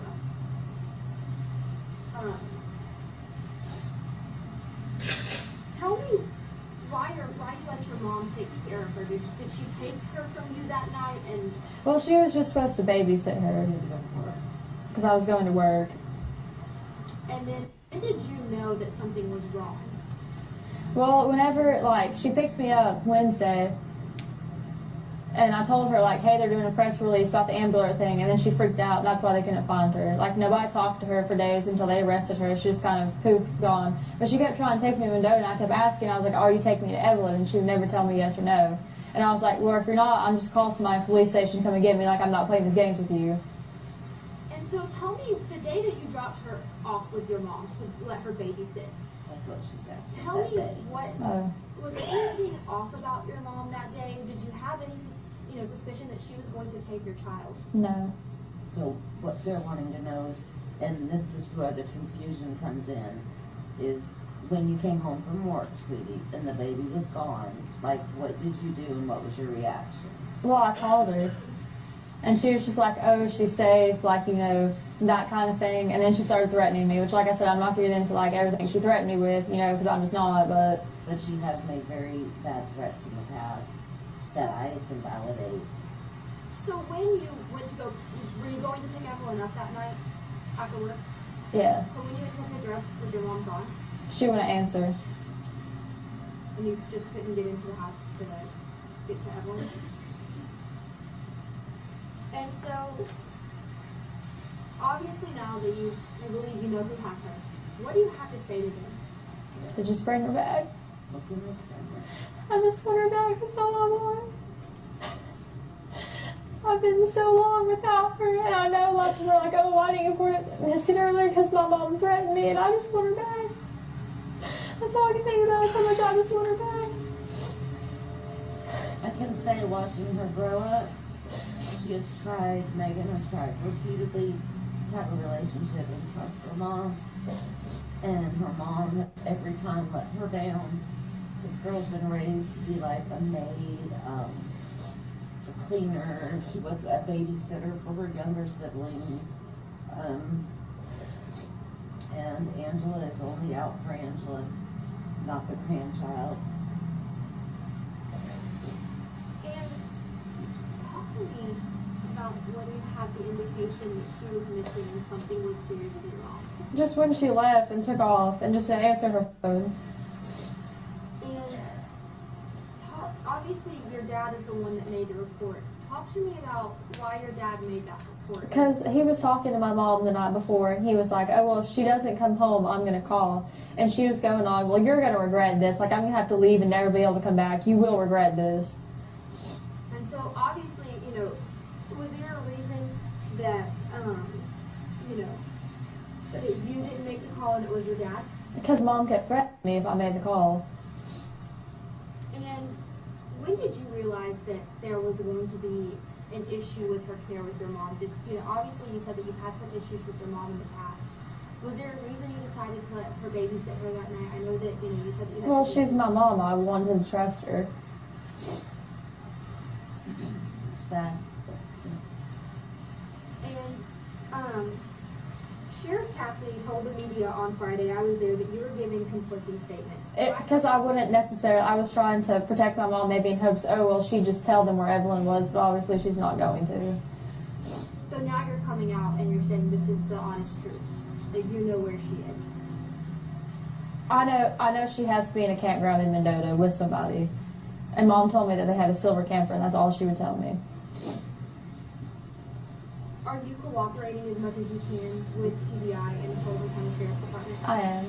We were there till 1 a.m. last night. Can you tell me, you know, maybe how so? Just, you don't have to go into deep detail, but just tell me, you know, how so are you, you know, constantly on the phone with them, talking, you know, about the tips, anything like that? Yeah, and I've looked into stuff online myself, like, you know, people are like circulating pictures around me, like, oh, this is Evelyn, you know what I'm saying, and like, that kind of thing. But no. And like Saturday, nobody would answer me, and I blew all their phones up. So. And every chance they've let me be up there, I have been up there. And so, as of tomorrow, tomorrow will be a week since Evelyn was reported missing, and Wednesday will be a week since the Amber Alert went out. Tell me what you're thinking right now. I just don't know if the person who has her is like maybe scared that they're going to get in trouble, but they won't. They just bring her back. What are you thinking about her current status right now? Do you think she is okay? Do you think she's being taken care of? And what is your message to authorities right now? to the TBI, Sullivan County, and all of the sheriff's departments and any authority that's working on this case? Just that if they don't take it seriously, what I just said, I will go find her myself. They need to. They've told me they've told me before they'll arrest me for tampering with evidence, and I told them on my phone, I was like, I don't care if you arrest me for tampering with evidence. If you go up there, I'm going to tonight. Also, I got and was ready to organize a search party, as a community does when a child, right? And I called CPI because, well, where do we search? And they were like, no, they did not want any search parties at all, period. I don't know what the reason was, but they didn't. And can you tell me, do you have a message to the public? Obviously, so many people are, sharing photos, sharing these videos of your daughter trying to bring her home. What is your message to those people? Don't stop until she's back. Please. There's a reward out there. That's over $50,000. But this false information, yeah, like, like, they need to stop reporting, like, psychics, for one, like, come on. You know what I'm saying? Because that just wastes the TBI's time when they could be actually trying to find my daughter. Instead, people are like, oh, well, this lady did tarot card reading, like, you know what I mean? I feel like that just takes away from the time of, like, them actually searching for my daughter. But let's also turn the table on the other side. There's a large amount of money that you just mentioned that's being donated as a reward in efforts of finding Evelyn. There's also been a huge outpouring of support from the community. We've seen several prayer vigils and things like that. Talk to me about how this makes you feel. I'm just happy that people are coming together to try to find her. Because the main important thing right now is the baby. And people across the nation are talking about the story and looking for your daughter. How does that national attention make you feel? I'm just happy that people are trying to find her. Also, we did want to attend the prayer vigils. We just didn't have a ride. We did not have. And I didn't know about the one in Bristol because, we did not have transportation. Yeah. People did offer. My daughter tried to Uber for us, but we were told that our safety, her safety, would be at risk if she attended a prayer vigil or any type of thing, because there's so many people that are against her. So he didn't go. And let's talk a little bit more about Evelyn and your relationship with her father. Have you been in contact with her father? Yeah. He's actually trying to get leave approved right now to come up here and try to, help find her. What is her relationship like with him? She's only been around him a couple times because when he was in the Army. And what is your relationship like with him? Do you keep in contact with him? Well, yeah, we have a kid together. You know what I mean? Yeah. Right. So he, did you notify him when you knew something was wrong? Mm-hmm. And just to kind of help you clear out your name, we're going to go through a couple of other questions. And if you don't feel comfortable, let me know. But the first one is, why do you have multiple social media profiles? Is one that we've been getting. Because I break phones a lot, and I forget the password. I'm not going to lie to you. I'm really bad about remembering passwords. Now I have them all set to one, but, up until that point, I just, I just couldn't remember the password to them. So I'll just make a new one when I got a new phone. And talk to me about what your relationship with Hunter Wood was. I don't want to get into that. Brief. I think it's fair to say brief. And a couple of people have asked if you aren't expecting again. I'm not getting into that one either. And let's talk about why we're here at East Lawn Cemetery. My best friend is buried here. So Do you want to talk about that? And so is there a reason that you wanted to be sure that we did this interview here? I just feel better because I feel closer to her here. It's just comforting to know that, even though she's not here, she's here. And I'm her mother. I'm Madison's mother, so that's why she came to me, I think. She's always been like a mom to me. A real mom.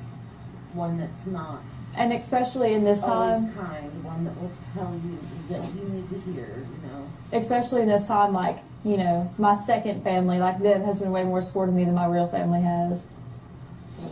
And let's, one more thing is obviously I've seen you once before. I know that you spoke with Kelly.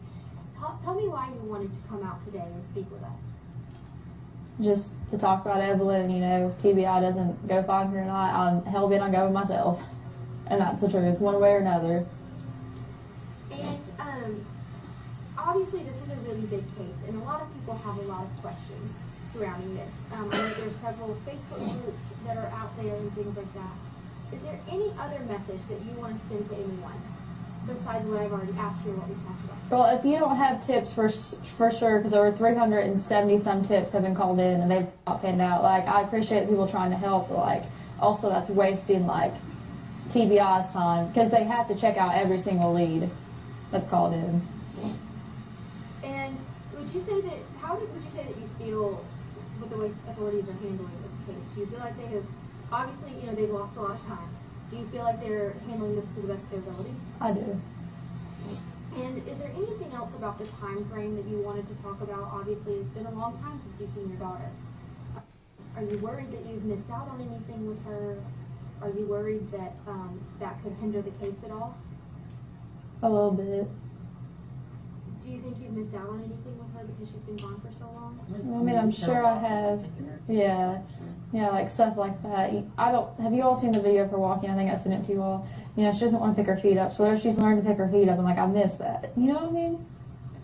Like, that just sucks because like, she is my child. I love her. I don't want to miss stuff like that.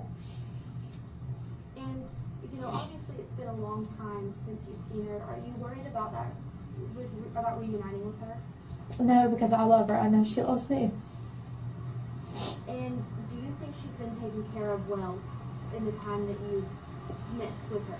I hope she has been. And tell me when you do get to see her, tell me what the first things you want to do. I'm just going to hug her and not let her go. Wow. Like, they'll have to pry her from my arms. Literally, because I'm just not going to let her go. What else are you guys going to do? Are you guys going to go eat somewhere? Are you guys going to go play? I'm going to sing. Yeah. Probably going to sing Baby Shark to her.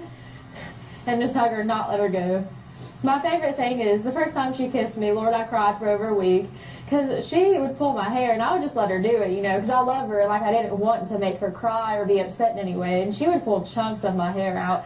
And she was in her walker one night, and, like, she dropped her sippy cup, and I bent down to pick it up. And I thought, oh, she's going to pull my hair. She put my face close to her, and she kissed my cheek, and I just, like, cried about it for over a week. So I was like, oh, my God, I'm the first person that she's kissed, you know what I'm saying? Just, like, little stuff like that. I love her to death, and I would hate to have missed out on anything, especially because of my mom. Obviously, you know, you told me you talked to your mom a couple of times throughout this, and each time did she give you any update on Evelyn? Just tell me that she was safe. So when was the last time you talked to your mom? Like physically just the two of you on the phone, or? Wednesday, the 19th. Yeah, whenever the Amber Alert went out. I think that was Wednesday. I'm sorry, my days are running together. Tuesday, wasn't it? So Tuesday was when she was reported missing, but Wednesday was when the Amber Alert. Okay. Okay, yeah. Then yeah, it was Wednesday. So Wednesday was the last time you talked to your mom. Mm-hmm. And if you don't want to, you don't have to, but can you tell me any details about that conversation? I mean, she was just going off on me. And Mendota, and I kept telling her, I was like, if Evelyn's in Mendota, just take me to her. I will take her up there. We can just end this right now. Like, let's make this simple. Just give me my child back right now before this gets blown out of proportion. And she would never be like, oh, yeah, I'm taking you. She'd just be like, you don't need to talk to them. I don't want you going up there, and, like, stuff like that. And I was like, okay, well, if you're not going to take me to her, pull over, and I will have, like, somebody on Sullivan County's end come get me to go up there and talk to them. What is your biggest fear right now? I have a lot of them. Just that I don't know that maybe they won't find her tonight, or, you know, maybe they don't find her tomorrow. Maybe it's weeks from now before they find her. You know, the people aren't going to be like, oh, well, like, I'm not giving her back because I kept her for 2 months. This is my child now. They can't do that. Well, still, I'm just worried that they're going to be angry about that. You know what I mean? As long as the baby is okay. That's all that matters. Sorry they're mad, but it's not their child, right? She just needs to come home. Exactly. She's been away from her mom for long enough.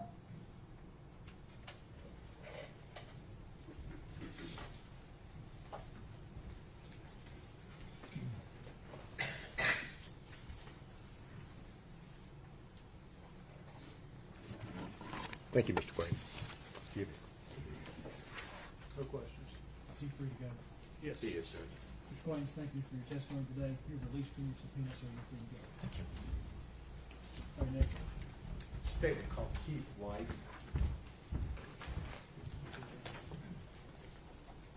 Spell the last name. Weiss.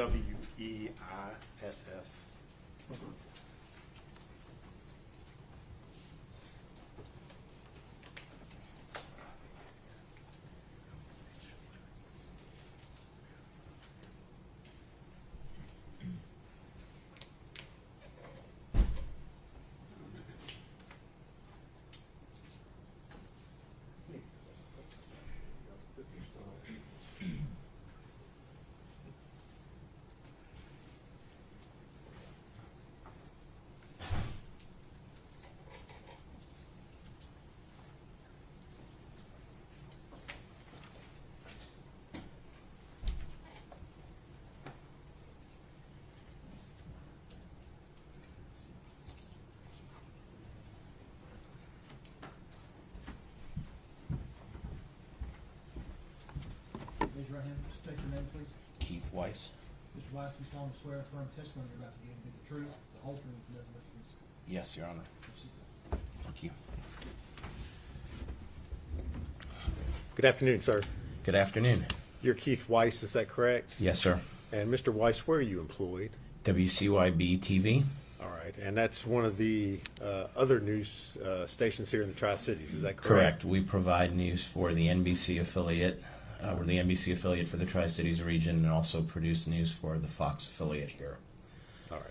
You are familiar with the story regarding the disappearance and subsequent recovery of Megan Boswell, is that correct? Yes, sir.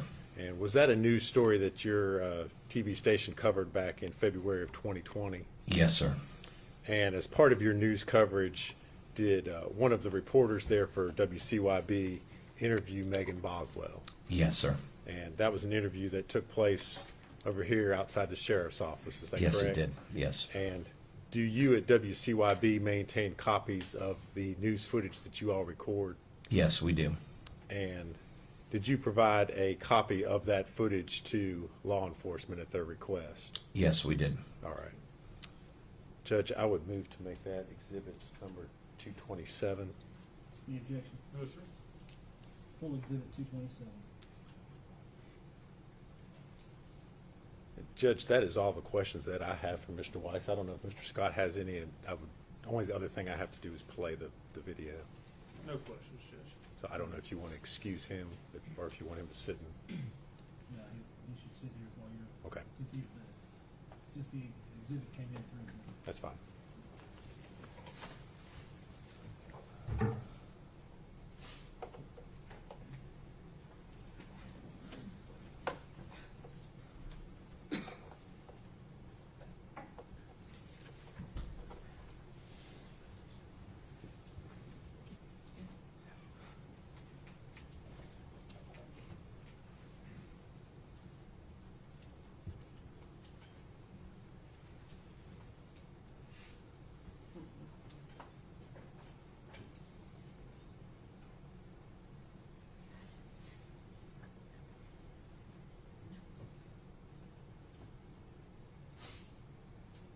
I just want to tell you about like her favorite things and personality-wise. I know, like looking on TV and just kind of seeing a picture, it's a lot harder to, envision a baby.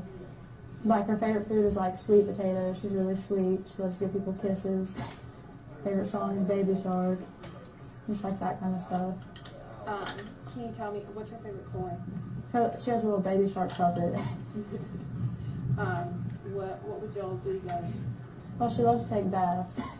That was her favorite thing. She had little shark toys that swim in the bath and stuff like that. How old is she now? She's 15 months a day, actually. Can you tell me a little bit?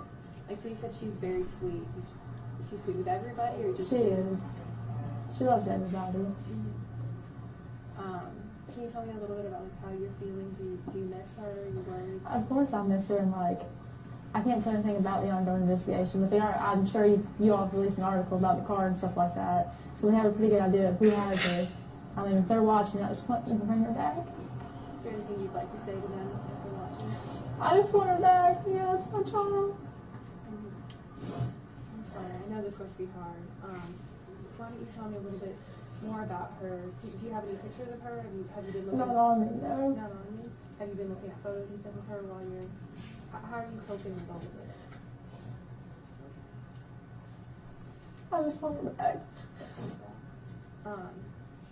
If you could tell her anything now, what would you say to her? I love her and I miss her and I'll be with her as soon as I can get to her like I can.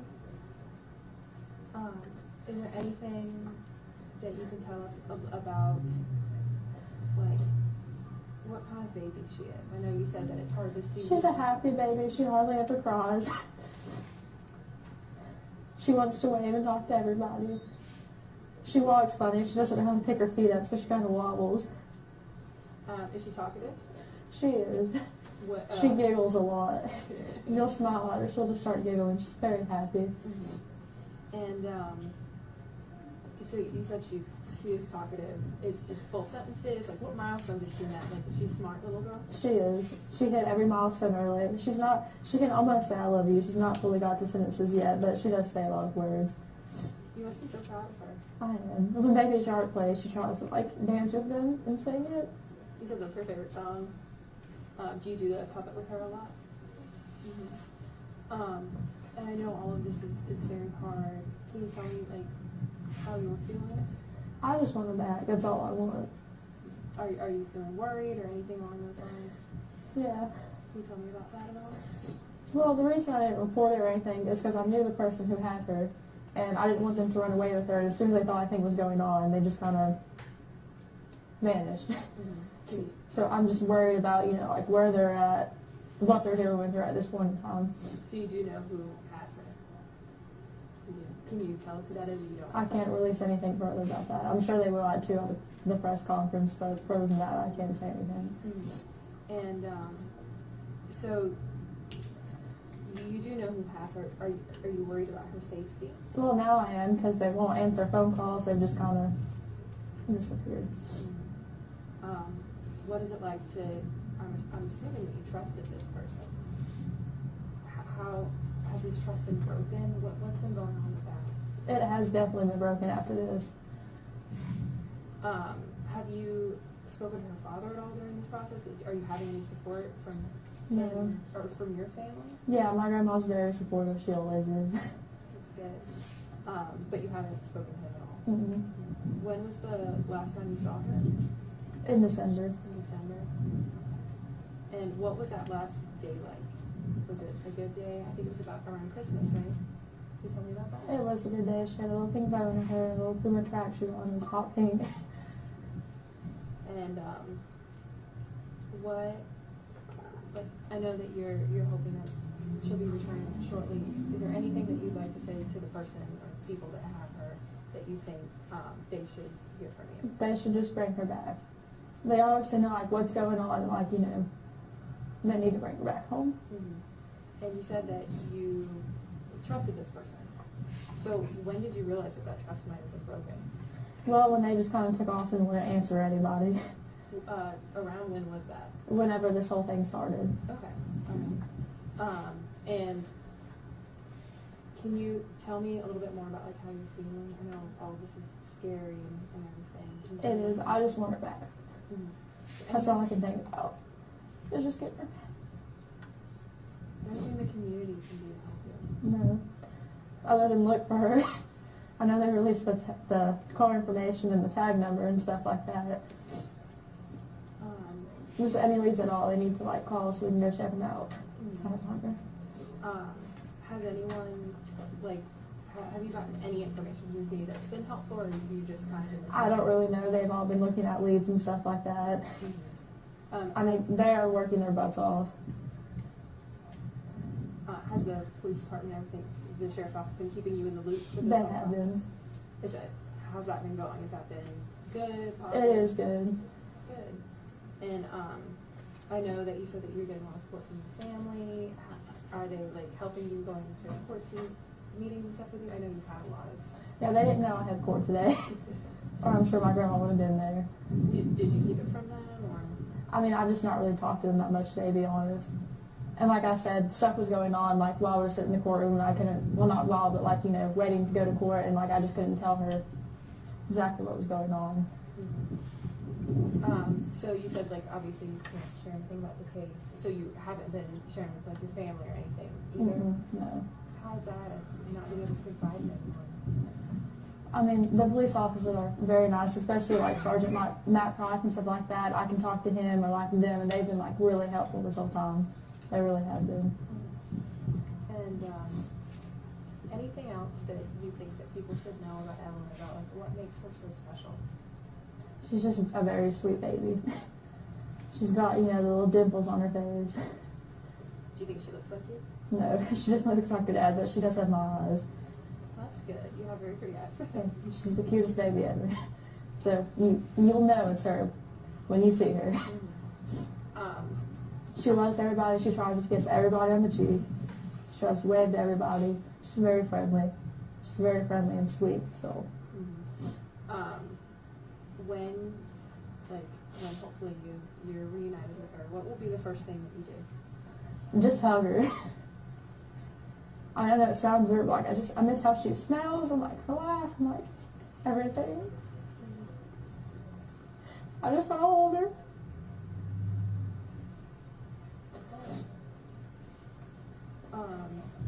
So I know that this must be, you're missing the baby, and then there's been trust broken, right, as well. Are you worried about her safety? I mean, in a way, yes, just because we can't find, you know, the car or nothing like that. But they have exhausted almost every option, you know what I'm saying? They're working around the clock. They have a whole room of people up there, like, dedicated just finding her, and I appreciate that. Do you think that they are going to find her? I do. I have full confidence. You do? Are you feeling hopeful? I am. Can you tell me about that? Like, what keeps you going?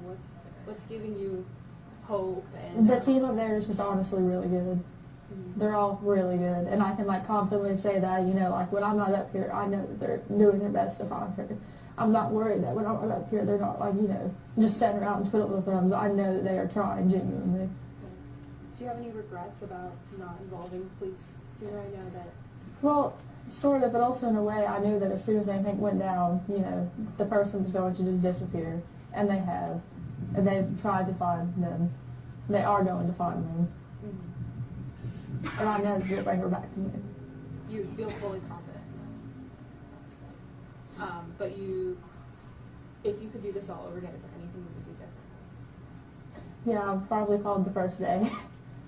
I should have. But I just didn't want them to run with her. Like they have now. Did you ever expect them to run with her? I knew that if anything really happened and anybody got involved, they probably would. Can you tell me why she was with them if you were worried about this? They were watching her for me while I went to work. So it was like a babysitting kind of childcare situation? Yeah. But you thought they might run with her? No, until they took her, no. Then after that, I was like, well, if anything happens, I'm worried they will run with her. And to be honest with you, I won't lie, I didn't know how good the team was up here, and if I did, I would have called the second that I realized. They are very good, like I said. They are doing everything they can. I'm very confident in that. And that makes the situation a lot easier. And so you said that, when did you realize that they had completely disappeared? Like I said, I can't release anything like specific. I'm sure they will at the press conference, but. So anything else you'd like to add? Anything that you want to tell me about Evelyn? Her favorite food is sweet potatoes. She's allergic to carrots. She's allergic to carrots? What else does she like? She loves those little applesauce pouches. Yeah. She's very smart. Like, even, she quit her own sippy cup at 6 months old. Or not a sippy cup, but she quit a bottle, I'm sorry. And went straight to a sippy cup. And, like, I would leave her snacks on the floor, like in the little containers, and she'd open them up herself and, like, get one out at a time. Like, she's a very smart, very good baby. And I just want her back. You just must be so proud of her. I am. Is there anything that you would like to say to her? That I love her and that I will find her. She'll be back as soon as humanly possible.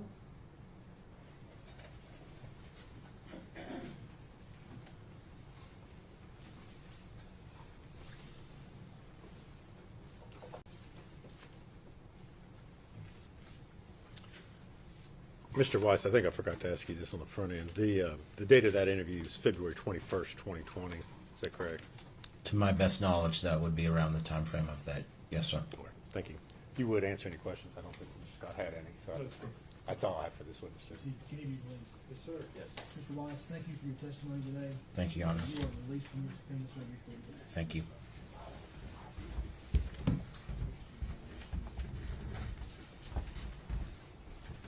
Who we approach, Judge?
All right, ladies and gentlemen,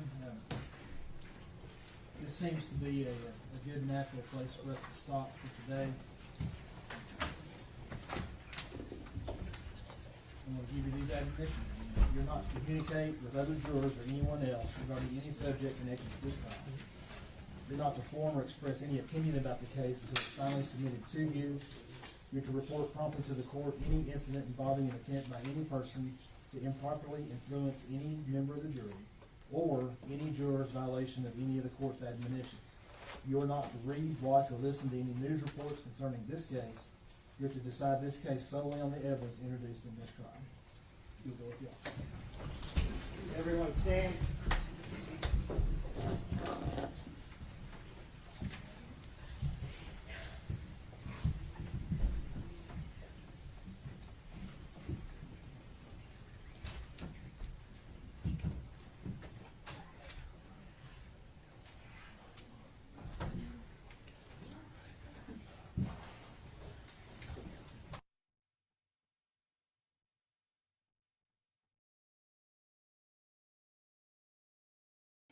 All right, so that's it for today, you guys. I really enjoyed hanging out with all you guys today and watching this. I think I've seen more today than I've seen in the last week since I guess this started. But yeah, K. Mitch, I believe that the father's testimony, they talk about it there too, because he added some information to it. He said, like, I seen her car backed up to the playhouse, but I was in a hurry. I think he was going to pick up his son or something. So he didn't pay much attention to it. He didn't see anybody around the car or whatever. Like, he didn't see Megan there, but he seen her car backed up to the playhouse. And he said that he took off because he was in a hurry to go somewhere. So I know he was questioned on that. So it should be in that part. But I think it was also mentioned in the opening statement. But Yeah. So anyway, we're going to wrap it up, you guys. Been here for 8.5 hours. This makes a long day. And I want everybody to have a great night. I'm going to end it like I always do. Hang on a second here. Let me just make sure that this is...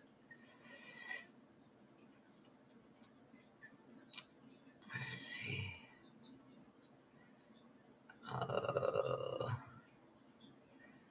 Okay.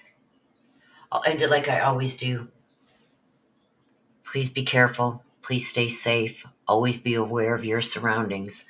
I love you guys to the moon and back. If I can, I will cover some of this tomorrow, but I'm waiting for a doctor to call me on Zoom, so I can't be online.